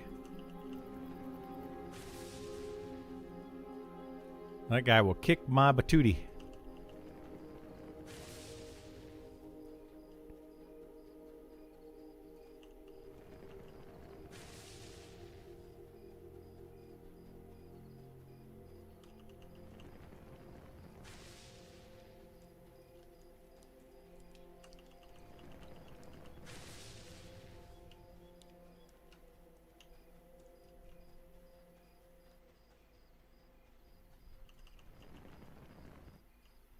What?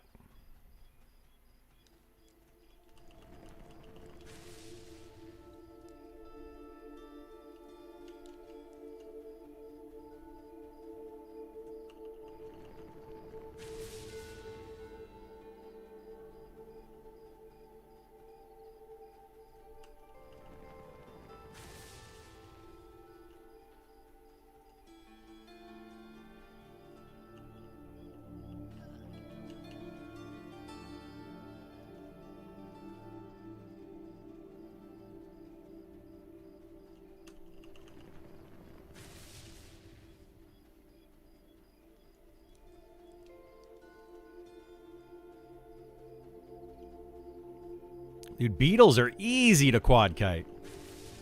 Like, this is kind of ridiculous.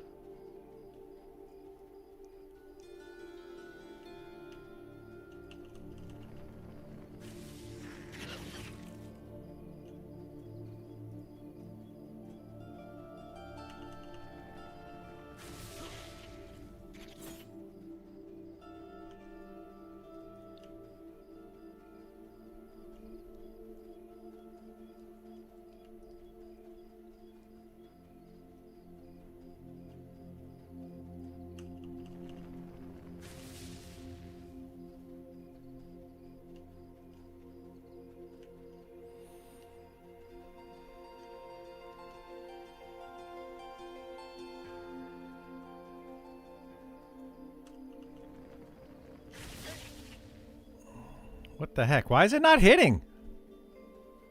I'm not doing any damage to the harvester.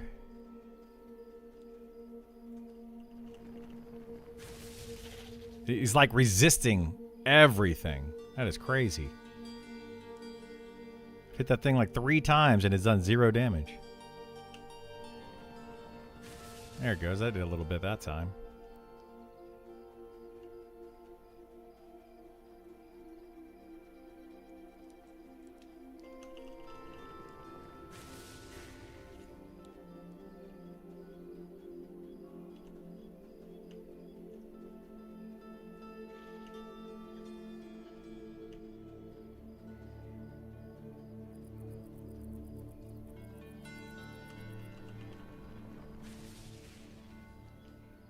Holy moly.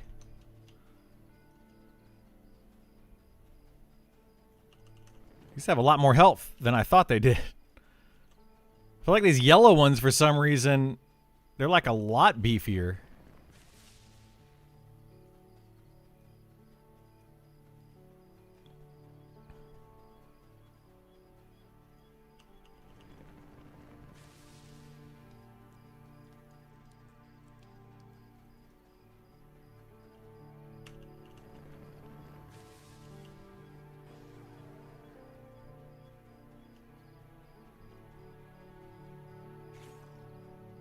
Don't kill it! Oh my gosh.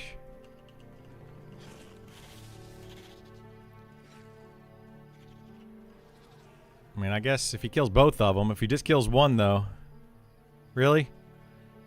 Is he killing just the one?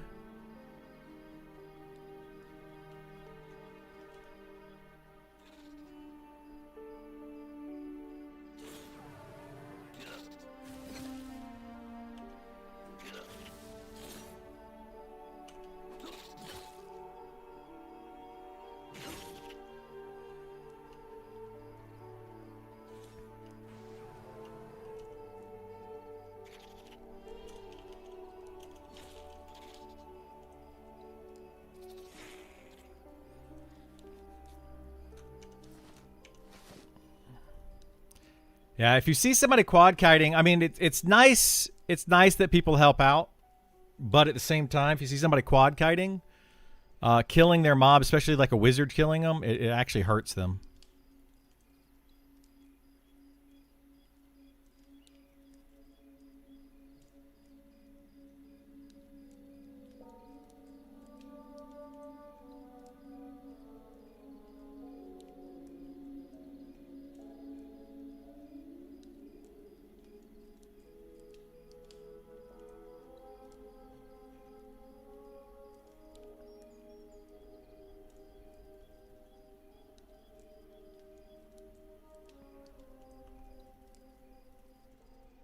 What the heck is... Why is this not... Why my bandage is not working?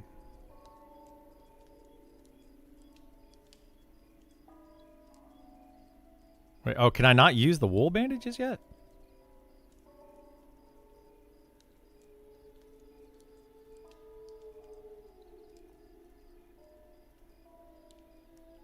Unable to cast that. I didn't know that there was a skill needed. What? I didn't know you had to have a specific skill to use different bandages. I now know. Interesting.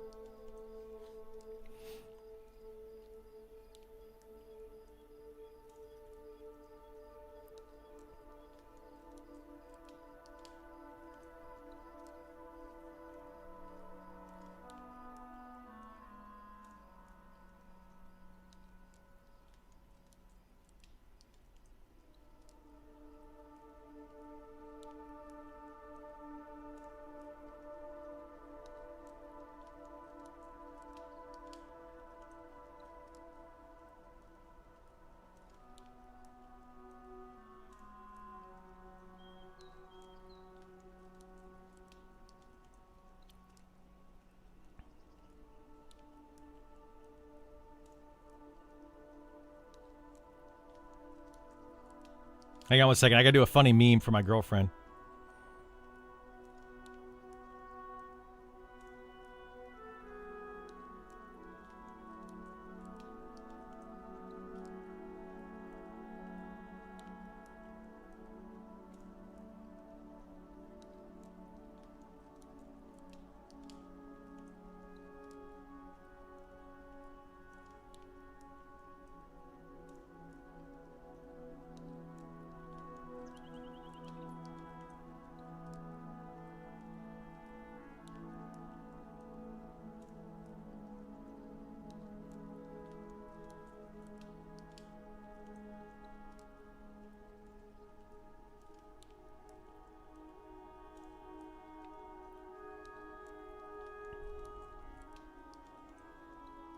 Wait, did I have, Oh, I have insight for 37 minutes. Nice.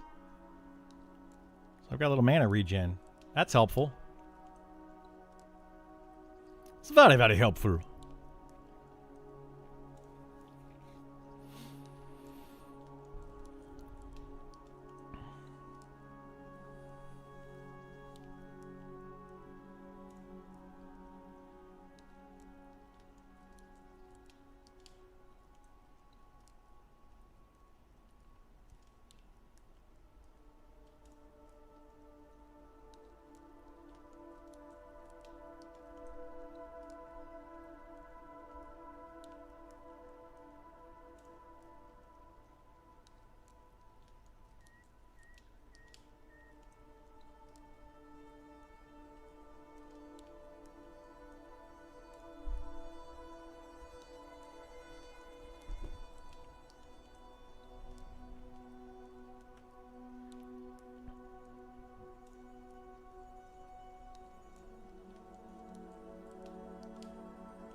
Okay, so 1, 2, 3.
Oh boy, that might be too many.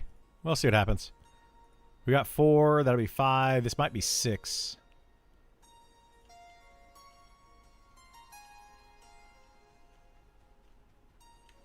One, 2, 3, 4, 5, 6. That'd be fine. We'll make it work.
Ouchies.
Oh my goodness gracious.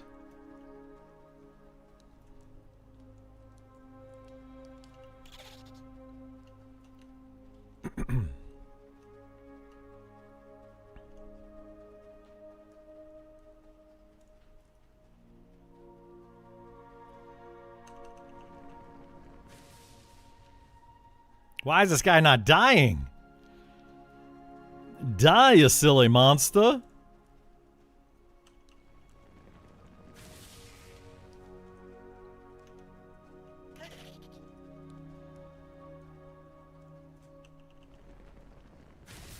Oop, I nuked myself.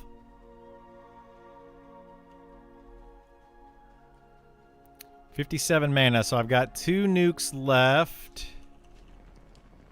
If I get a kill, there we go. And perfect, this will work. Doink!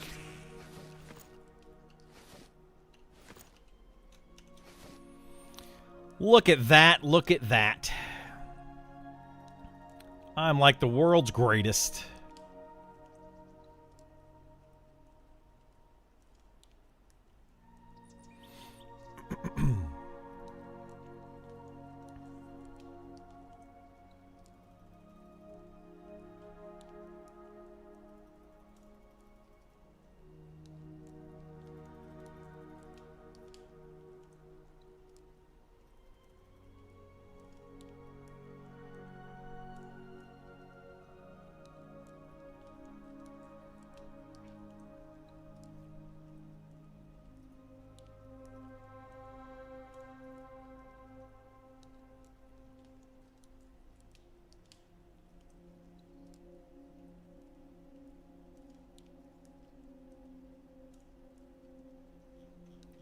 This is really good XP, though. What was that, like half a yellow from one pull, and then I can chill, take a med break.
Do do do do.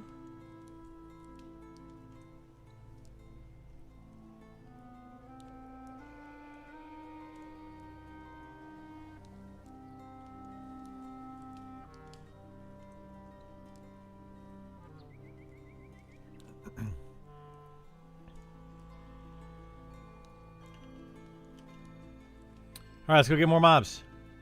What's the faction do for these beetles? I don't know, but it's only positive. I thought there was a negative faction to them. Apparently, there is not a negative faction. It's all positive faction. So, I don't know.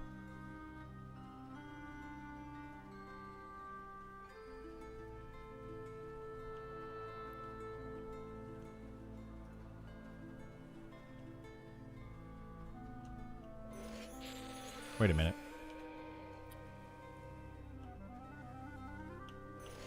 There we go. That one's yellow, so we'll go ahead and pull it with the big nuke. Oh, shoot. This is going to be 8 mobs. I don't know if I can do 8 mobs. That's not good.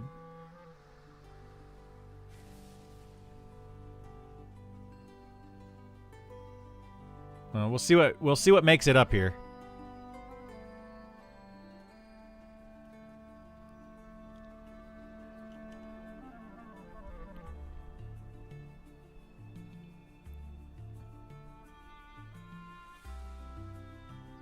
Oh, no, we only got 5, 6.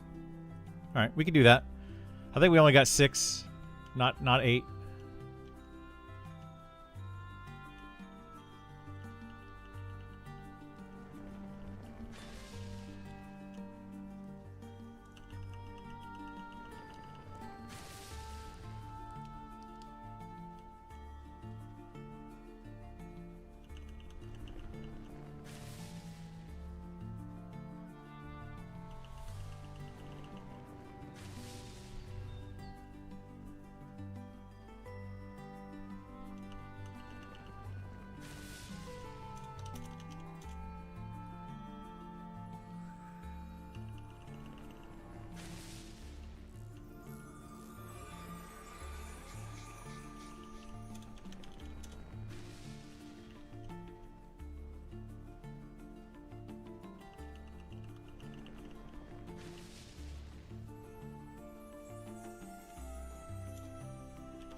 Yeah, people have not figured out yet that...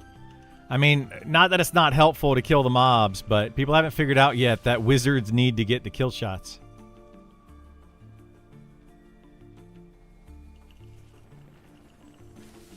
But, I mean, if this person wants to help me power level, that's fine, too.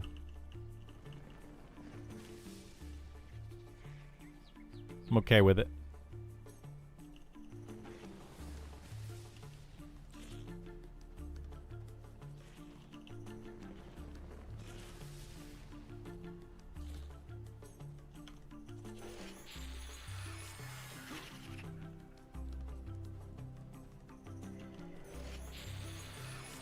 Not going to complain.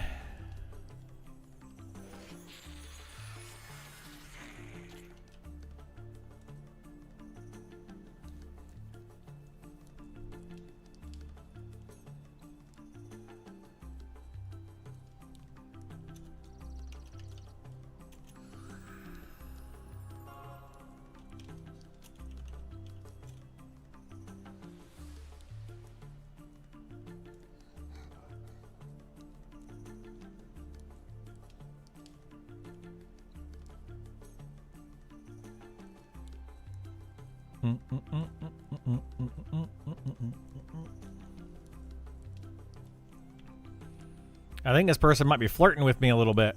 Wow. He said, "You're cute."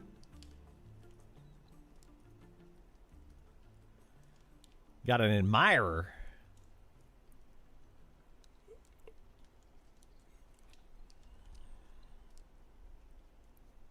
How much more efficient?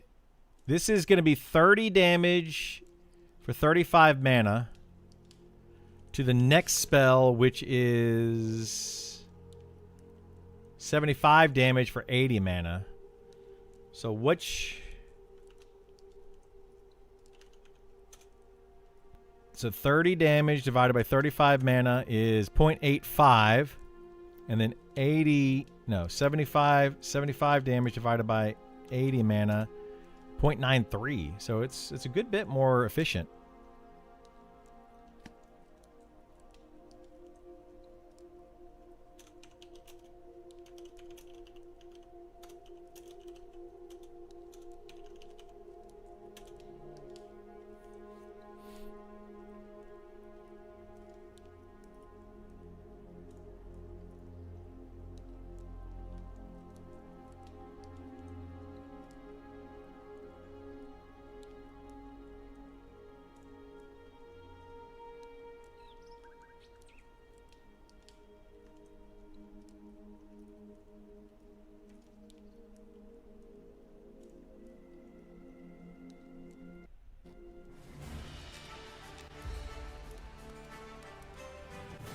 Ba-da-bum-bum-ba.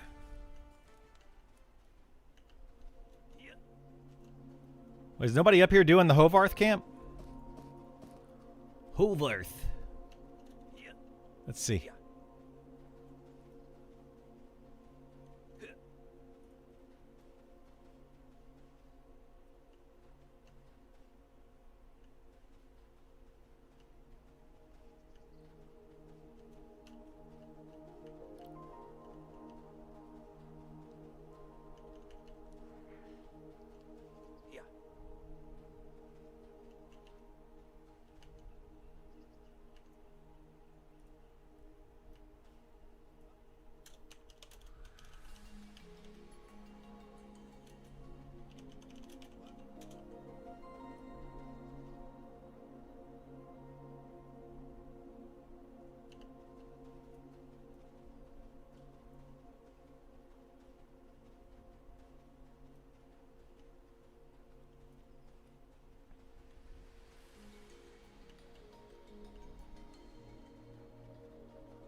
All right, I just want to camp out there for stuff.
I mean, yeah, pretty much.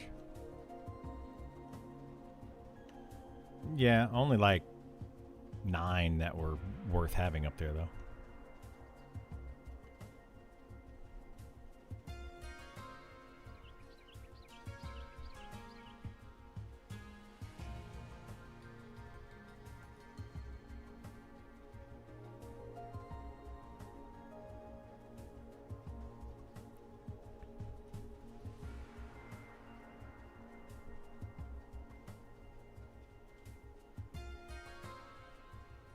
Sure is.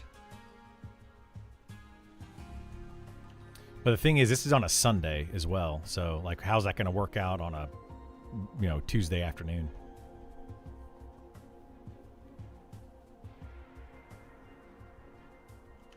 Yeah, well, it'll be this coming Tuesday. Same thing.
$18.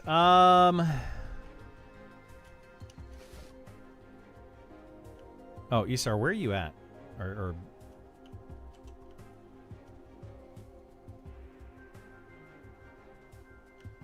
I've got a bunch of wisdom potions I was going to give you.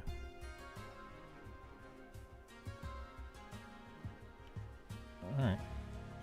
Yeah, I'm going to have a ton of them because I'm using those to level up alchemy right now.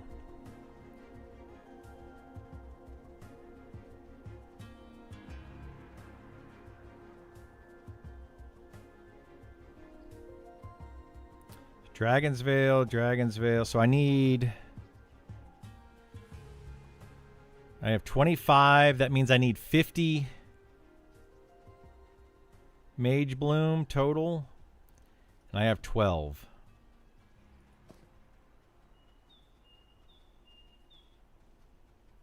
All right, so we need to get 50 total Mage Bloom.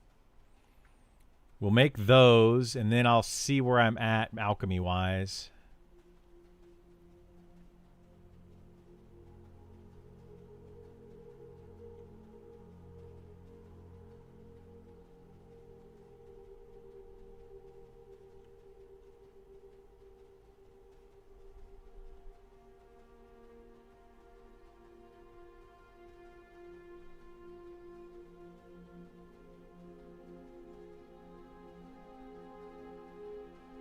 Yeah, I want to try to get to the speed of the wild potions. I just don't know how much alchemy is going to be needed for that. Probably like 150. Maybe 200. It's going to be bonkers.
We're going to go back over and do some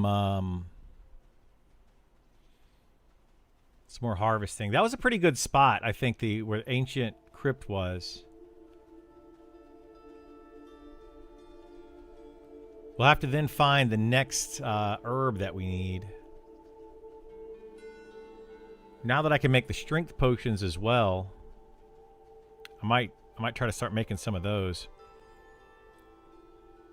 I got to see what's going to be easier to get.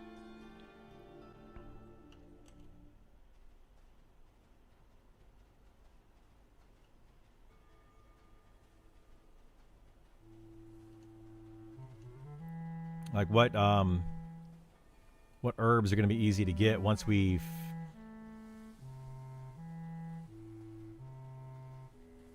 unlocked certain things. I don't know. I'll have to look at it.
do do do do do do do do do do do do do do do do. I love the music in this game. It's just enjoyable to listen to.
All right, we got 6 minutes on Sal. Hopefully we can run through here. Do you agree that agility stat is only good for regular content and not good for raid bosses a tank, or is it still viable for that? It's very viable for that, yeah.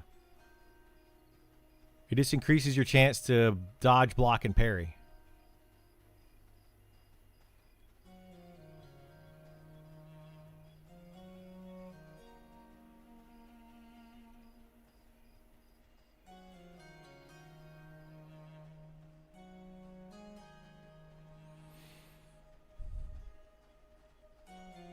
I would say it's probably more important for in-game type stuff.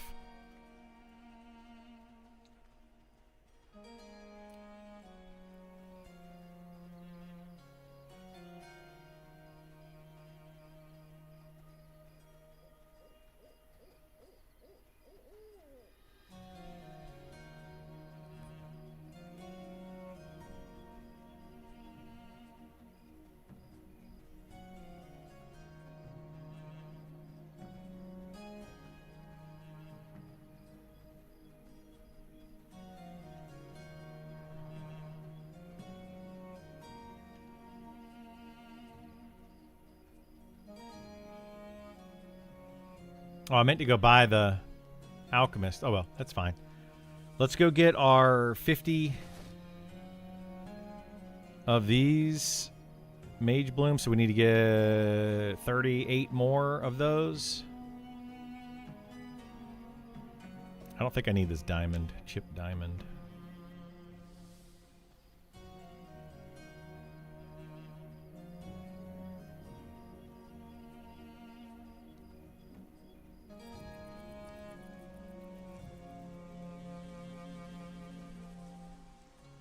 Oh, I need to get Sal.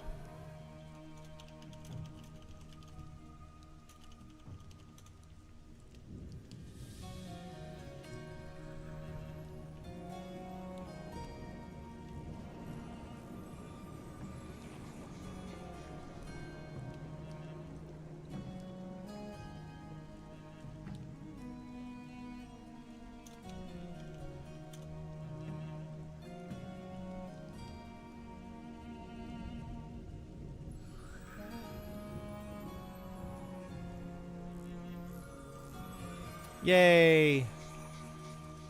Hugging people is fun.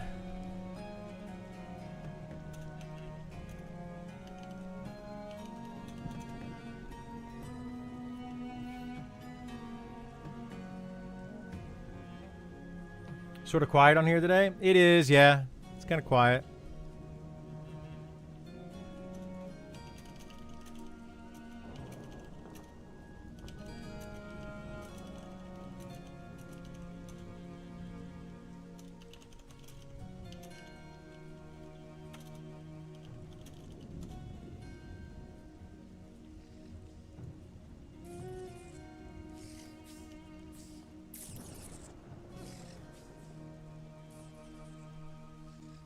Yeah, I haven't been doing much today. I've been just kind of like poking around with alchemy, which is kind of boring.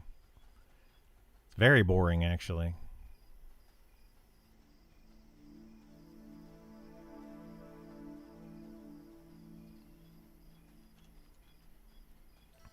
But trying to get my alchemy up so we can make new potions.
Hey, what's going on? What's up, baby? How you doing, bud? What's up, baby? I think... oh, my gosh. That hurt. I think we're going to start doing some more group content tomorrow, maybe. We'll see. Try to get with Isar and see if we can start camping more named mobs.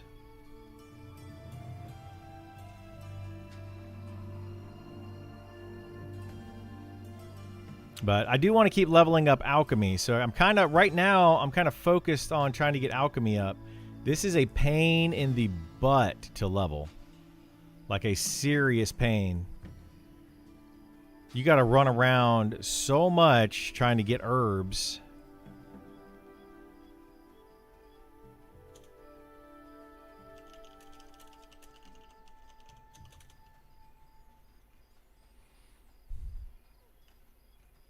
Doing a little hiatus until class vision is posted. Yeah, I think a lot of people are in that same boat. They're just kind of not feeling. They're not feeling great about the game and the direction and all that right now until we get something from the devs, which I've been screaming about for a while. I mean, it's been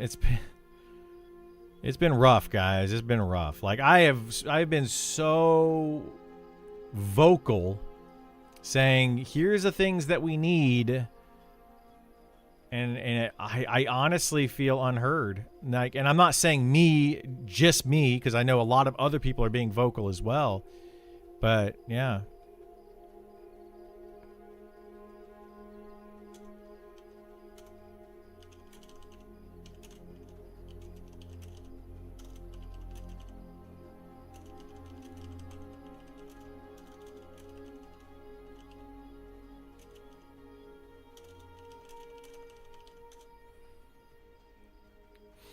You know, there's a lot of people that have been screaming about this stuff for a while. Like, we've got to get these classes changed. We've got to get certain things about this game. Otherwise, it's just not going to do well.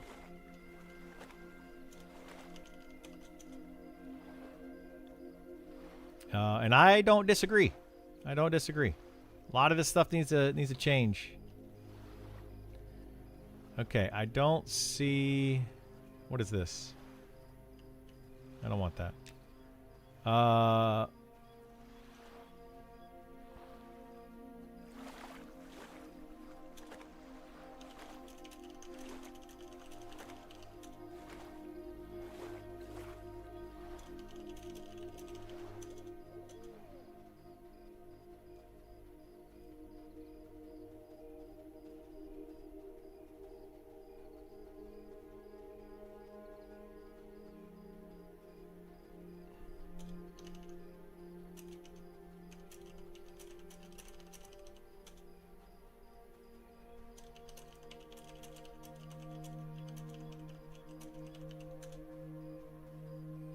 Camping Platinum Badge? Nice. I need to do that myself. I don't have it.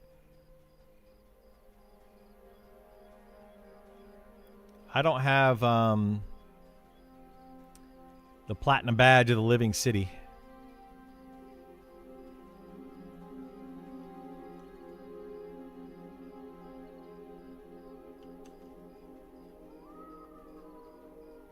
I should probably go over there one day and just do that quest.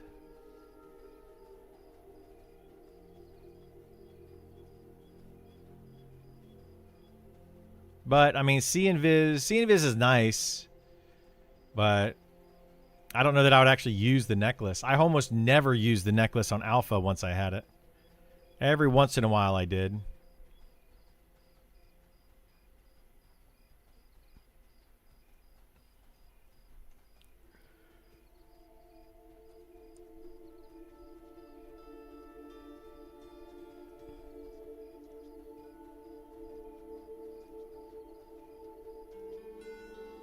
Somebody wants me to make like a video on jewel crafting as well and how that works. So I might look into that at some point. We'll see.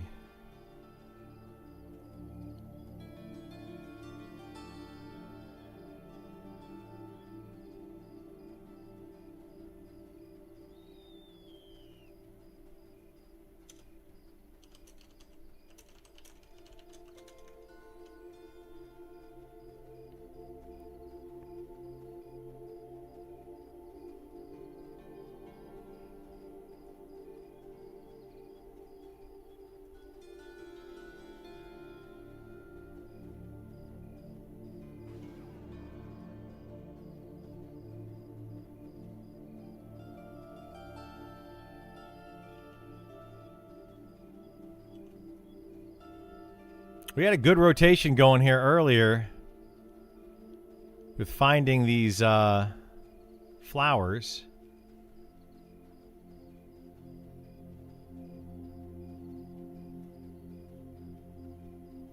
Hopefully we can get back on that.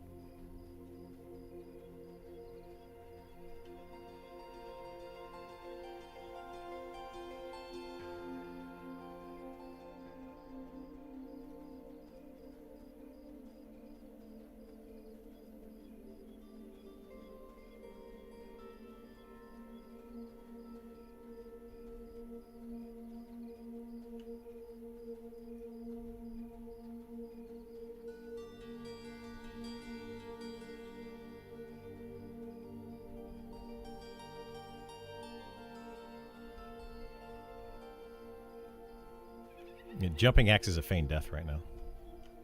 Look at the... Yeah.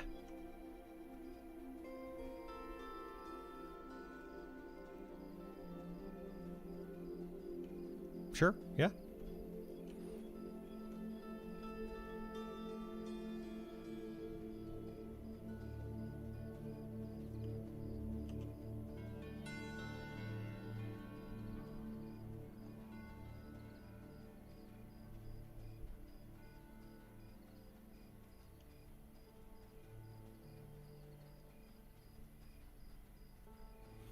Yeah, what I might start doing is level up some other characters to various levels.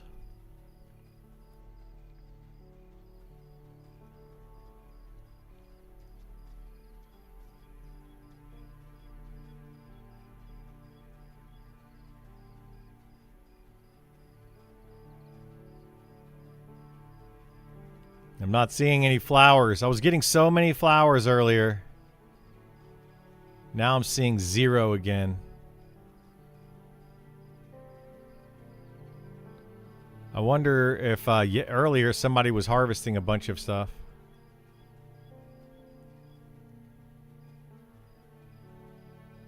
There's one. I see one.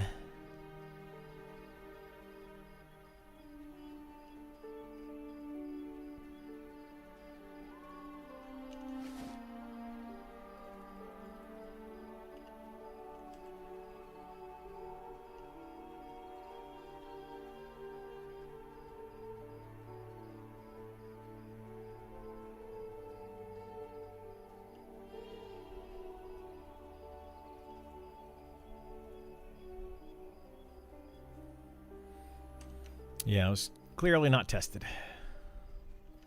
But Sean said that in his stream yesterday. He was like, yeah, we implemented the leashing and didn't test it.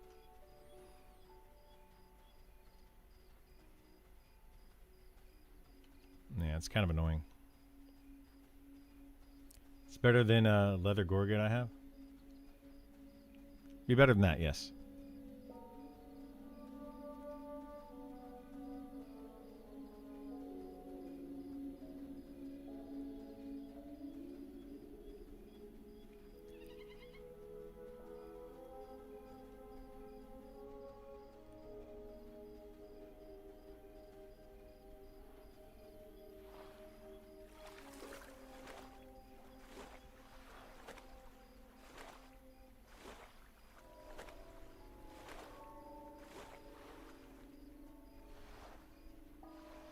Good thing they delayed early access.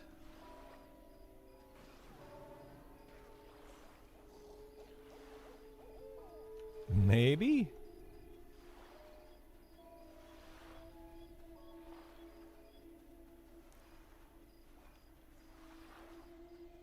Nicodemus stream says early access is not scheduled for 10-1.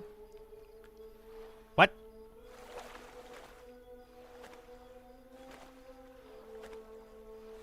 What is he streaming right now?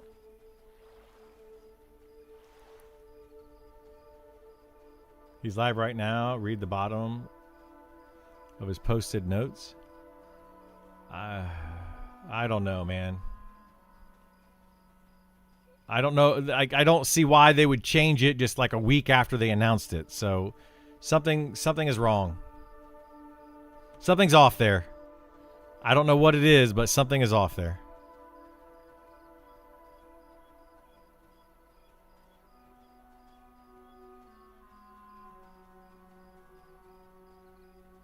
Are you sure it doesn't mean early access is now scheduled and he just accidentally typed not scheduled?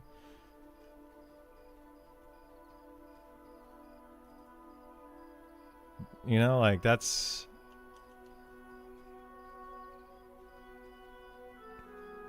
Could be a typo. This is why they need a community manager or a public relations kind of person. This is literally why they need it. We're getting a lot of information from a lot of different sources, and mistakes are being made. It could mean, yeah, it could mean June.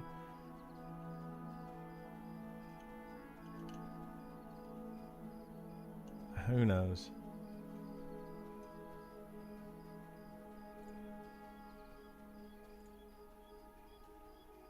But a lot of incorrect information is getting out there.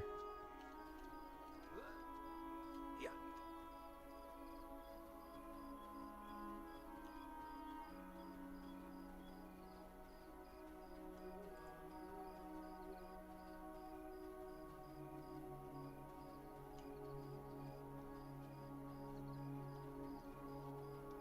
Just a typo? Yeah, it's probably a typo.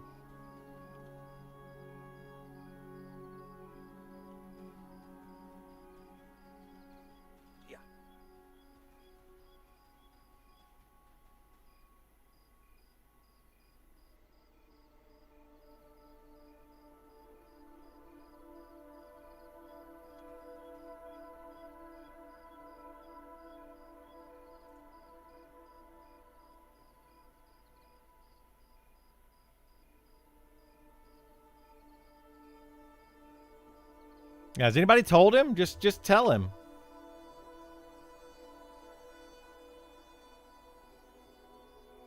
Yeah, just tell him. Like,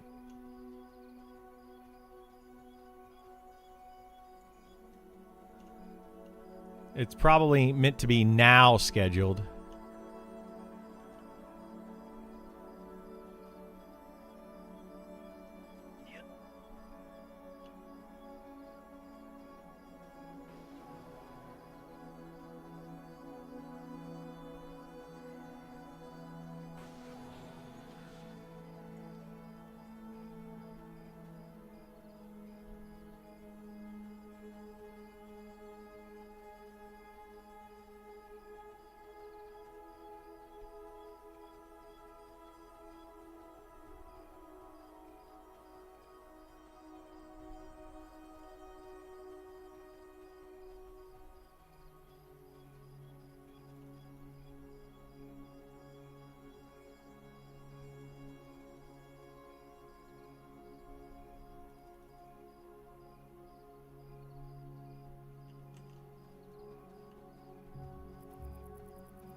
Running around in circles to do alchemy. Much fun. So much fun. So much fun.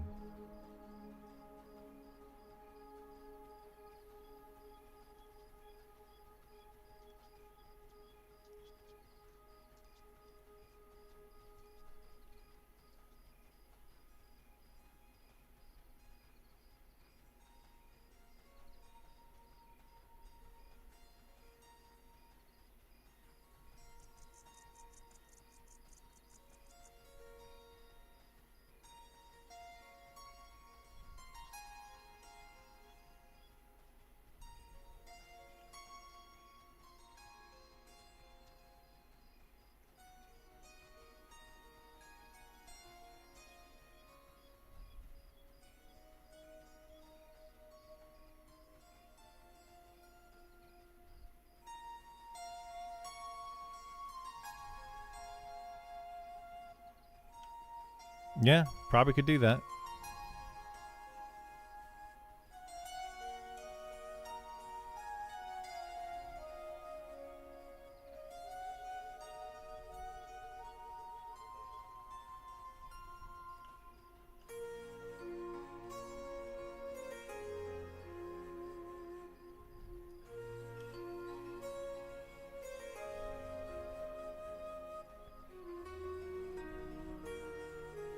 I'm probably going to have to head out here before too long. Lady wants to get some Chinese food for dinner. Yum, yum.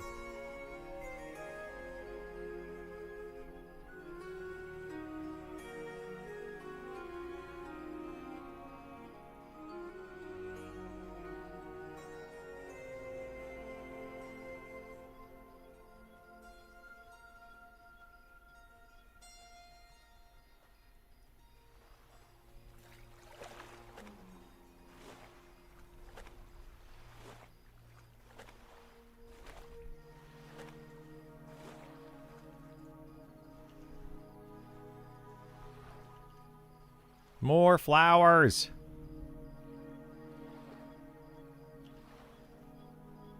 Oh my goodness.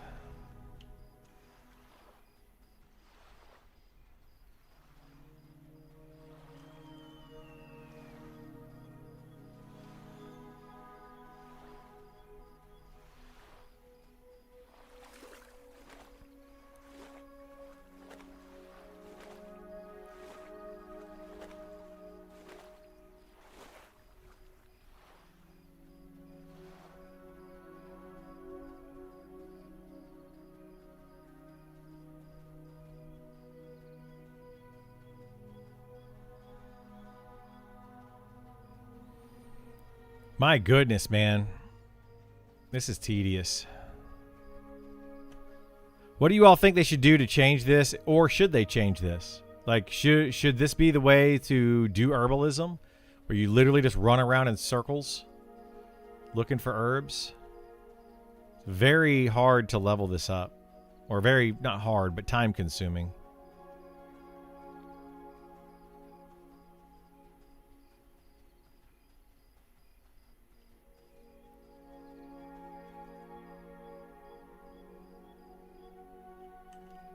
I agree.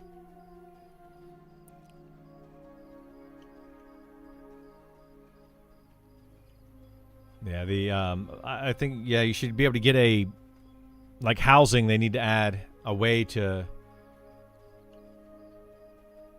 plant things in your house. Give another reason for it.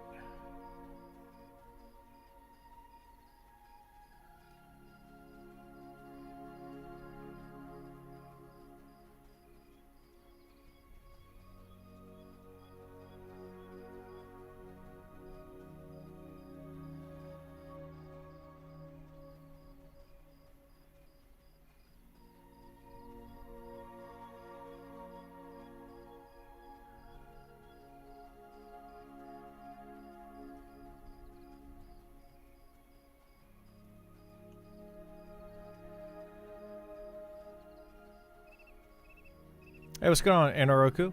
How you doing?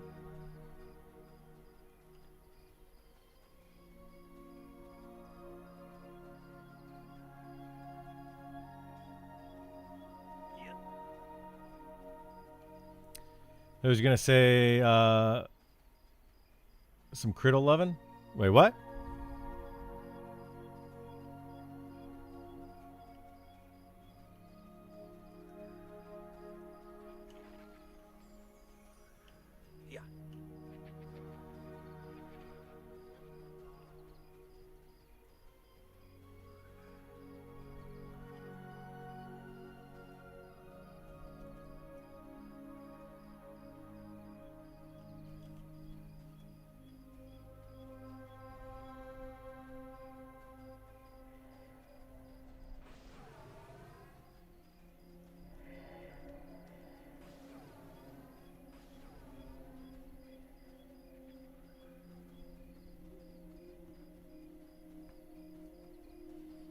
Want to make a dwarf, but I'm waiting for their city?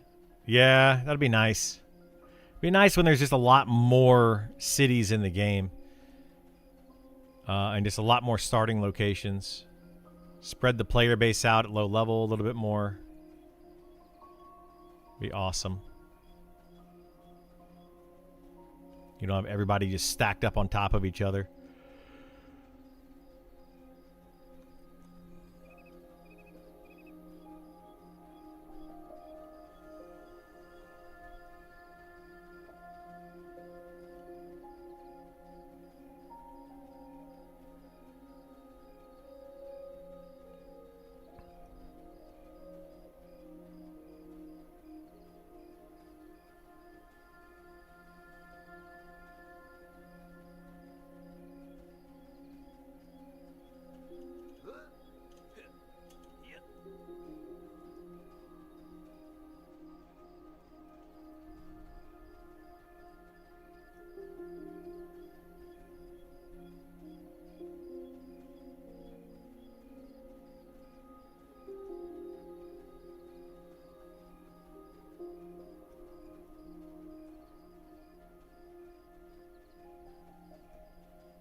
My goodness gracious. I am tired of running around in circles. Very tired of running around in circles.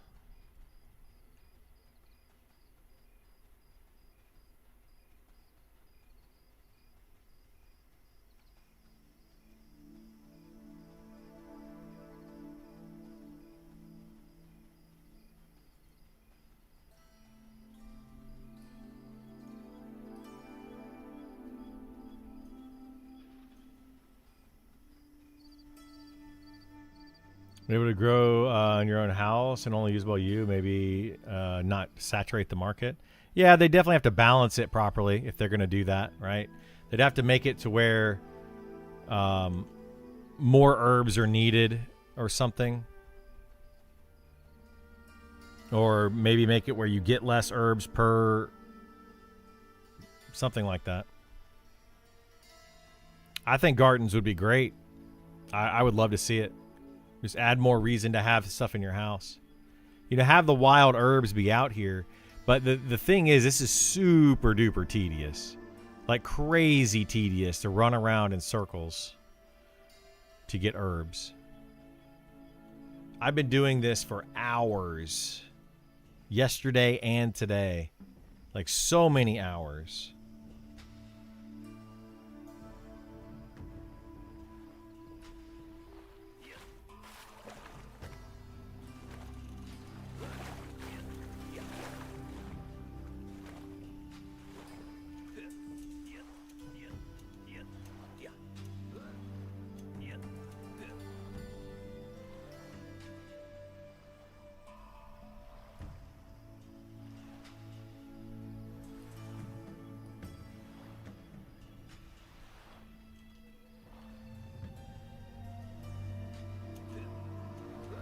Giant needs a break.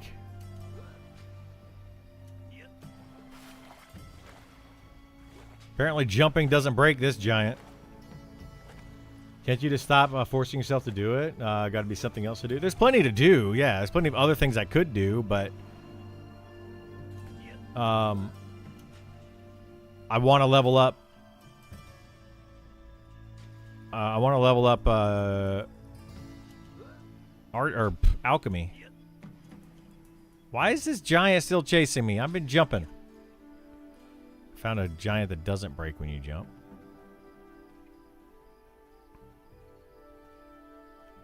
I jumped like 15 times. This thing's not breaking.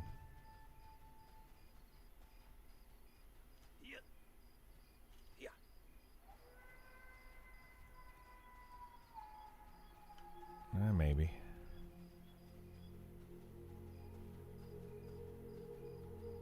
But no, there's a lot of things I could do.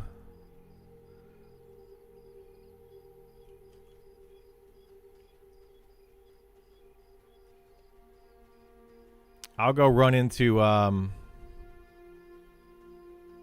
go run inside Ancient Crypt, I guess, and zone off this giant when I run by.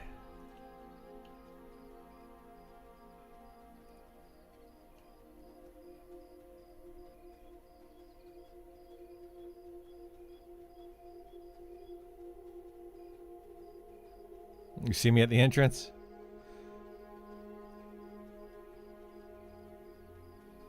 I won't. It won't go inside. It'll stay out here.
Yeah, not many people are leveling up alchemy right now. That's kind of why I'm doing it. There's not a lot of people are doing it at the moment. Probably because it's not worth it. Overall, like the time commitment, yeah, it's just not worth it.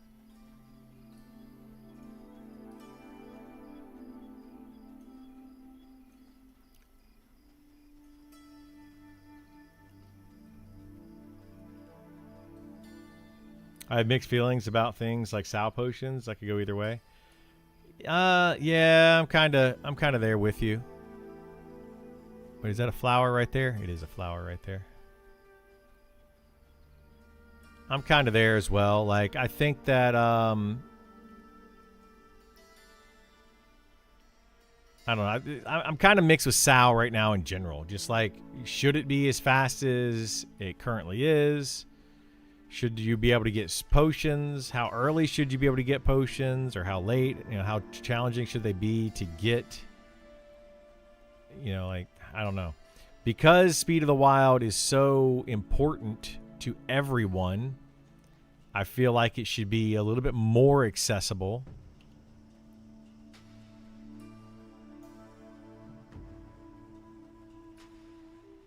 You know, a lot of things just feel bad because they keep changing stuff too. They keep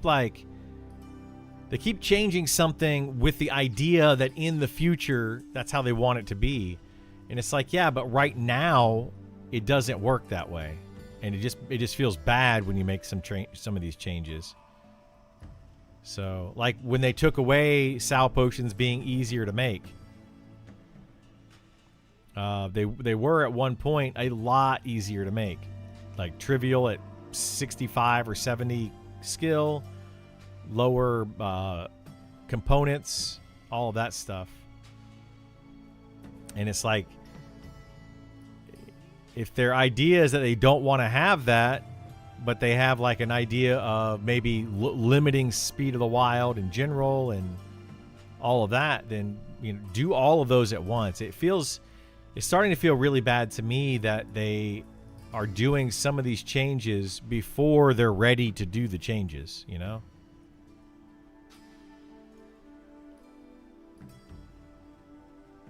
I'd rather horses give Sal like speed and potions it. Yeah, I mean, I that's another thing. Like, I don't know that I agree that horses or mounts should be as slow as they are. Like, it doesn't make sense.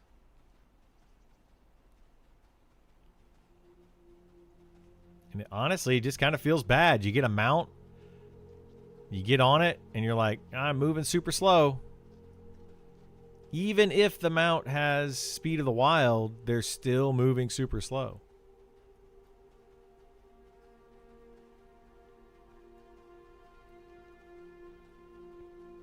And I'm just like, I don't get it. Why are we doing that? What is the reasoning?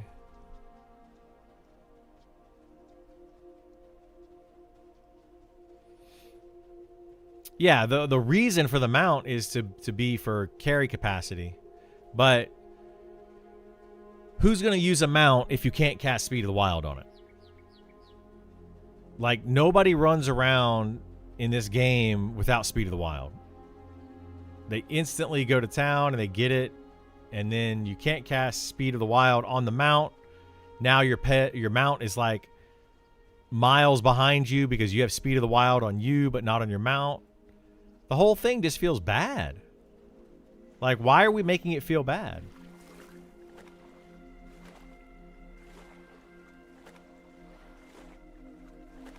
I kind of say the same thing about Darkness. I think they should, mounts should match the speed of the player, always. If they don't want them to be faster than the player, match the speed of the player. Actually, they should match the speed of the player plus 10%. So that they always keep up with the player.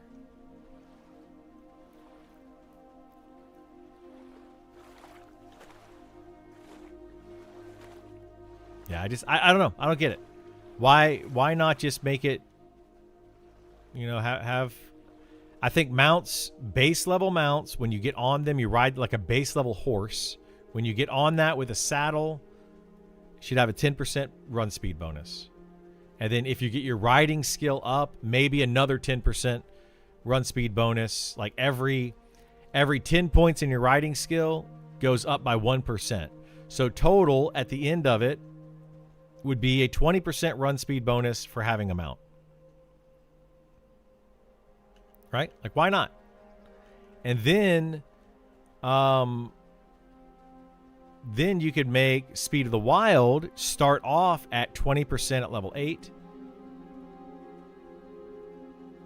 And then have like a level 30 version that goes like 30% and a level 50 version that goes up to like 40%. And then Speed of the Wild caps out at 40%.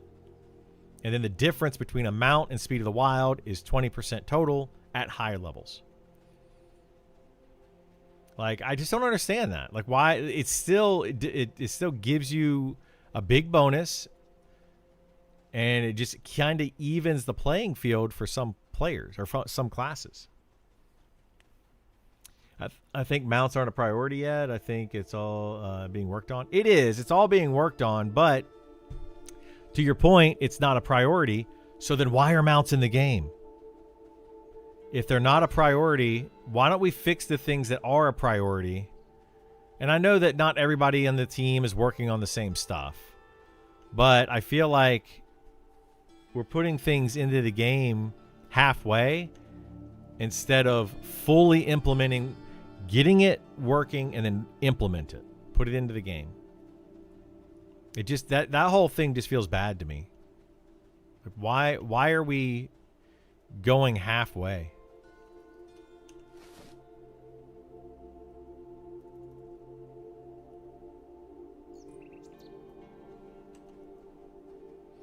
Get rid of housing and mounts. They don't matter or provide anything.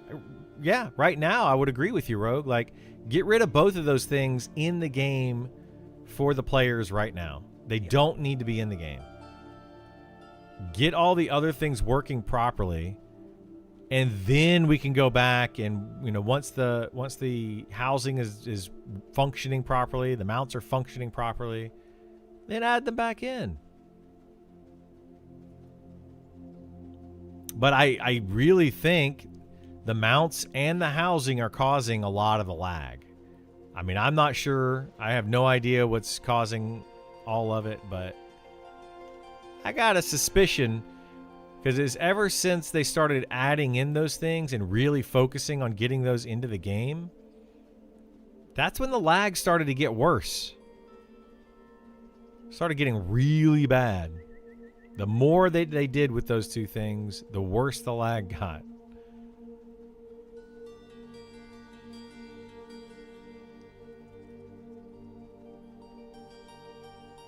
Coincidence? Maybe. maybe a coincidence. But probably not.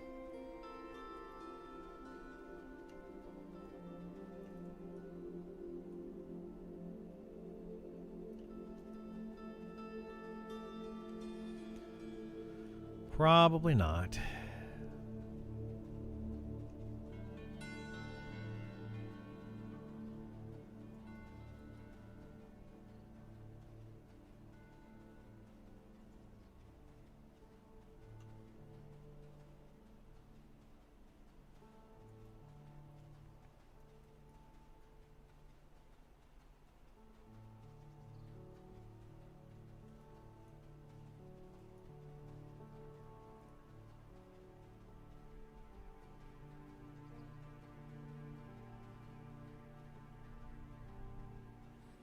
But I do want to get this alchemy up.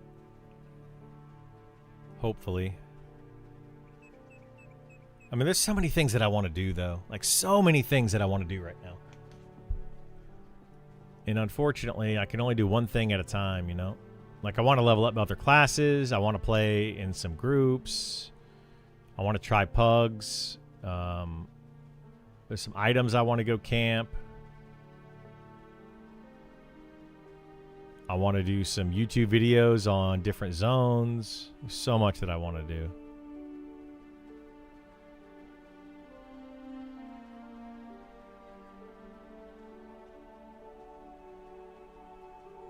Just don't have the time to do it all. Spellblade is my go-to example. What is the class at the moment? It's a put on buffs and turn on auto attack class. That's basically what Spellblade does. And it feels really bad.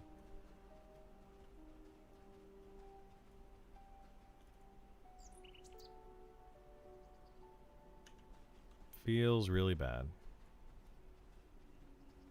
But, you know, these are things that they're going to change. That's why, like, I'm not too into playing a lot of the classes right now. Because a lot of that's going to change. Hopefully very soon. Hopefully very, very soon. But I could also try to level up a bunch of classes. That's another reason I'm trying to make these Speed of the Wild potions, is because if I can make Speed of the Wild potions, I could level up different classes. Because I can just use... I could use these Speed of the Wild potions on those classes. And, solo with them and not have to worry about other people. You can still drink and play with friends. So not total... Yeah, it's not a complete loss. There's still good in the world. There is still good in the world. That is true.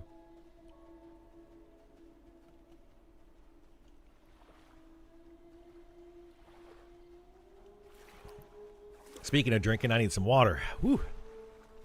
I've been so thirsty lately. Holy moly. Last night, we went out to get Mexican last night. I had a big old jumbo margarita.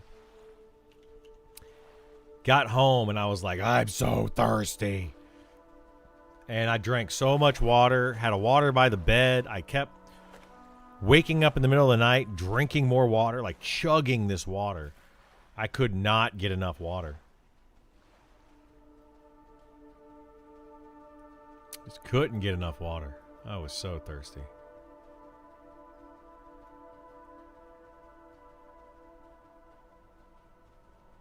Thanks for turning off 60 Dwarf. Yeah, no worries.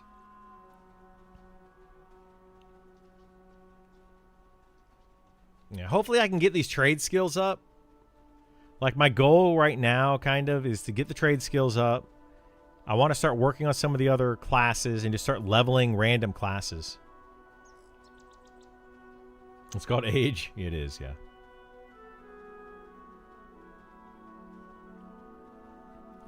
Getting old.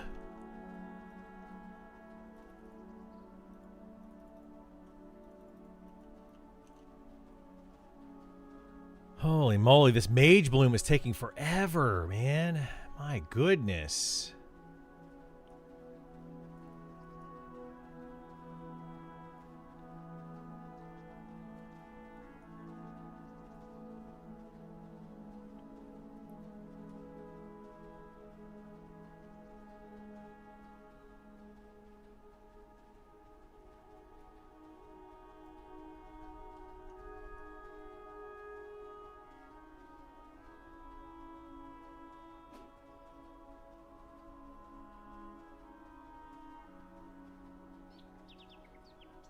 A place for people in their 40s to agree? Yeah, but they don't. That's the funniest part. People in their 40s, they're supposed to agree, but they don't.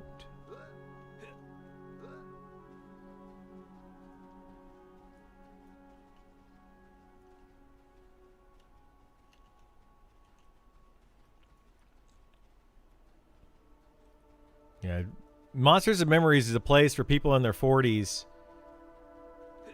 to pretend that they're 12 years old again and act like they're 12 years old again and have a reason to do it.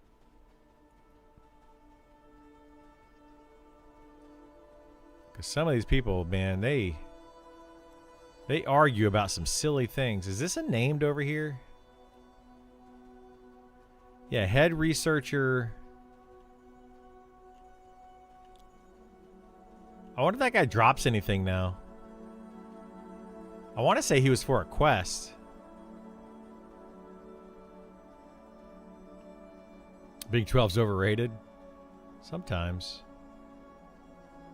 You can get away with a lot these days being a kid.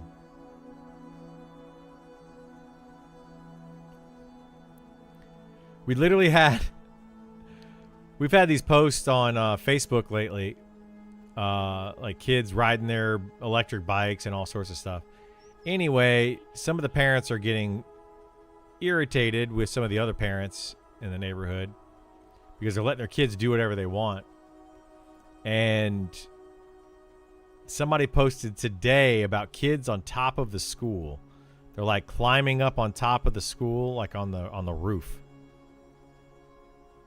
And people were getting all mad about it.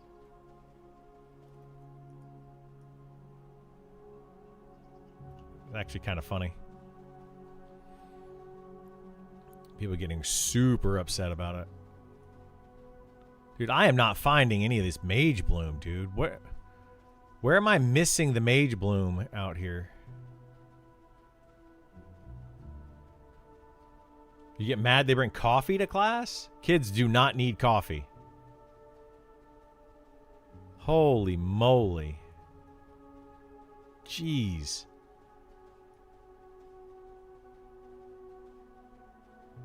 Like, what kind of parent is allowing their kid to drink coffee? Kids already have too much energy. They don't need caffeine.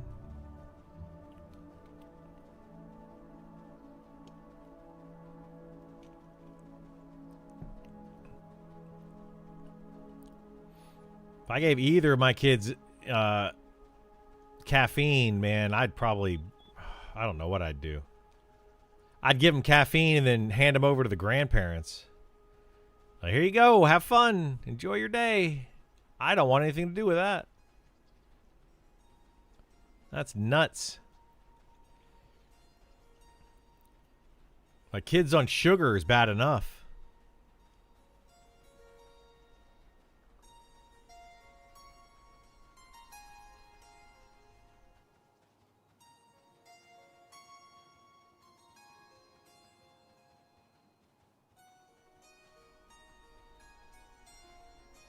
Holy moly.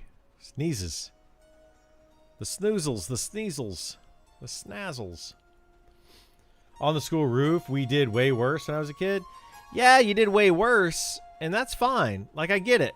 We did way worse, and we survived it, and I get all that. That doesn't mean we should be encouraging it to kids today, right? We should be learning. I look at it like people that are like, back in my day, we didn't wear seatbelts and we smoked cigarettes with the windows up and we rode in the back of trucks going 80 miles an hour down the highway. And it's like, yeah, all of those things are very dumb. They were stupid. And I wouldn't recommend you have your kids do any of those. But for some weird reason... parents are defending their kids doing stupid things and just being like, I survived it. Well, yeah, sure. I survived a lot of stupid stuff too. But you know, I also learned things not to do. Like, don't play with firearms. They are not toys. You know? Like, I'm not going to get into a debate about whether you should or shouldn't own guns and all that kind of stuff. But, should kids be able to just play with them? No.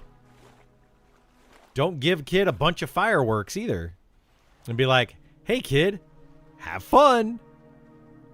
That's how they burn houses down. I worked at, or I volunteered at MUSC Children's Hospital. And there was a kid in there covered from like head to toe. Like, I don't know, whatever degree burns. Very bad burns. Kid could barely move or he would just be in so much pain. His dad also was at the same hospital but couldn't go near him because they were separated. Also had a bunch of burns from trying to save him. All because this kid and his brothers were playing with fireworks. And nobody stopped them. You know, fireworks are fun. I don't disagree. Do I want kids to be able to see fireworks? Absolutely. But maybe we should be a little bit more careful with how we deal with that. And everybody feels like, well, it won't happen to me. Yeah, until it does. We all think we're invincible until we're not. I don't know. It really makes me mad. Some of these parents these days, they're just kids having fun. Okay. Until they die. Then is it fun? Is it fun for anybody? And I'm not saying that we need to stop kids from having fun. I'm not saying that at all. I love seeing kids outside running around with their bikes, playing, you know, not in the street, but playing, you know, playing football. Ooh, there's a flower right here I didn't even know was here. Holy moly. That's another one we can add to our rotation. You know, I'm all for kids playing outside. I think it's ridiculous. There's this like one person in my neighborhood that literally was complaining that kids were outside laughing too loudly. And I was like, are you kidding me? The kids are having fun and you're complaining about them having fun? Like literally having fun. They're just laughing. I think they were like in somebody's yard playing tag or something. Or playing like with water balloons or something like that. I don't know. They were having safe fun and being loud. And I'm like, let them have fun. It was in the middle of the afternoon and they were laughing. I was like, okay, cool. Then there's like kids that are out riding their electric scooter bike things in the middle of the road, going the wrong way without wearing helmets. And I'm like, okay, well, that's a big difference. Maybe we shouldn't allow the kids to ride their bikes going the wrong way in the street. That one maybe we should actually talk about. But yeah. Like we have a roaming gang. We call them a roaming gang of kids in my neighborhood that all go around and they're on their little electric scooter things. Man, like they're having fun, and I'm glad they're having fun, but one, they're tearing up people's yards. They're literally driving through people's yards with electric scooters. That's just disrespectful. And then two, they're playing chicken with cars. One of them did it with me. I wouldn't have believed it until I saw it myself. I literally was driving down the road at like 6 o'clock at night, driving through a neighborhood, like 20 miles an hour or whatever I was going. And there were like 5 kids coming right at me on their electric scooters in my lane, and I'm in the correct lane, and they're coming straight at me. I hit my brakes. Another one flew across the street in front of me, and they all came right at me, and maybe 10 feet before running into my vehicle, they all scattered and went away. And I'm like, what is wrong with you kids? If I wasn't 100% paying attention and I would have hit one of those kids, I would have been in trouble. Which is crap. Total crap.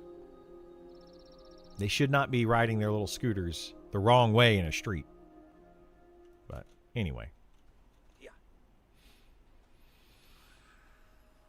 Anyway. Hey, thank you for Sal. Who gave me Sal? The heck did that even come from? There's nobody around me. That is so weird. Thank you. Whoever just gave me that.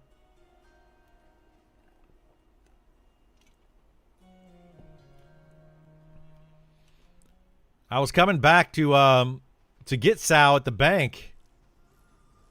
I don't even know what the heck happened there. That's crazy.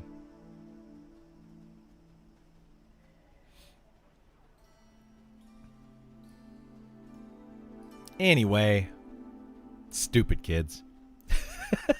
Kids are dumb. My goodness, some of them are dumb. I was dumb too, but you gotta learn. Like, I'm all for the kids playing on the playground and getting on those. You remember those metal slides that we had when we were kids? And on a hot summer day, you go slide down the playground and your shirt comes up a little bit, or your shorts ride up some, and you just get like burns all the way down the slide because it's 500 degrees. Yeah, I'm all for kids learning that lesson. That'll teach you to slide down those metal slides.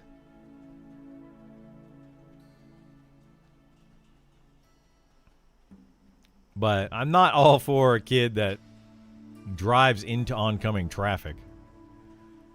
We pour water from a fountain to cool it off. Yeah, I mean, we learned. Hey, this thing's hot. Okay. Hot thing hot. How do we cool it down and make this fun again? Like, that was a learning experience. Nobody got seriously hurt. Might have burned your butt a little bit. Or those like whirly things, those ones where you get on it and you spin it around as fast as possible. Man, those are death machines. I'm surprised that I didn't hear more about kids dying on those. Because holy moly.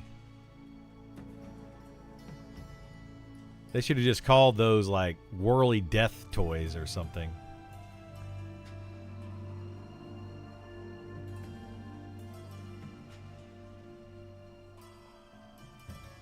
My grumpy dwarf nature is appealing.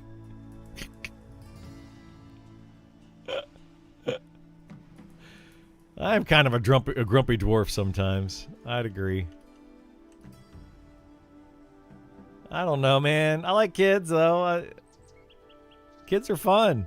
I am a kid. I do stupid stuff, too.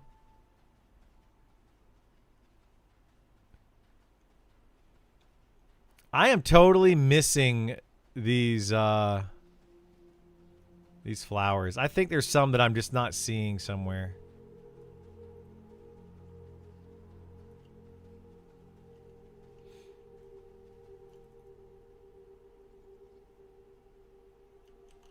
Those giant rocket-shaped playthings that you could squeeze out of right at the top.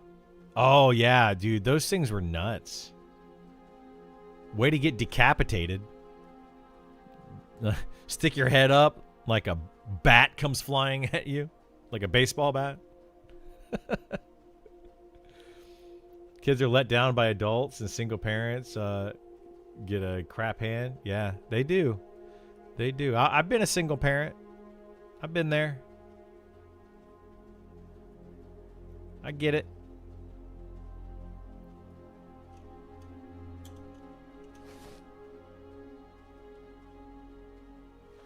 Jeez Louise, dude. I'm only at 26 Mage Bloom. I need to get 24 more of these, and I could stop doing this rotation for a while. But they're just not spawning.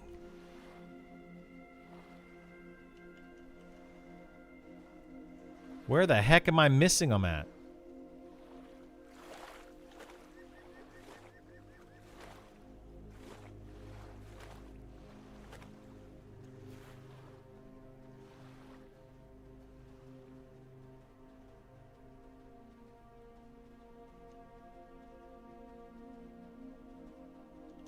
People are going to be like, man, this is the most boring stream ever. All he does is run around in circles.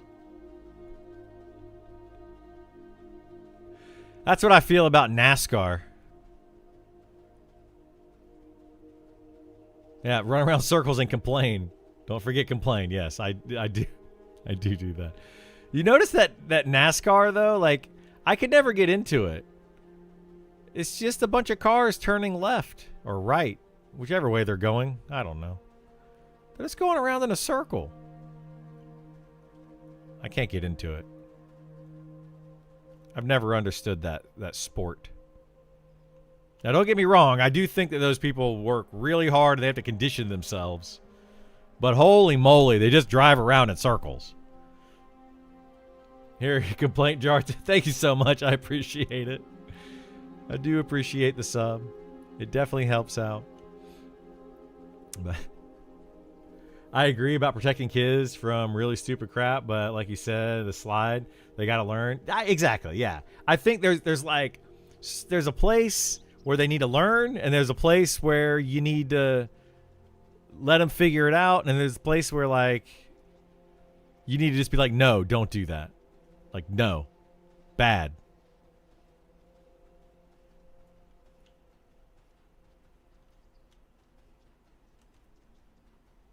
So, I don't know.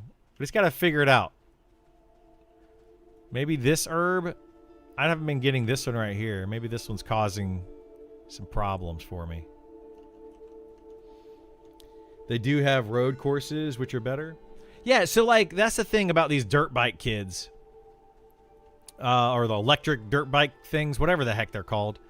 I have no issues with them riding them. Like, I think that's fun. I would have totally loved to have one if I was a kid. And I used to ride my bike all over the place as a kid. I loved it. But these dirt bike kids, first of all, they need to realize that this is a motorized vehicle. They can easily lose control of it, and they can get hurt.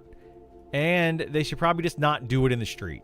I remember as a kid when I was riding my bike through the neighborhood, I was pretty smart. I didn't ride on the wrong side of the road, and I didn't go through people's yards. And we would always try to find fun places to ride our bikes. Like, there's tons of places around here where those kids can go and ride their dirt bike things. All sorts of places they could ride them. Like, dirt bike riding. I think we've been going past this one right here a lot, too. Oh, my goodness. Okay. We're missing some of these. That's why we're not getting as many mage blooms.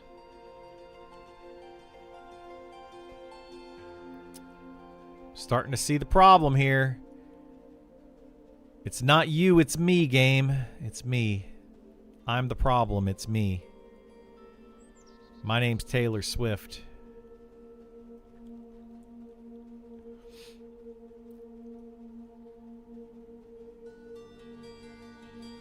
I know it's 2026, and I'm saying it anyway. They need dads and moms. My heart breaks too often for them. It does. I am a divorced parent.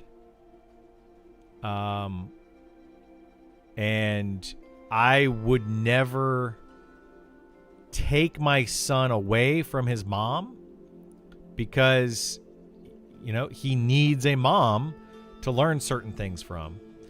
And I would hope that my ex-wife would never take my son away from me because she knows that, having a father figure is also important.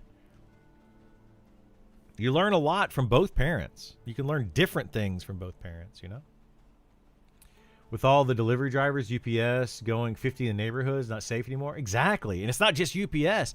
Now you have like Uber and Lyft and Amazon drivers that are just random people driving their random vehicles through neighborhoods, and they just want to get there as quickly as possible because the faster they do it, the more money they make. I know because I do Lyft driving. I do that on the weekends often when I need a little extra money. And you want to get the rides done as quickly as possible. I know how unsafe they can be. There was a lot more respect back in the day. It's too much entitlement. Yeah. Yeah, I saw that. He's got a title or something at the bottom of his stream. Somebody came in and said that the alpha was, or the early access was not coming out in October 1st because the bottom of his stream says not scheduled for October 1st. Pretty sure it means now scheduled for October 1st. And it's going to be miscommunication. That's what I've been telling people, though. They got to stop. Like, they got to get a PR person to explain all that. And not try to put it in these random streams that people are doing, because things are getting miscommunicated. And it's not on purpose. It's, it's an accident, but still, it causes problems. Changes, yeah, kids these days. I should change my title to that. No, I should have my title should honestly be Criddle complains about something new today. Or Criddle complains about the same thing again today. Or Criddle complains about something else. That's all he ever does. That's all Criddle ever does is complain.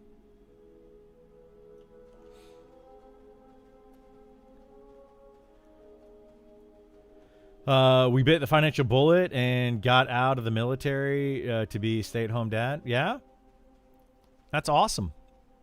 Yeah, I mean, I was a stay-at-home dad when my son was young. I was a stay-at-home dad for several years.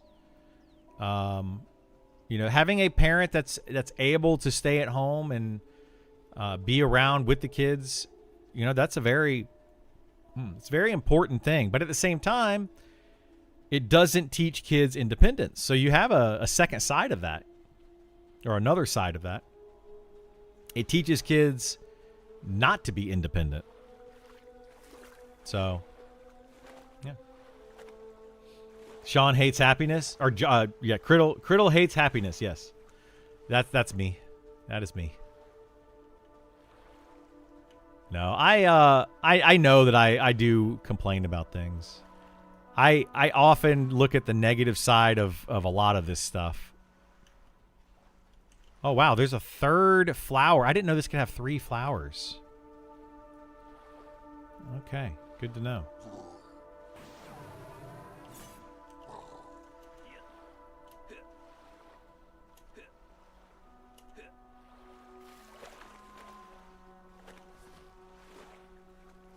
Yeah, why is that?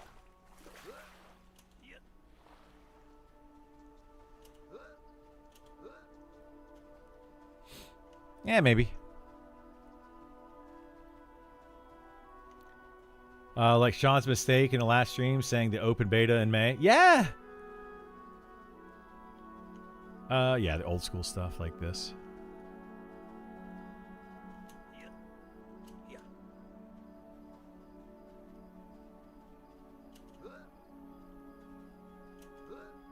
All right, we got a ghoul on us. What are you reading? I don't see the chat and stream. I've got YouTube and Twitch chat. I do both.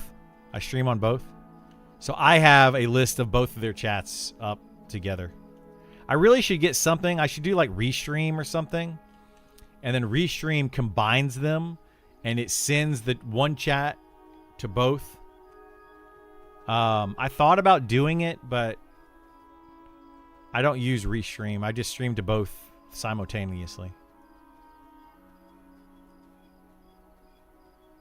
Or simultaneously? Simultaneously?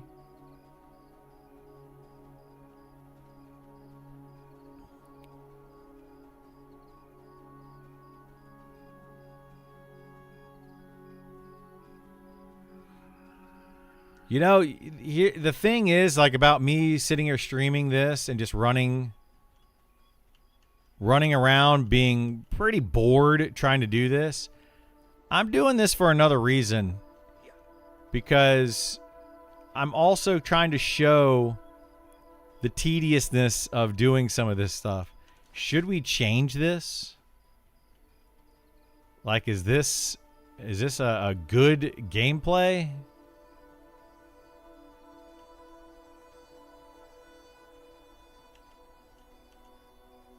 I don't know, maybe. But I have a feeling that maybe it's not. Maybe more people need to see this kind of stuff and be like, I don't know. I don't know if this is the gameplay loop we want to see.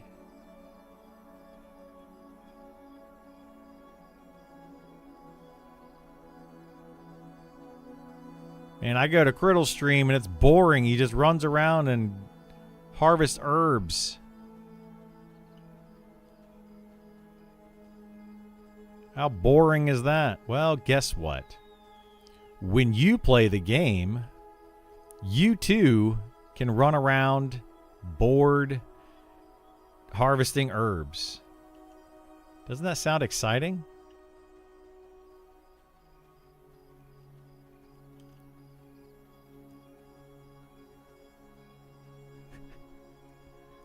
This is the gameplay loop.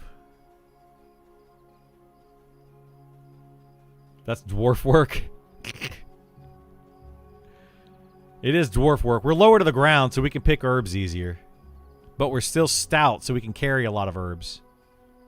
It's definitely work for a dwarf.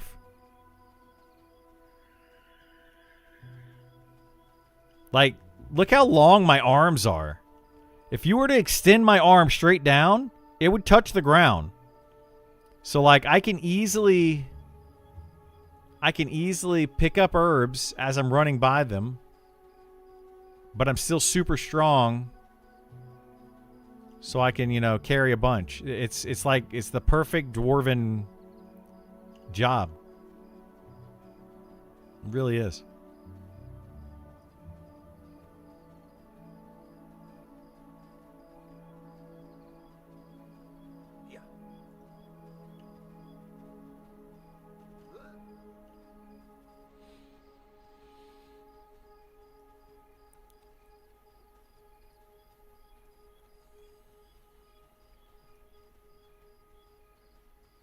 Nope, there goes that ghoul. Julia.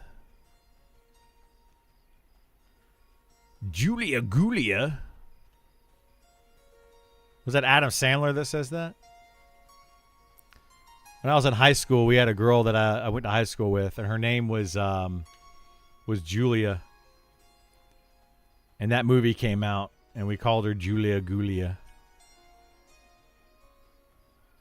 I don't think she liked it. I don't know. I don't know if it was picking on her or not. I mean, she was a fairly popular girl. Attractive, you know, nice. So, I don't feel like she took it in a weird way.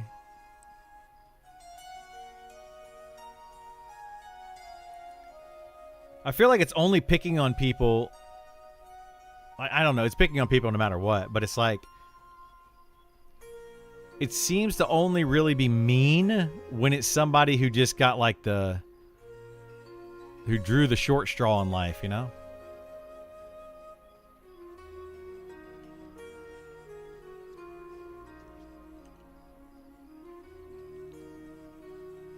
I feel like that's when saying stuff like that becomes mean. Because, like, you could pick on the popular kids, but it didn't matter. Like, they would just bounce back, no problems. Anybody ever notice that? Can't really pick on a popular kid. It's not possible. Because they're already popular. They can't get any more popular. I'm already pulled over. Can't pull over any farther.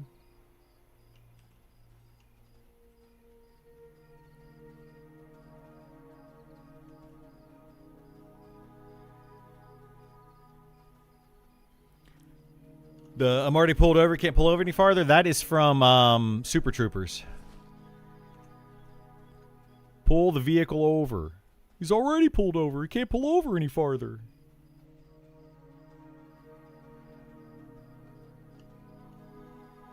I'm freaking out, man. Are you freaking out, man?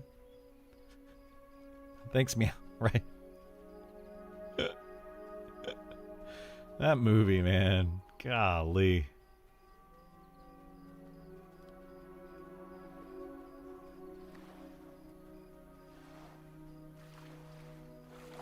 Holy moly. What time is it? 4:13.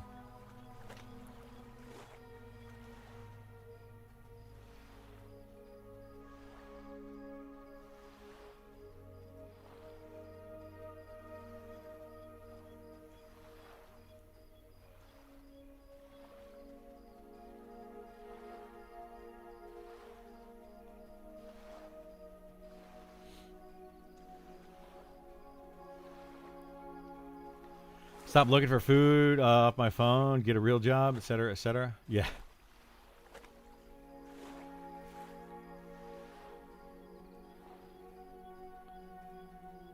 Oh, there's the ghoul again. I'm not able to reset my aggro by jumping. It's not working for me.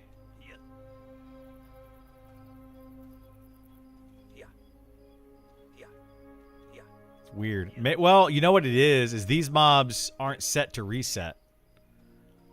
Like, the mobs that they added the leash mechanics to are the ones that break. But if they didn't add the leash mechanic to them, then they won't reset from jumping. It seems like.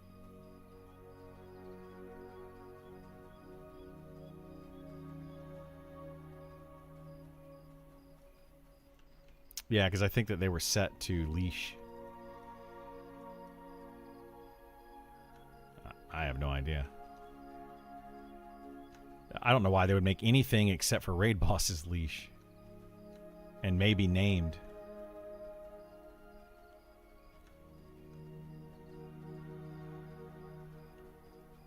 Yep. Like, I don't want the leash mechanic in the game at all if we could get away with it, but... yeah. Guild housing should be crafting stations too. Yeah, they've talked about putting crafting stations in for guild housing. Like, that is going to be a thing. That is a thing. I think it should be expensive though. Like, to get a crafting station in your house should be very expensive.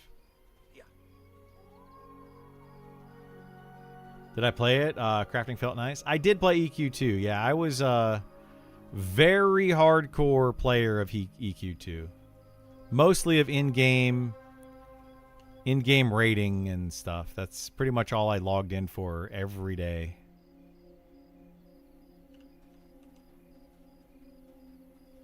EQ2 was my whole world for many years.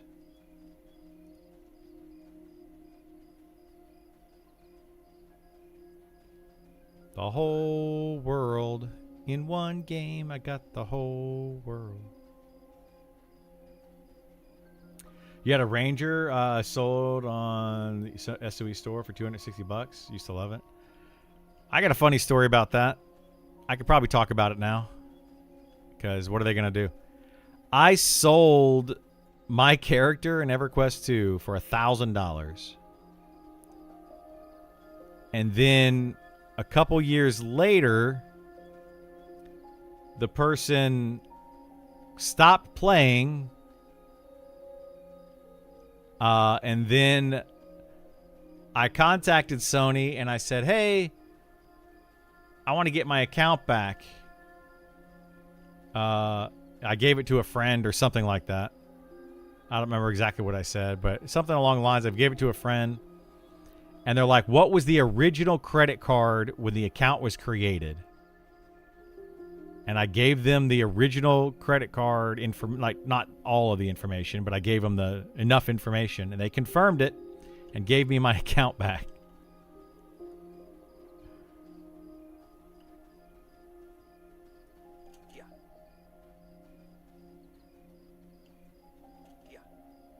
So, yeah.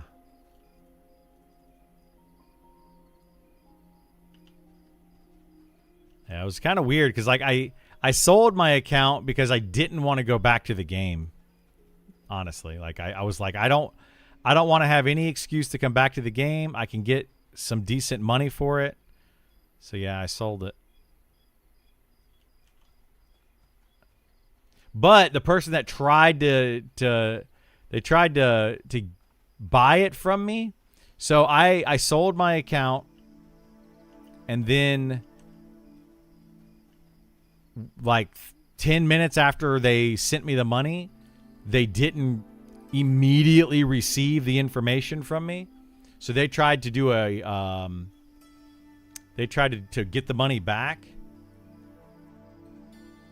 And I sent them the information.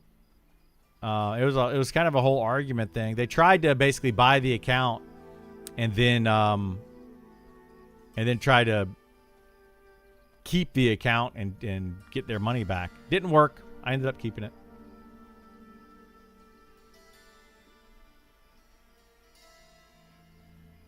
Oh no, I didn't sell mine on the Sony marketplace. I sold my account on like a third-party site. It wasn't through the Sony marketplace. It was a whole weird thing. I wouldn't recommend doing that now. Absolutely wouldn't recommend doing it now. But yeah. But I had like best in slot gear. Like I literally was the best gear in the possible game, in the entire game on my tank.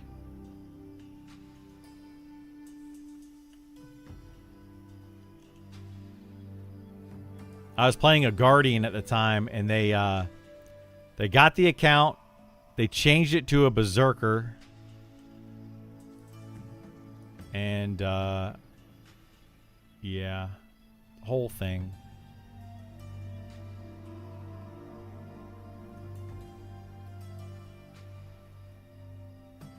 I think they bought it because they wanted a raid tank for their guild.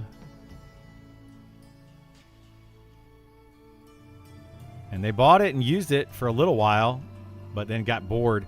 That's another reason why I say, like, if you buy your way into a game, you're not gonna enjoy the game as much. If you cheat, you're not gonna enjoy the game as much. And you're going to end up burning out. And you're going to end up quitting. Almost always happens.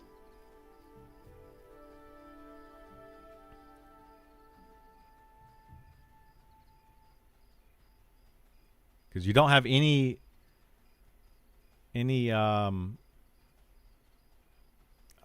know if it's loyalty or whatever, but yeah, you didn't put any effort in whatsoever. That's what, like, somebody was talking about earlier, the cheese guy, saying that that's what he's going to do. He's going to work hard in real life and then buy things in Monsters and Memories with real money. That's his plan. And I was like, well, be careful with that because the devs are going to crack down on that. And if they find out that you're buying and selling things in-game, account ban. That's what's going to happen.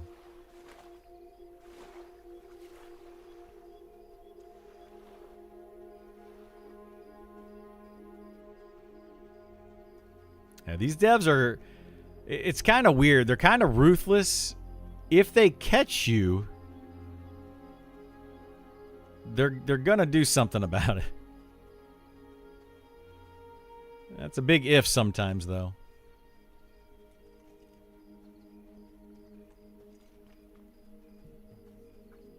I feel like sometimes they think that they're slicker than they are. Like they're oh, we're gonna catch everybody, and they know they're not gonna catch everybody. But I don't know. I brought it up in Sean's stream yesterday. I was like, there's people clearly that are cheating and going against your policies. Like, we know that they're doing it. And they're not getting caught. They're not getting in trouble. You know? And Sean was like, well, how do you know? Are you doing it? And he kind of made a joke about it. And I'm like, I'm not doing it. But, like, I could probably. I probably could. The reason I'm not doing it is I'm too much of a public figure, I guess, for the game. I'd get caught so fast.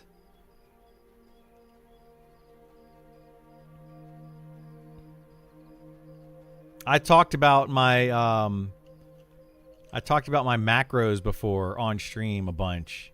And I think that's why that's why they said something to me specifically about it, is because I talked about it so much. And I was on stream literally saying that you could create macros and use them in this game and probably get away with it. So I think that they just kind of cracked down on me specifically. So much for that streamer privilege.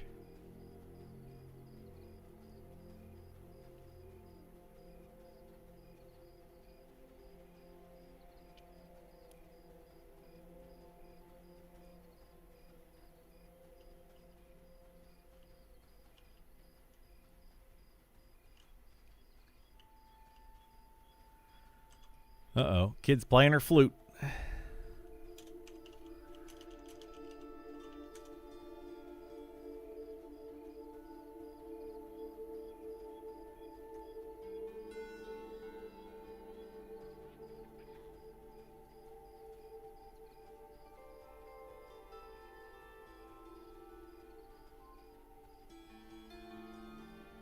Do, do, do, do, do, do, do. Man, all I have done today is run around in circles to get this Mage Bloom. Golly, dude. Have I done anything else at all today? Oh, I played my wizard for a little bit, I guess. That was actually pretty fun. I need to play my wizard some more. I actually am enjoying playing the wizard. Like, seriously. I'm enjoying the quad kiting on the wizard. For realsies.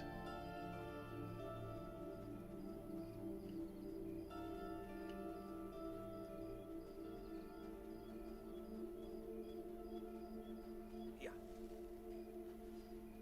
Yeah. Yeah.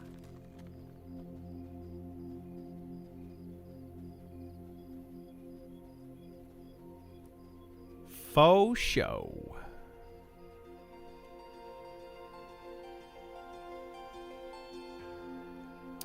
Wonder what we should do tonight. I kind of want to watch a movie. Are there any good movies out?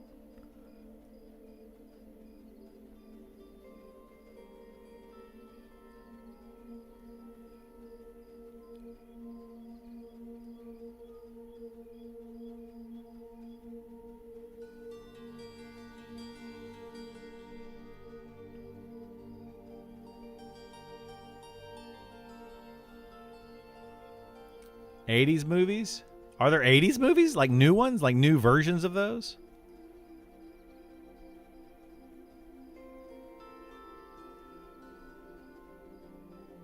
I wonder if they're going to make like a movie. So, you know, like Dazed and Confused. When did that come out? Because that was a movie that came out, but it was based in like decades prior to or something, right? Or did that come out and it was based on current modern stuff? I don't remember. But like, I wonder if they're going to come out with a movie that was like based on the 90s. One of those kid movies. Back in the 90s, we did this.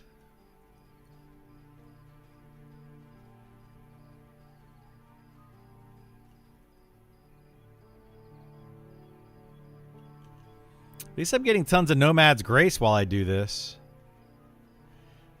Did you ever see BB's Kids? We Don't Die, We Multiply? I have not seen that, no. I don't know what that is. I've watched a lot of weird movies though. I got a buddy of mine who's like a big movie buff. And he tells me all the good movies to see.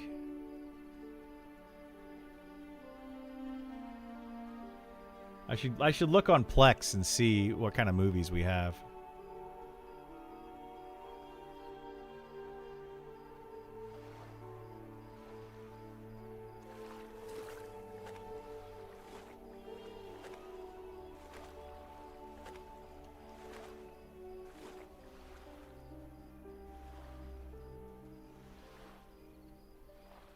Oh, we got 2 flowers over here this time. A 1? I wonder why Mage Bloom is only giving me 1 flower. But then when I get Nomad's Grace, I'm getting 2.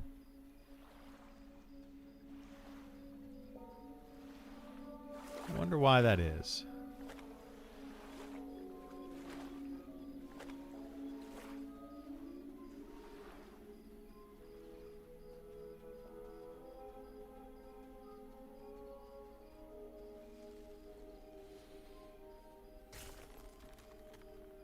Oh my gosh. The skeleton caught up to me.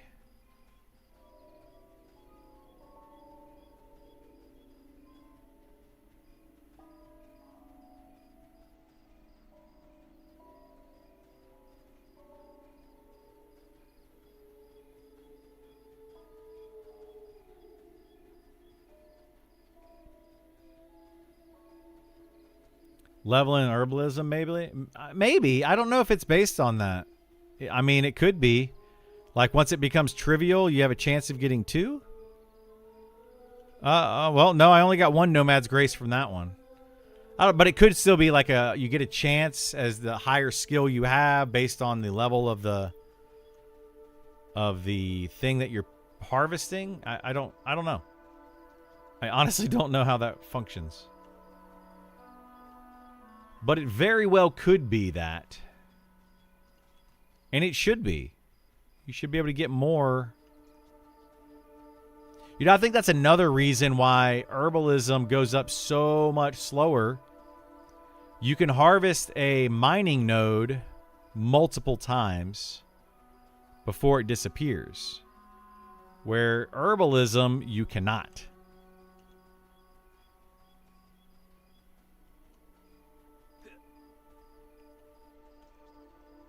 Herbalism, you harvest it, you get 1 or 2 out of it, and it's gone.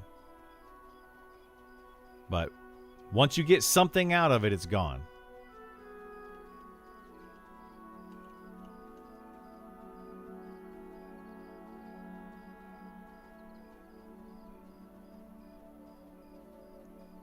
Yeah, those mining nodes, definitely not. My herbalism is getting higher, though. Look at this. It's, what is it at? 183. So I can't complain too much. I did go up from, like, 130 today. I've gone up, like, 50 points in herbalism today. So, you know, can't really complain about it. I mean, you can complain about anything, but I shouldn't complain about it. Yeah, I got 2 Mage Bloom on that time. It's weird. I don't know. I don't get it.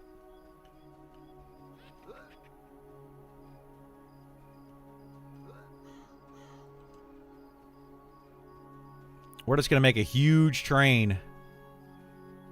Huge train. Let's do this.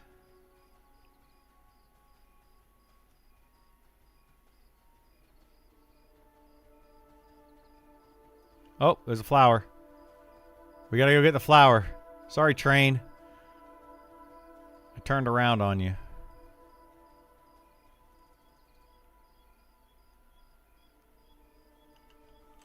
We're almost done with these, by the way.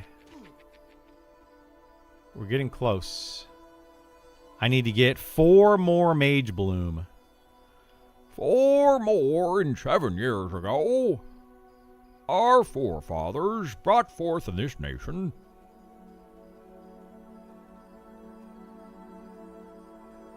Do kids have to memorize that anymore? Is that even a thing? Hopefully they change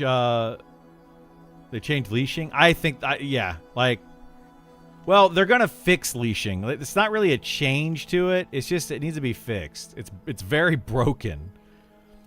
I thought it was kind of funny yesterday. Sean said that they put in leashing without testing it. And I was like, what? Why? Why would you not? What? Makes no sense.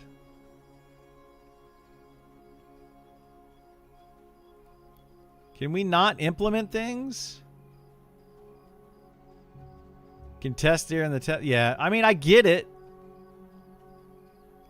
I mean, he explained why, kind of. He said that they're just so used to... They're so used to just adding things and see how it plays out. Before... And then they're just like, we'll just fix it later. You know, we'll see what happens and then we'll fix it. But I don't know. I think that might be a bad way to develop a game at this point. It's okay on like internal testing, sure. But now you're putting it out to beta testers and people can stream it and show it off and talk about it. Doesn't look good. In fact, one might argue that it looks bad.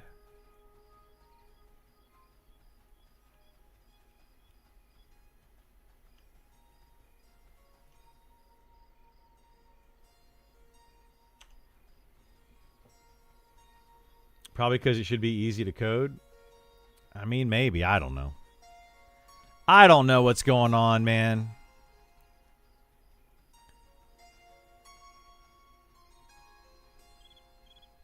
I don't know. I like what they're doing with this game, but holy moly.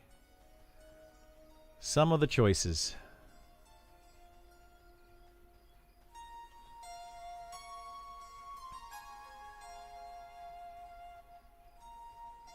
I think it's a great hangout. The game is? Yeah, I think it's a good place to just hang out, have fun, enjoy, you know, enjoy spending time with your buds.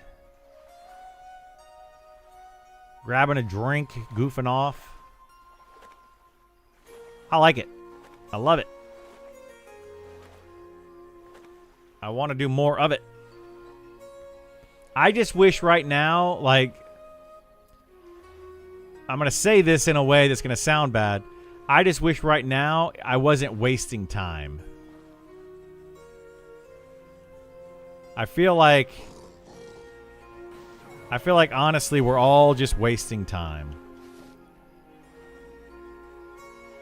I mean, because none of this matters at the end. These characters are not staying.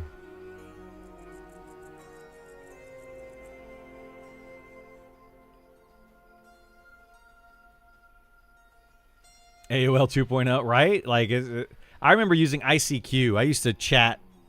I used to sit in ICQ and chat with people all the time. Would it be faster to gather with multiple people or worse because of static spawn time? I don't know. I mean, if multiple people were gathering, it'd probably be better. If you were sharing the stuff, it'd be better. You still remember your ICQ number? I remembered it for a long time, but yeah, I've forgotten it now. It was like 192 something something something. I was always like, I thought I was a cool kid. Because my ICQ number was only 6 digits long, I think. It was either like 6 digits and then they added to 7, or it was 7 digits and they added it to 8. Like I had a shorter ICQ number by 1 than most people that I knew. And I always thought I was some sort of like cool kid because of it. Like, yeah, man, my ICQ number is only 7 digits long. I've had ICQ longer than anybody. I thought I was super cool. I was not, by the way. I was never cool.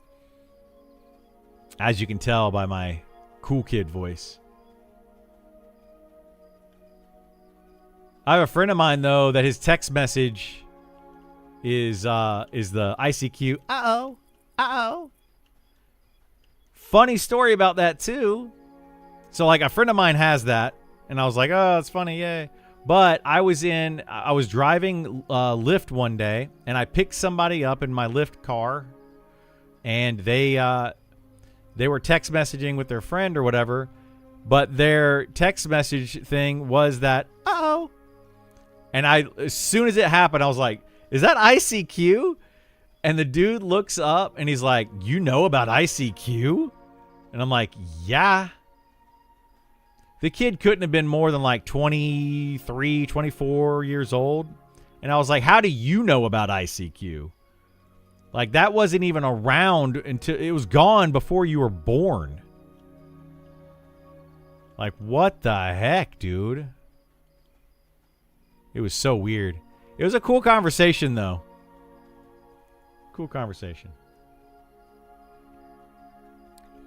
I just want to play right now to figure out the crafting and stuff so I don't have to spend hours trying to learn the basics. Well, this is the crafting. You get to see it firsthand right here in all of its glory. Man, you're so lucky, Buckwheat. You get to see how exciting herbalism and alchemy is. Man, I bet you can't wait to do this on your own, can you? Golly. You're just like sitting at the edge of your seat. Like, look at this. The anticipation. All right, we got enough. I got enough of the Mage Bloom. Finally. Finally. We're going to go take this to town. We're going to go herbalize it. Turn it into potions.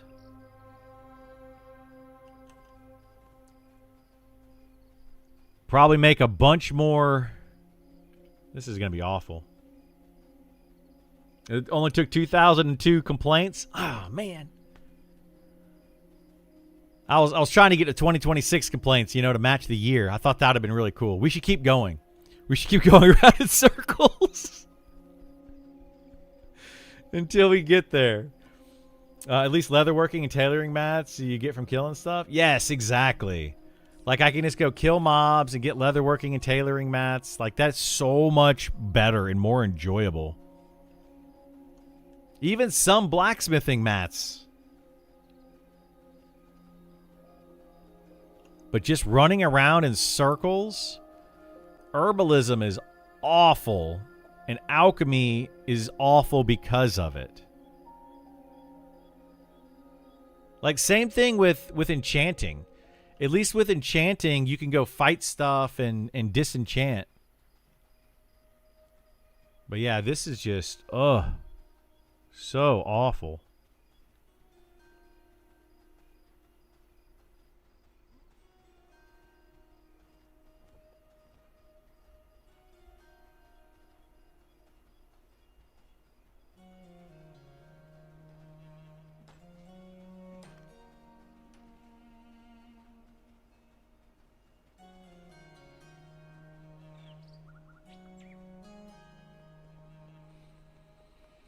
Hey, look at that. How convenient. There's an alchemy pot right here. Oh, shoot. I don't have the...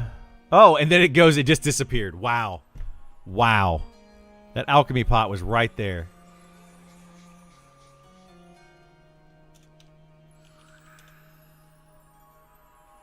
That's my buddy right here.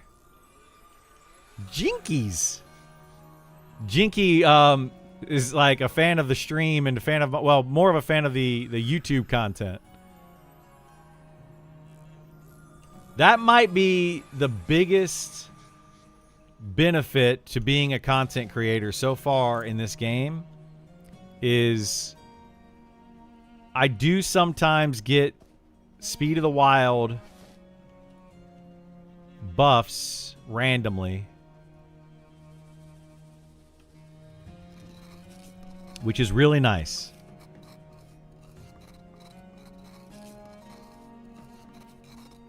It is very nice. I appreciate it.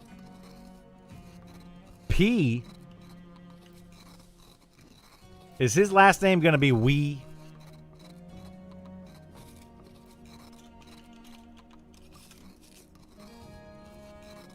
It's Pee-wee. And worms. I do get worms. Yes. Vor is very good about giving me Speed of the Wild and worms. I rarely get just Speed of the Wild from Vor.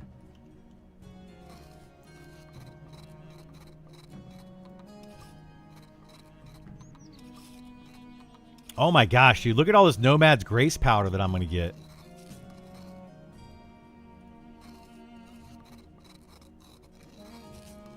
They're selling backpacks for 10 silver. People are buying those for 10 silver each? That's crazy.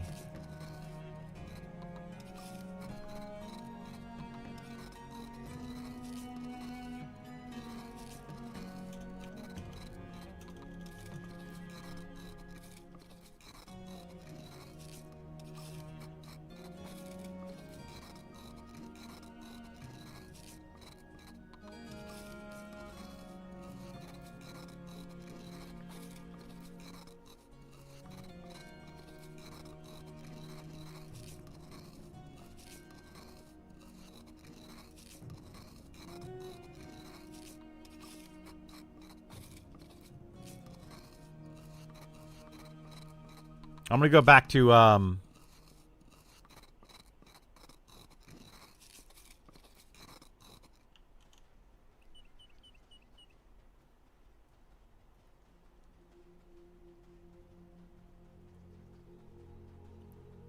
going to go back to, or go back to the bank here and drop off some of these things that I don't need.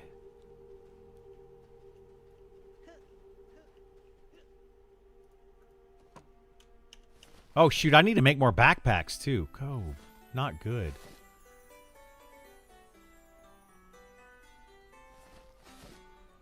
Uh-oh. Okay, well, let's put in Moonveil, Nomad's Grace, Poppy, this. Nomad's Grace, Mage Bloom I need, Dragon's Vigil. Oh, ouch. Ouch. Dude, poor guy. Oh, man. Poor Bardo. He attacked the banker. You never attack the banker, guys. Those bankers. Whoo. I don't know how much he got hit for. I don't have damage turned on for players. Yeah, all I saw was him, like, the banker just kind of twitched and the guy died. Like, nothing really even moved. Just all of a sudden the guy just died right next to me. Poor guy. Oh my gosh, dude.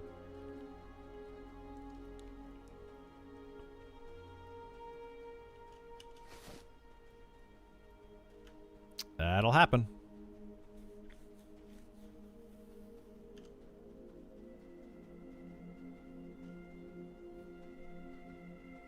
Alright, I don't think I need this bloody Ashira head. We're going to get rid of it for now. I don't know what it's for.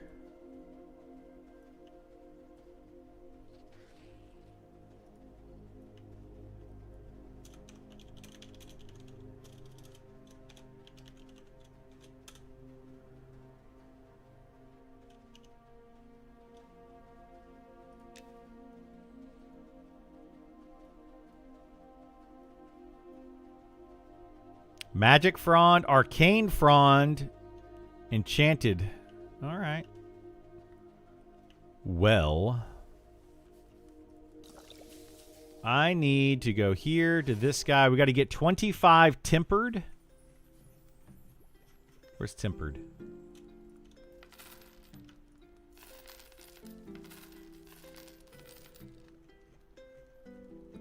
Why are there 106 intungs in here? I feel like I should buy those. Are those for something, though?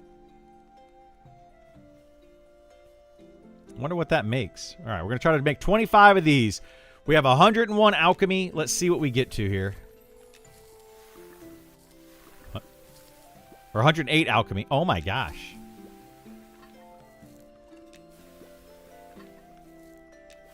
I mean, I don't want to jinx it, but holy moly.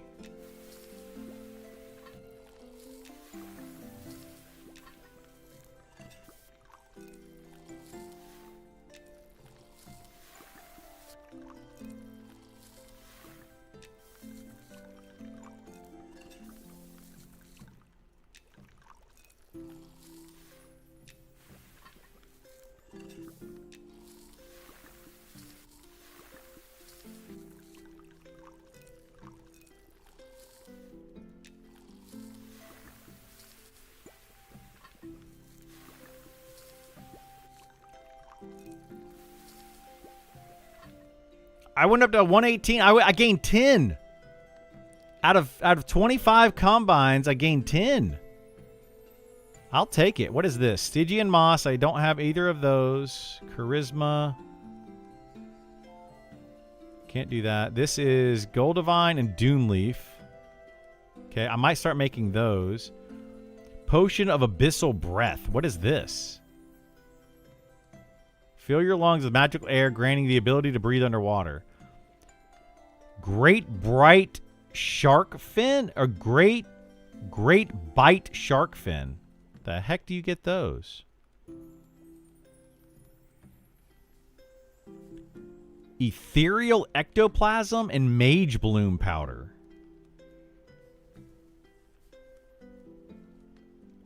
Free your mind, increasing your casting speed by 25% and spell damage by 15% for 20 seconds?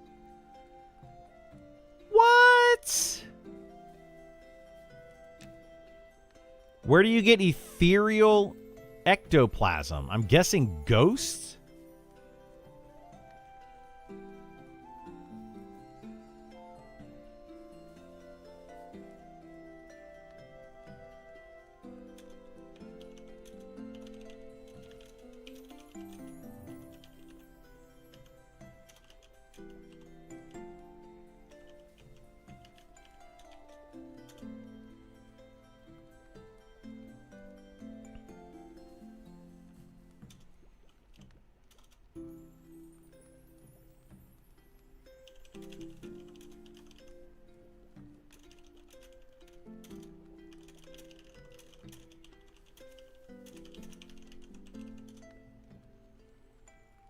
And then intelligence is Goldivine and Mage Bloom. Man, I really don't want to have to get more Mage Bloom. How much does this increase, though? 15 for 1 hour? If I could figure out where to get ectoplasm, I wonder what's easier to get. Ectoplasm or Mage Bloom? Sorry, ectoplasm or Goldivine?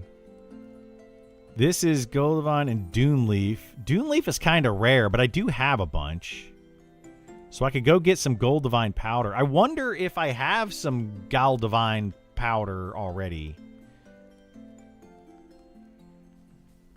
I'm going to go check.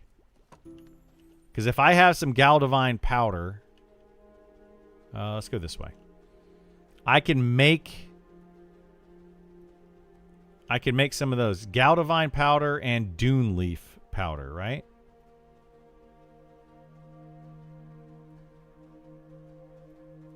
I might have both of those.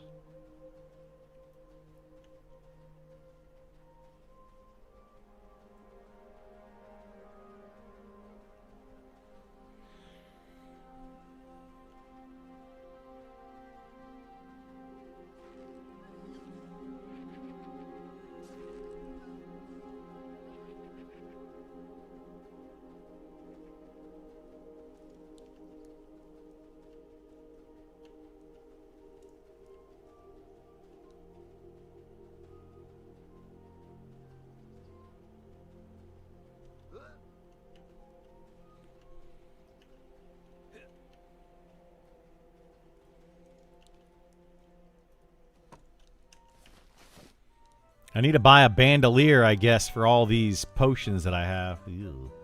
I don't see any on the wiki for Intong. You can make the powder, but nothing to make from said powder. Okay. All right, let's see.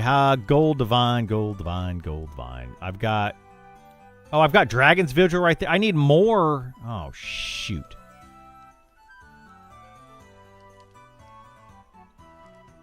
Nomads. Nomad's great. Gold Divine powder. Okay, we've got that. And we yep, so this and this, that's 20 of each.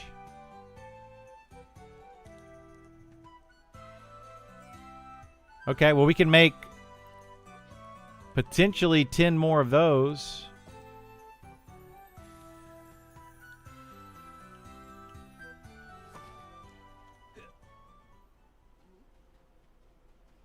I don't think we're going to make 10. So let's go try, though.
Okay, let's go down here to the strength,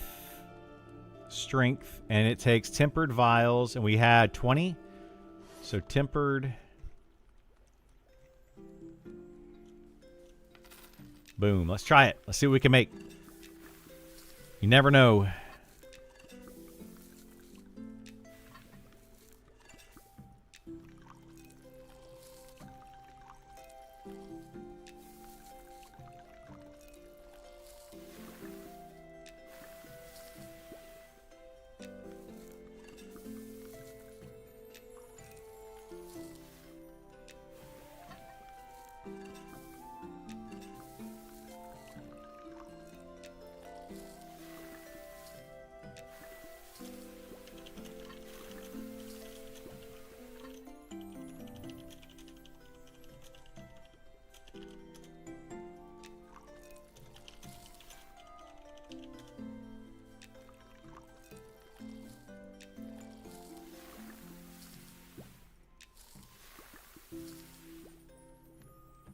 All right, we got to 123. It's not bad. Dragon's Vigil, Stygian Moss, Gold Divine, Mage Bloom. I'm wondering if this would be the better way to go. The Ethereal Ectoplasm. If I could figure out where to get that, I might be able to just slaughter a bunch of ghosts and get Ethereal Ectoplasm, and then we just have to harvest the Mage Bloom. But I think Dune Leaf and Gattlevine. The Ectoplasm, you think, drops in Wormsbane? Wow, that'd be, for the level of this, that'd be really weird if it dropped there.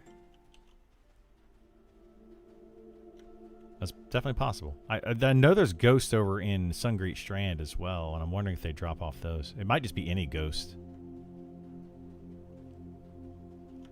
Yeah, if you see Ectoplasm, let me know. Because that means less harvesting of herbs. I can do stuff a lot faster. This harvesting of herbs is really getting under my skin. Okay, let me go get another bandolier. Wait. The bandelier's bought from this guy, right? I think it is. The herb, or the alchemy bandolier. I should have bought it while I was over here. I'm going to have like a whole bank full of just alchemy potions. Then I need to break down these enchanted fronds.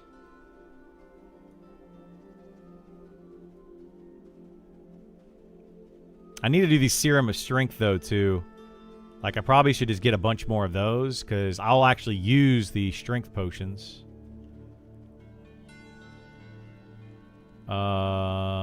This guy.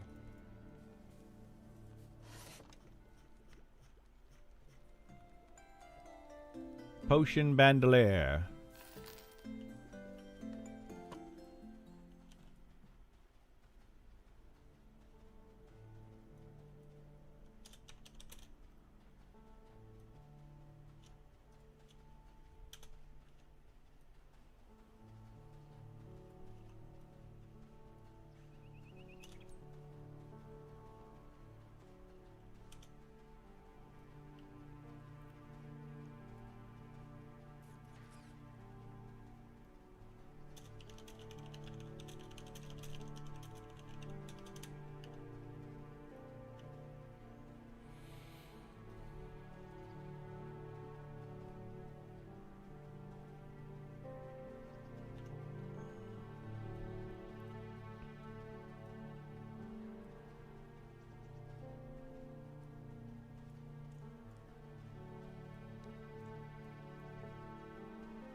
Okay, let's put in the bandolier.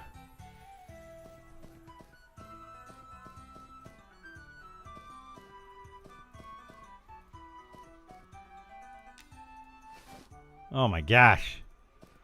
Already filled it up and I still have potions left in my inventory. That is nuts. Some nutty bananas.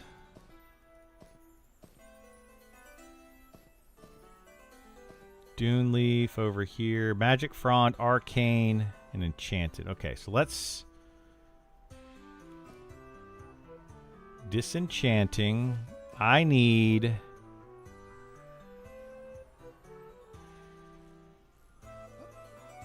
I forget which one I need.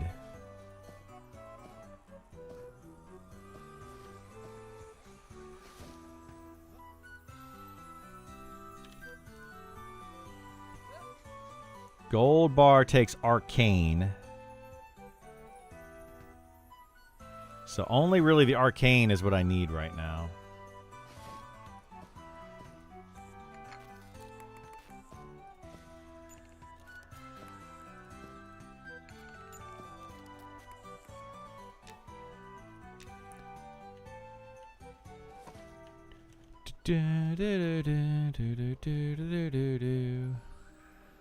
I need 12 iron. Wait, is it? Was it iron? Yes, iron bars. 12 iron bars for the arcane.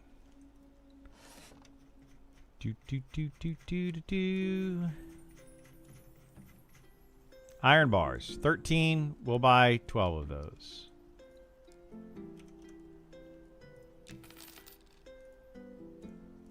Oops. Come on, give me skill ups.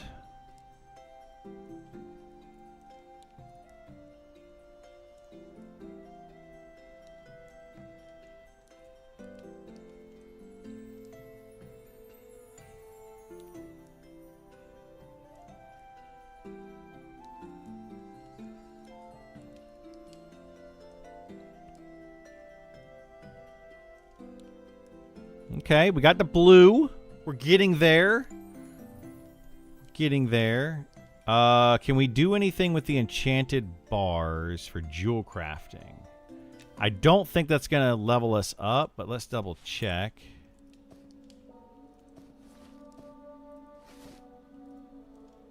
So I don't think iron mounting. No. We need to make like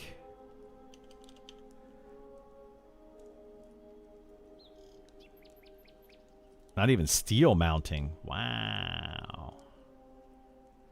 Not even platinum mounting. To level up jewel. Oh, that's right. My jewel crafting is pretty high. I need to make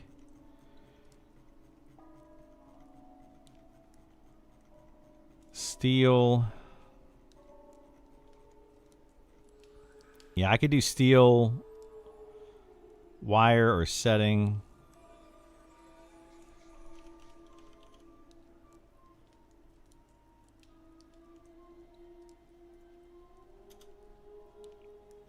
So we need mounting.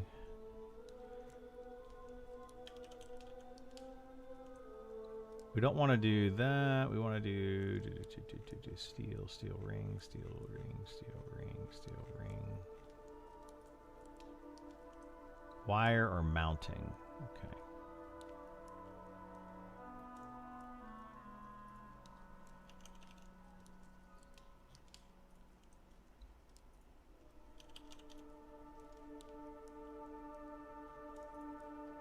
Okay, so yeah, once we get to steel, I'm going to need those. But until then, I don't need those.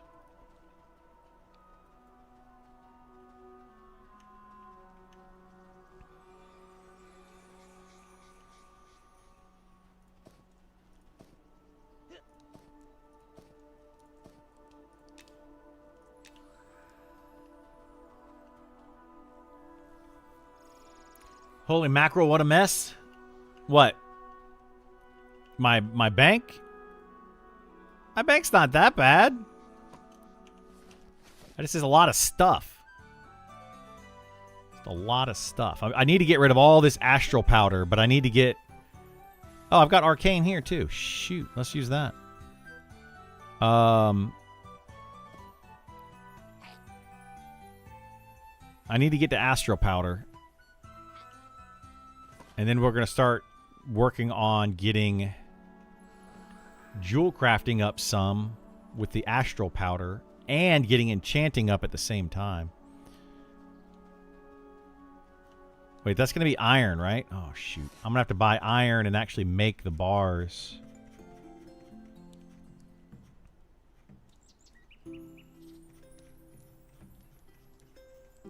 Iron bar, iron ore.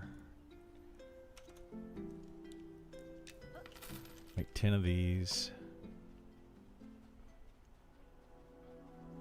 Because I'm getting very close to being past enchanting.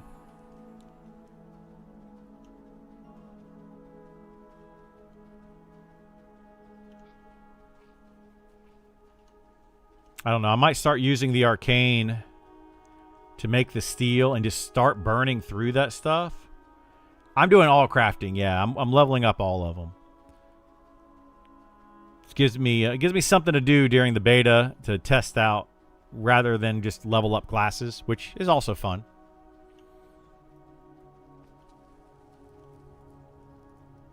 So we need iron bar. We need hardened mold.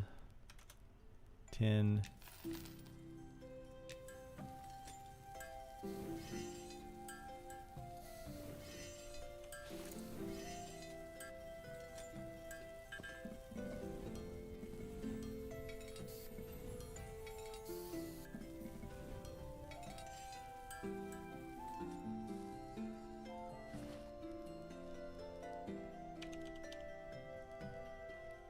Oh, that's jewel crafting. I don't need that. I need this.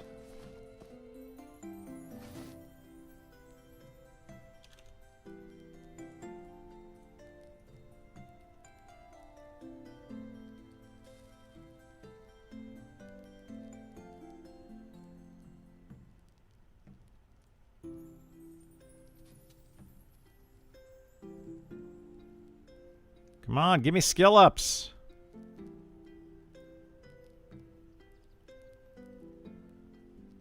Really? Golly, dude. I got 1 skill up out of that. Two skill ups out of 10. Feels bad. Feels bad. Can I sell these to this guy? Nope, of course not. Me taking some time off myself. Don't want to get burned out. Yeah, I think a lot of people are going to do that. And I encourage that.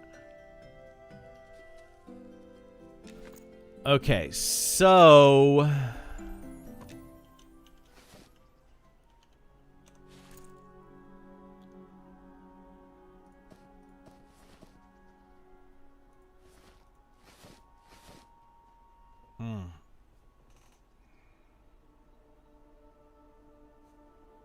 I need just a little bit more...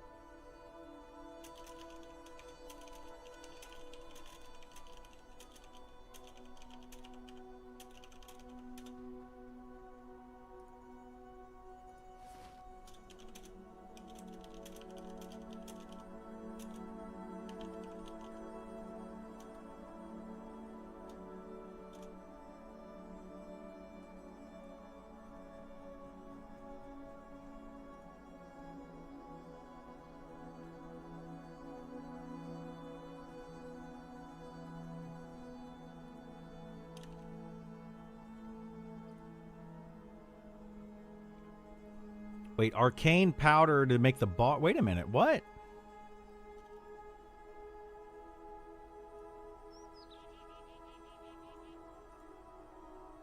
I could use a lot more arcane. Because the bars are easy. Yeah, I need to go just farm more arcane. Golly, I wish I could heal.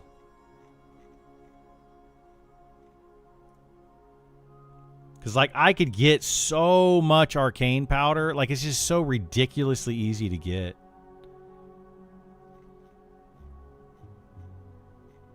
But I can't solo to save my life, which is just so stupid.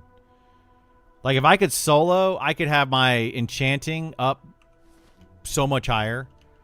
If I could actually solo. It's infuriating.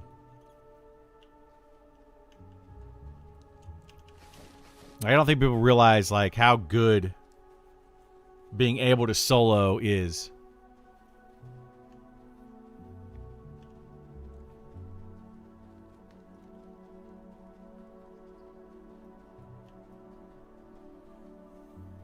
Alrighty. Well, it's 5:11. We finished up what my plan was for today. So we're going to start working on more stuff later. I'm gonna go use this pot real quick because I need it was a Galdivine and something else for the strength, right? And the new strength potion, this one, Galdivine and Dune Leaf.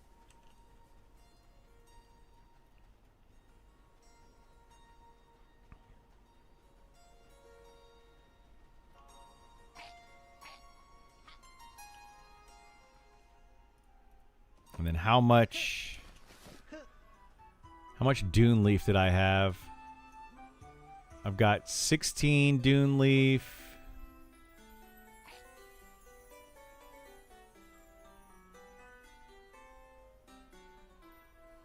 That's it? Just 16 Dune Leaf? Ugh, that's not good. I can get rid of all of these, I think. Now I'm just going to get rid of all this junk, I think.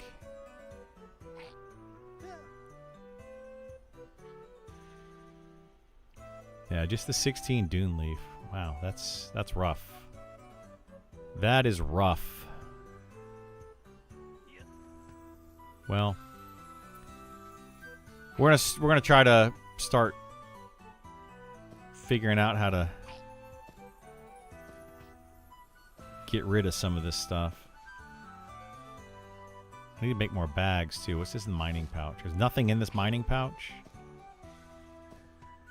Oops.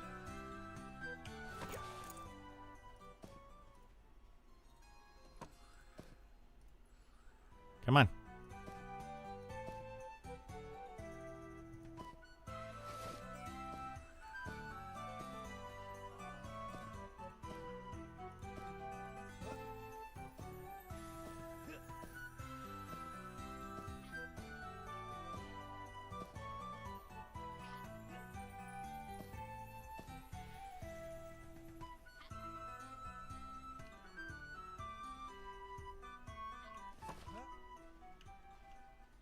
All right. I think I'm going to be done for now for today. I'll be back on here tomorrow morning, 9 a.m. Eastern. We'll be doing some more of whatever. I don't know what we're going to do tomorrow. I want to try to – there's a couple things I want to try to do. A lot of things I want to try to do. So let me see what I can get done. But, yeah, we'll do something tomorrow morning around 9 a.m. Thank you so much for being here. It's been fun. It's been awesome. And hopefully I see you all tomorrow. Take care. Bye.